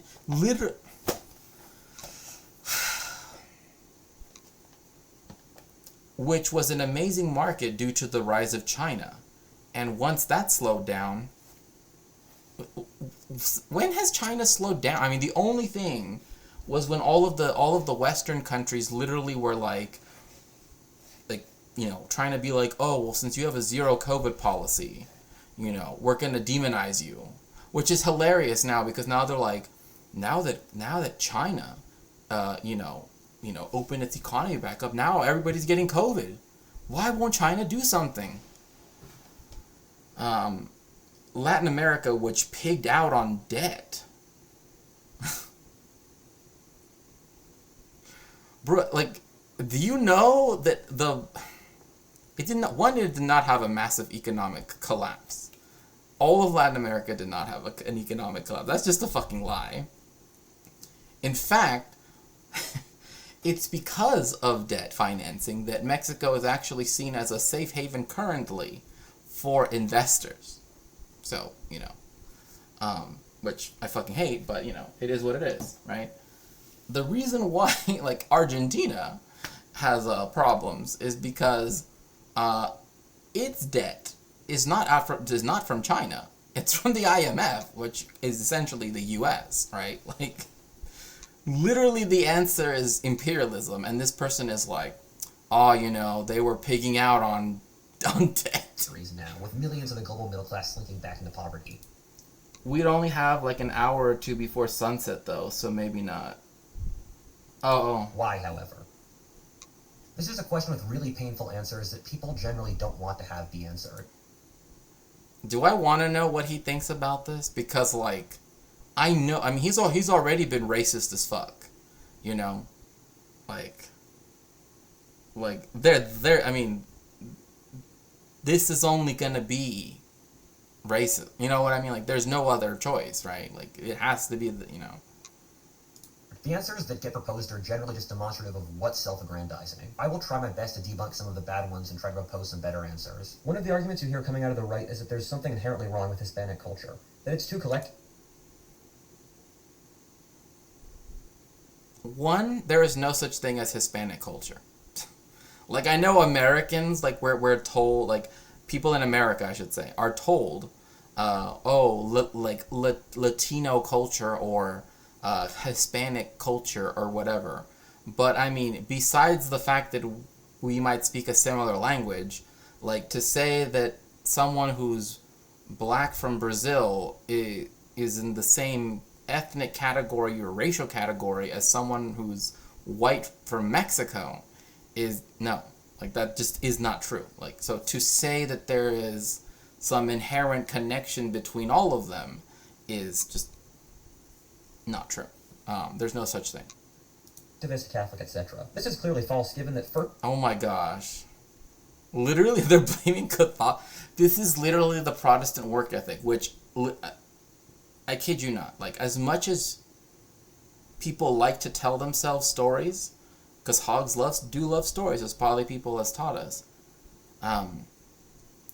Catholic countries, like, when capitalism was starting out, did not start to suddenly, like, have economic collapse, and the Protestant countries had all of the economic success. Right? Like, that didn't happen. Like, I know that's what Max Weber tries to argue by looking at England in particular and the Netherlands. But we already went over this with the debt money revolution. Like, France, Aragon, and Milan, etc. Like, those were, like, at that point in time, that would have been where you would have wanted to have your business. In retrospect, we can say, like, oh, Britain became the most, parasitic country on the planet. That's why it became so, whatever, but... Firstly, Spain did quite well once it integrated into the European Union, and that Hispanics have done well inside the U.S. Miami, in real terms, is... Oh, no. What? Bro, this is some race science shit. This is, like, literal Nazi shit. Like... as an Anglo-American, I feel more at home in New Zealand than Miami.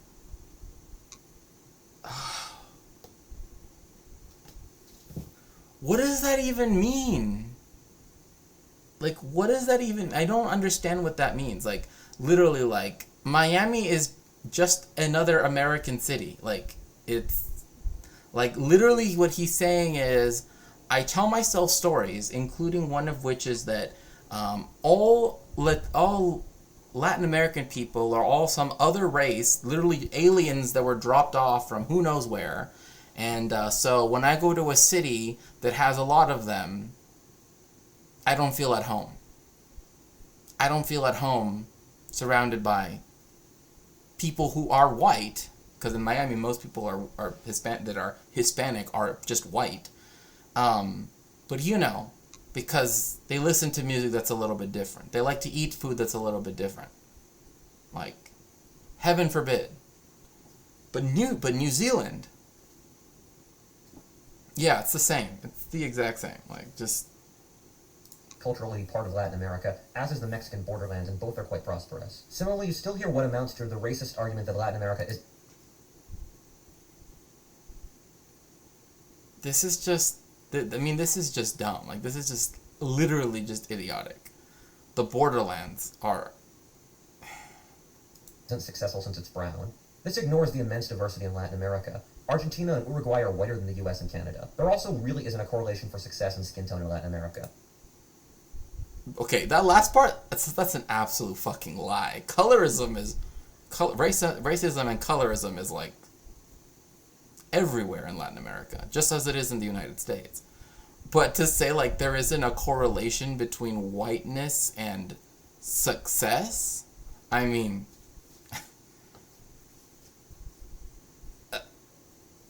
like, in the way how he's trying to argue that there isn't, like, people will blame the fact that, like, Peru and Bolivia are more indigenous, right? They're majority indigenous. They're the only two, if I remember correctly, Bolivia and Peru are the only two majority indigenous countries in the Americas. Literally, the only two.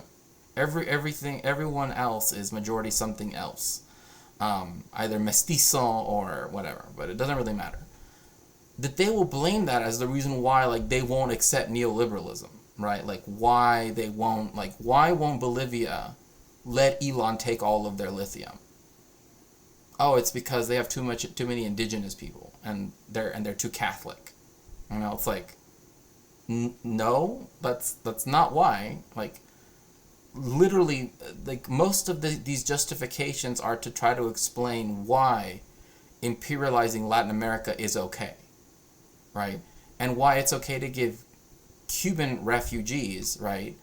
Again, I'm not saying that all people from Cuba that come to the United States are gusanos, but the ones that are, like, again, they can stay in the United States, but literally when Mexico was going through a 70-year dictatorship, a fascist one, they were willing to kick out Mexicans and send them to Mexico, even if they were U.S. citizens.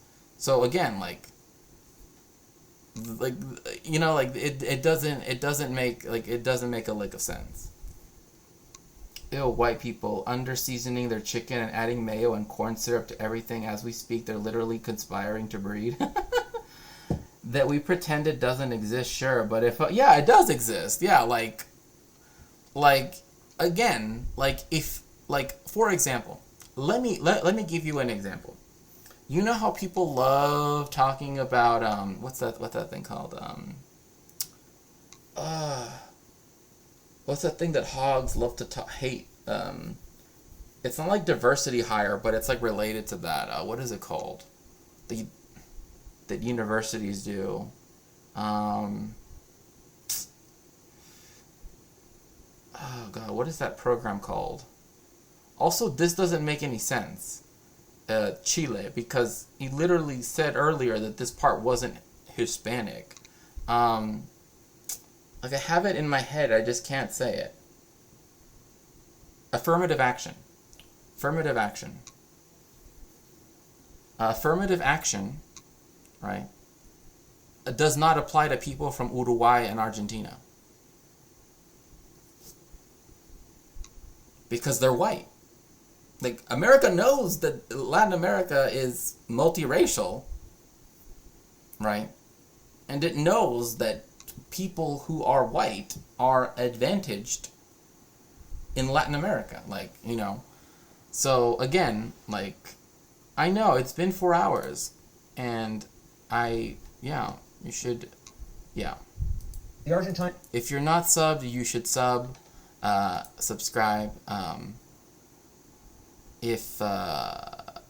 And if you'd like to help me in some other way, you can always go to my Linktree and find ways to support me there.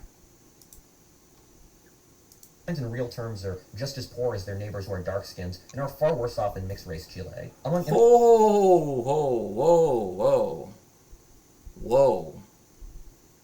I don't even know what to say about that. I don't even know what to say about that. Yeah, affirmative action, yeah. Affirmative action.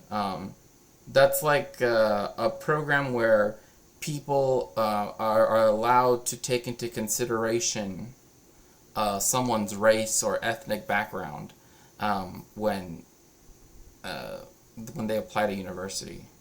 But in Argentina, Uruguay, because they're 95+% white, it doesn't apply to them because they're more white than the United States. So, you know. And make sure to subscribe. I need more subscribers so that way I can keep streaming. Immigrant groups in America, the largely white Puerto Ricans are poorer than other darker-skinned groups like the Mexican. This is so fucking racist. This isn't even like it's not even subtle. Like he's not even trying to be subtle.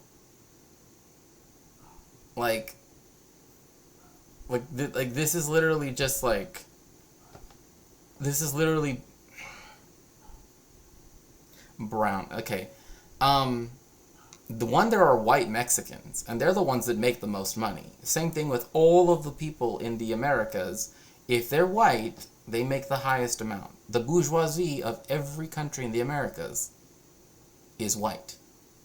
By the vast, vast majority, if not in totality. And And Puerto Rico is not a country. It's part of the United States. So the fact that it's doing worse than Cuba is something to say about the United States, not to say about Puerto Rico. Puerto Rico can't choose that. The United States does. Because that's its colony. It has colonized it for over 100 years. So, again, like, I really don't, like, and Panama, like, one reason why they're able to accumulate so much capital is, one, they're majority white. Two, they also had a huge period of time where the United States literally owned, like, a third of the country. So, just... You get the geography argument, which has some validity in that Latin America has had horrific diseases for all. What? Oh my god. This is just so dumb. Latin America has too many diseases? I thought the whole point, in the first part, oh, Europeans brought diseases, hence why it was horrible. Now it's, there are too many diseases there, so that's why it's, like, that doesn't make any sense. And also, like, okay, barely anybody, like, except for, like, uncontacted tribes and other people groups in the Amazon live in the Amazon rainforest. Yes, there are, with mosquitoes, etc., blah, blah, blah.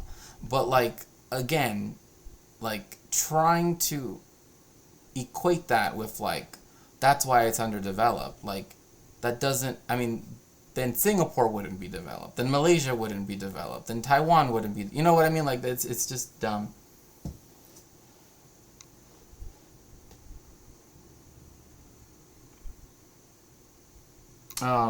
While your statement the bourgeoisie tends to be white may be true, the opposite is not necessarily also true, i.e. white folk are not necessarily bourgeois. We need to be... Yeah, exactly, yeah. That's a very good point. Yes, I'm not trying to say that all white people are bourgeois, or are part of the bourgeoisie, right? As, like, Argentina's case in point, right? Like, most of its people are not in the bourgeoisie, even though they're mostly white. Same thing in the United States. Most white people are not part of the bourgeoisie. But my point, like, as you said, like, the bourgeoisie in Mexico is, like, 100% white. Like, they're, like, it's because it's always been, maybe it's not 100%, but it's always been, like, very white. Same thing in Brazil, same thing in, like, all the, like, Peru, etc. Like,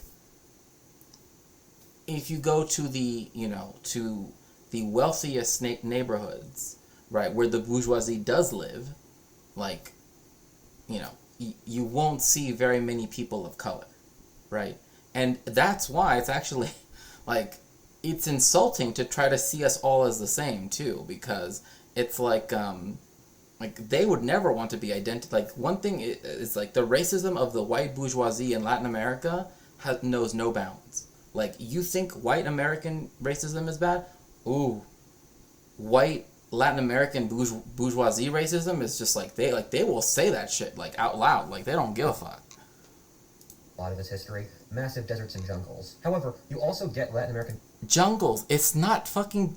There is one... Just this area right here has jungles. Just this one right here. Like, and some little areas here and blah, blah, blah. Like, he's acting like everything below a certain, like, latitude is, like, just... Or longitude is just, like, rainforest. Like, no, it's not jungle.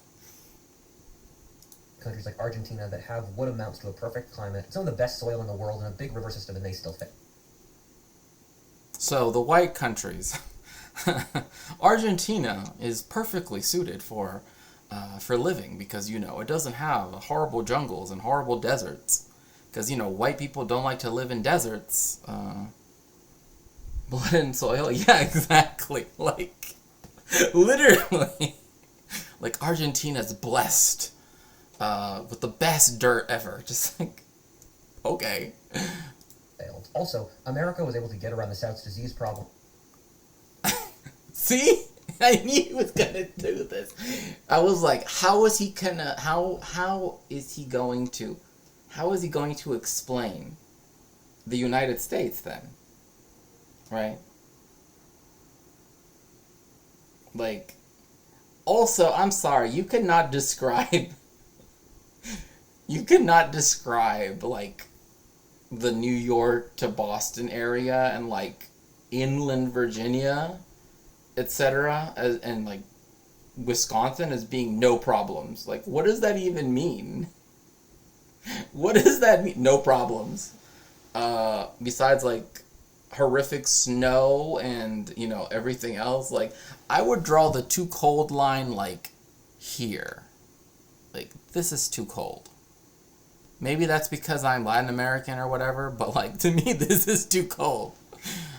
Soil so thick it breaks plows. I mean, if you want to get plowed, I guess, that's a whole different story. But too dry. I mean, does he realize that civilization itself started in irrigated desert places? No problems. Yeah, of course, the Pacific Northwest, Shasta County, like. Anyway, it's just... The deserts of the West, and difficulty farming the Great Plains through technological advance. Latin America could have done something similar if it was a more technologically developed culture. You also hear the argument...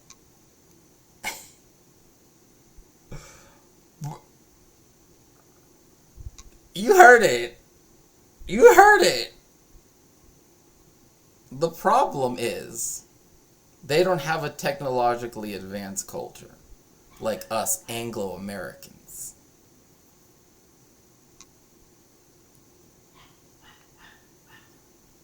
Also, why, I just have one quick question.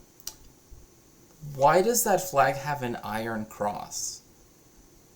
I don't know, maybe it's wrong, but, like, I don't know why it would have an iron cross. Argument on the left that Latin America is held back by colonialism and a part of either Europe or America. On the surface level, this does make sense given how Latin America has been economically dependent on other regions, namely Britain before World War I and America since. American imperialism also created communist reactions that slowed the region down. Bro, this is some reactionary ass. Like, I deserve some subs because of this. Like, this is something else. I deserve, like a book or something. Like, this is just like another level. Heavy-handed American influence did regress economic and societal development in a lot of sense. This is the entire fucking world, and it's still doing it. I like how for American imperialism, right? Like, they like to think like, oh yes, it was in the past, right? And they like to connect it specifically with the Spanish-American War, not like everything America has ever done and is doing. Like, also, like, let's just talk about the fact that, one, they're, like, the image of Cuban men, two of whom, right, but this one, being black, of course, and then two brown men, again, with the scared woman trope. I mean, that's literally Orientalist in nature. Like, that's literally just bullshit. However, upon scrutiny, it just doesn't hold up. Firstly, when you actually read the history involved, the local elites often welcomed colonial systems. Bolivar was practically... What? It's funny there is Bolivarian socialism, given that Bolivar was an aristocrat who supported very capitalist economic policies. Bolivar wasn't a Latin American nationalist economic... What does that even fucking mean? He was totally simping to Britain.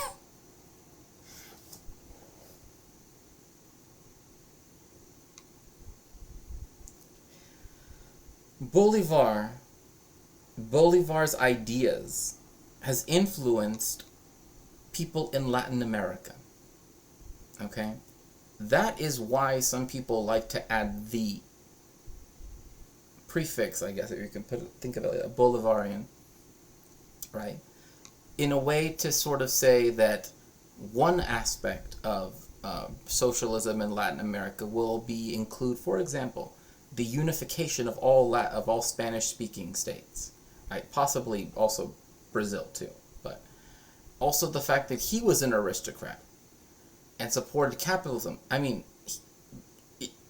yeah, he was a liberal. That's the point. I mean, like at the beginning of liberalism. That's so like this is like, oh, you hate capitalism, yet you have iPhone, you know. Yep, using white women's supposed fragility against minorities, melanin, and immigrants. Yeah. For context, between my grandfather and great uncle and great grandfather, my family owned something like 1/3 the state of Chihuahua through ranching at one time.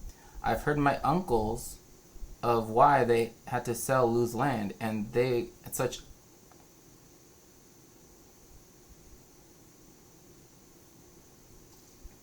Why would such a large rancher lose land in Mexico through the 1930s, through the 1960s?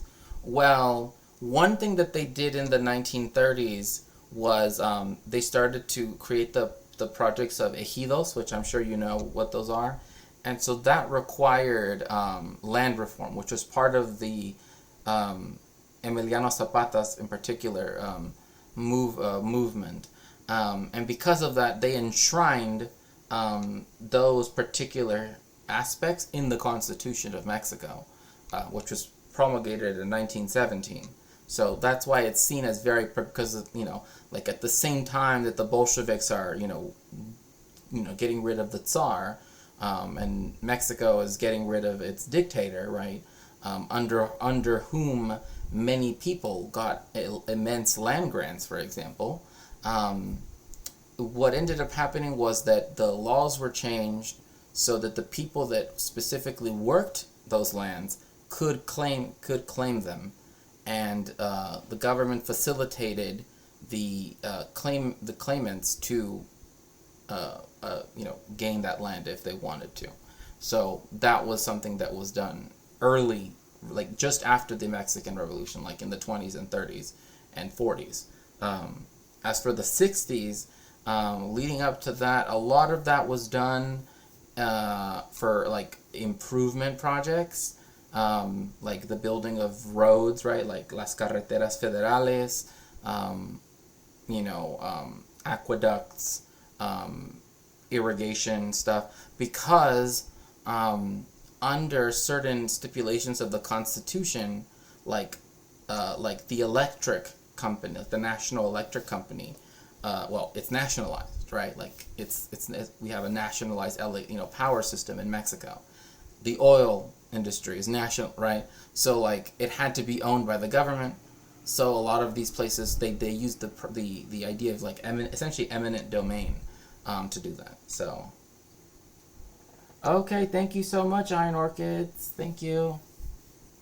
And also this whole thing that he was totally simping to Britain. I mean, they were again right after the war, which was destructive.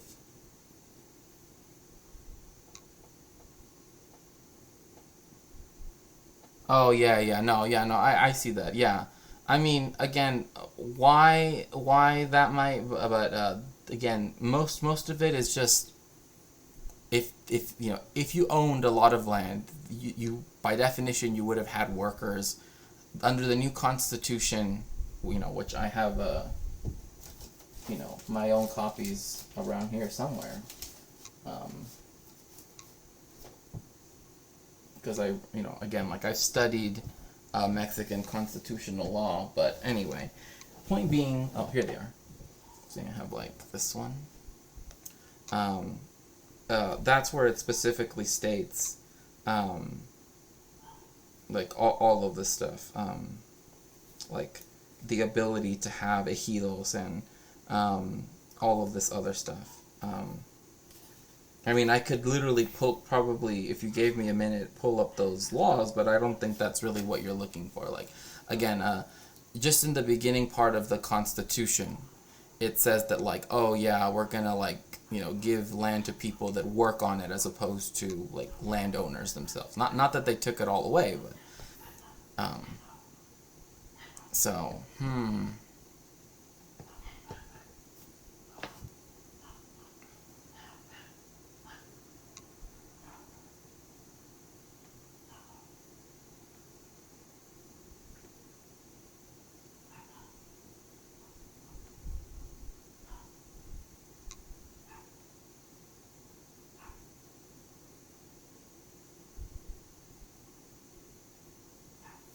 I have to. So I am thinking that we're gonna raid someone, and I think I know who we're gonna raid today.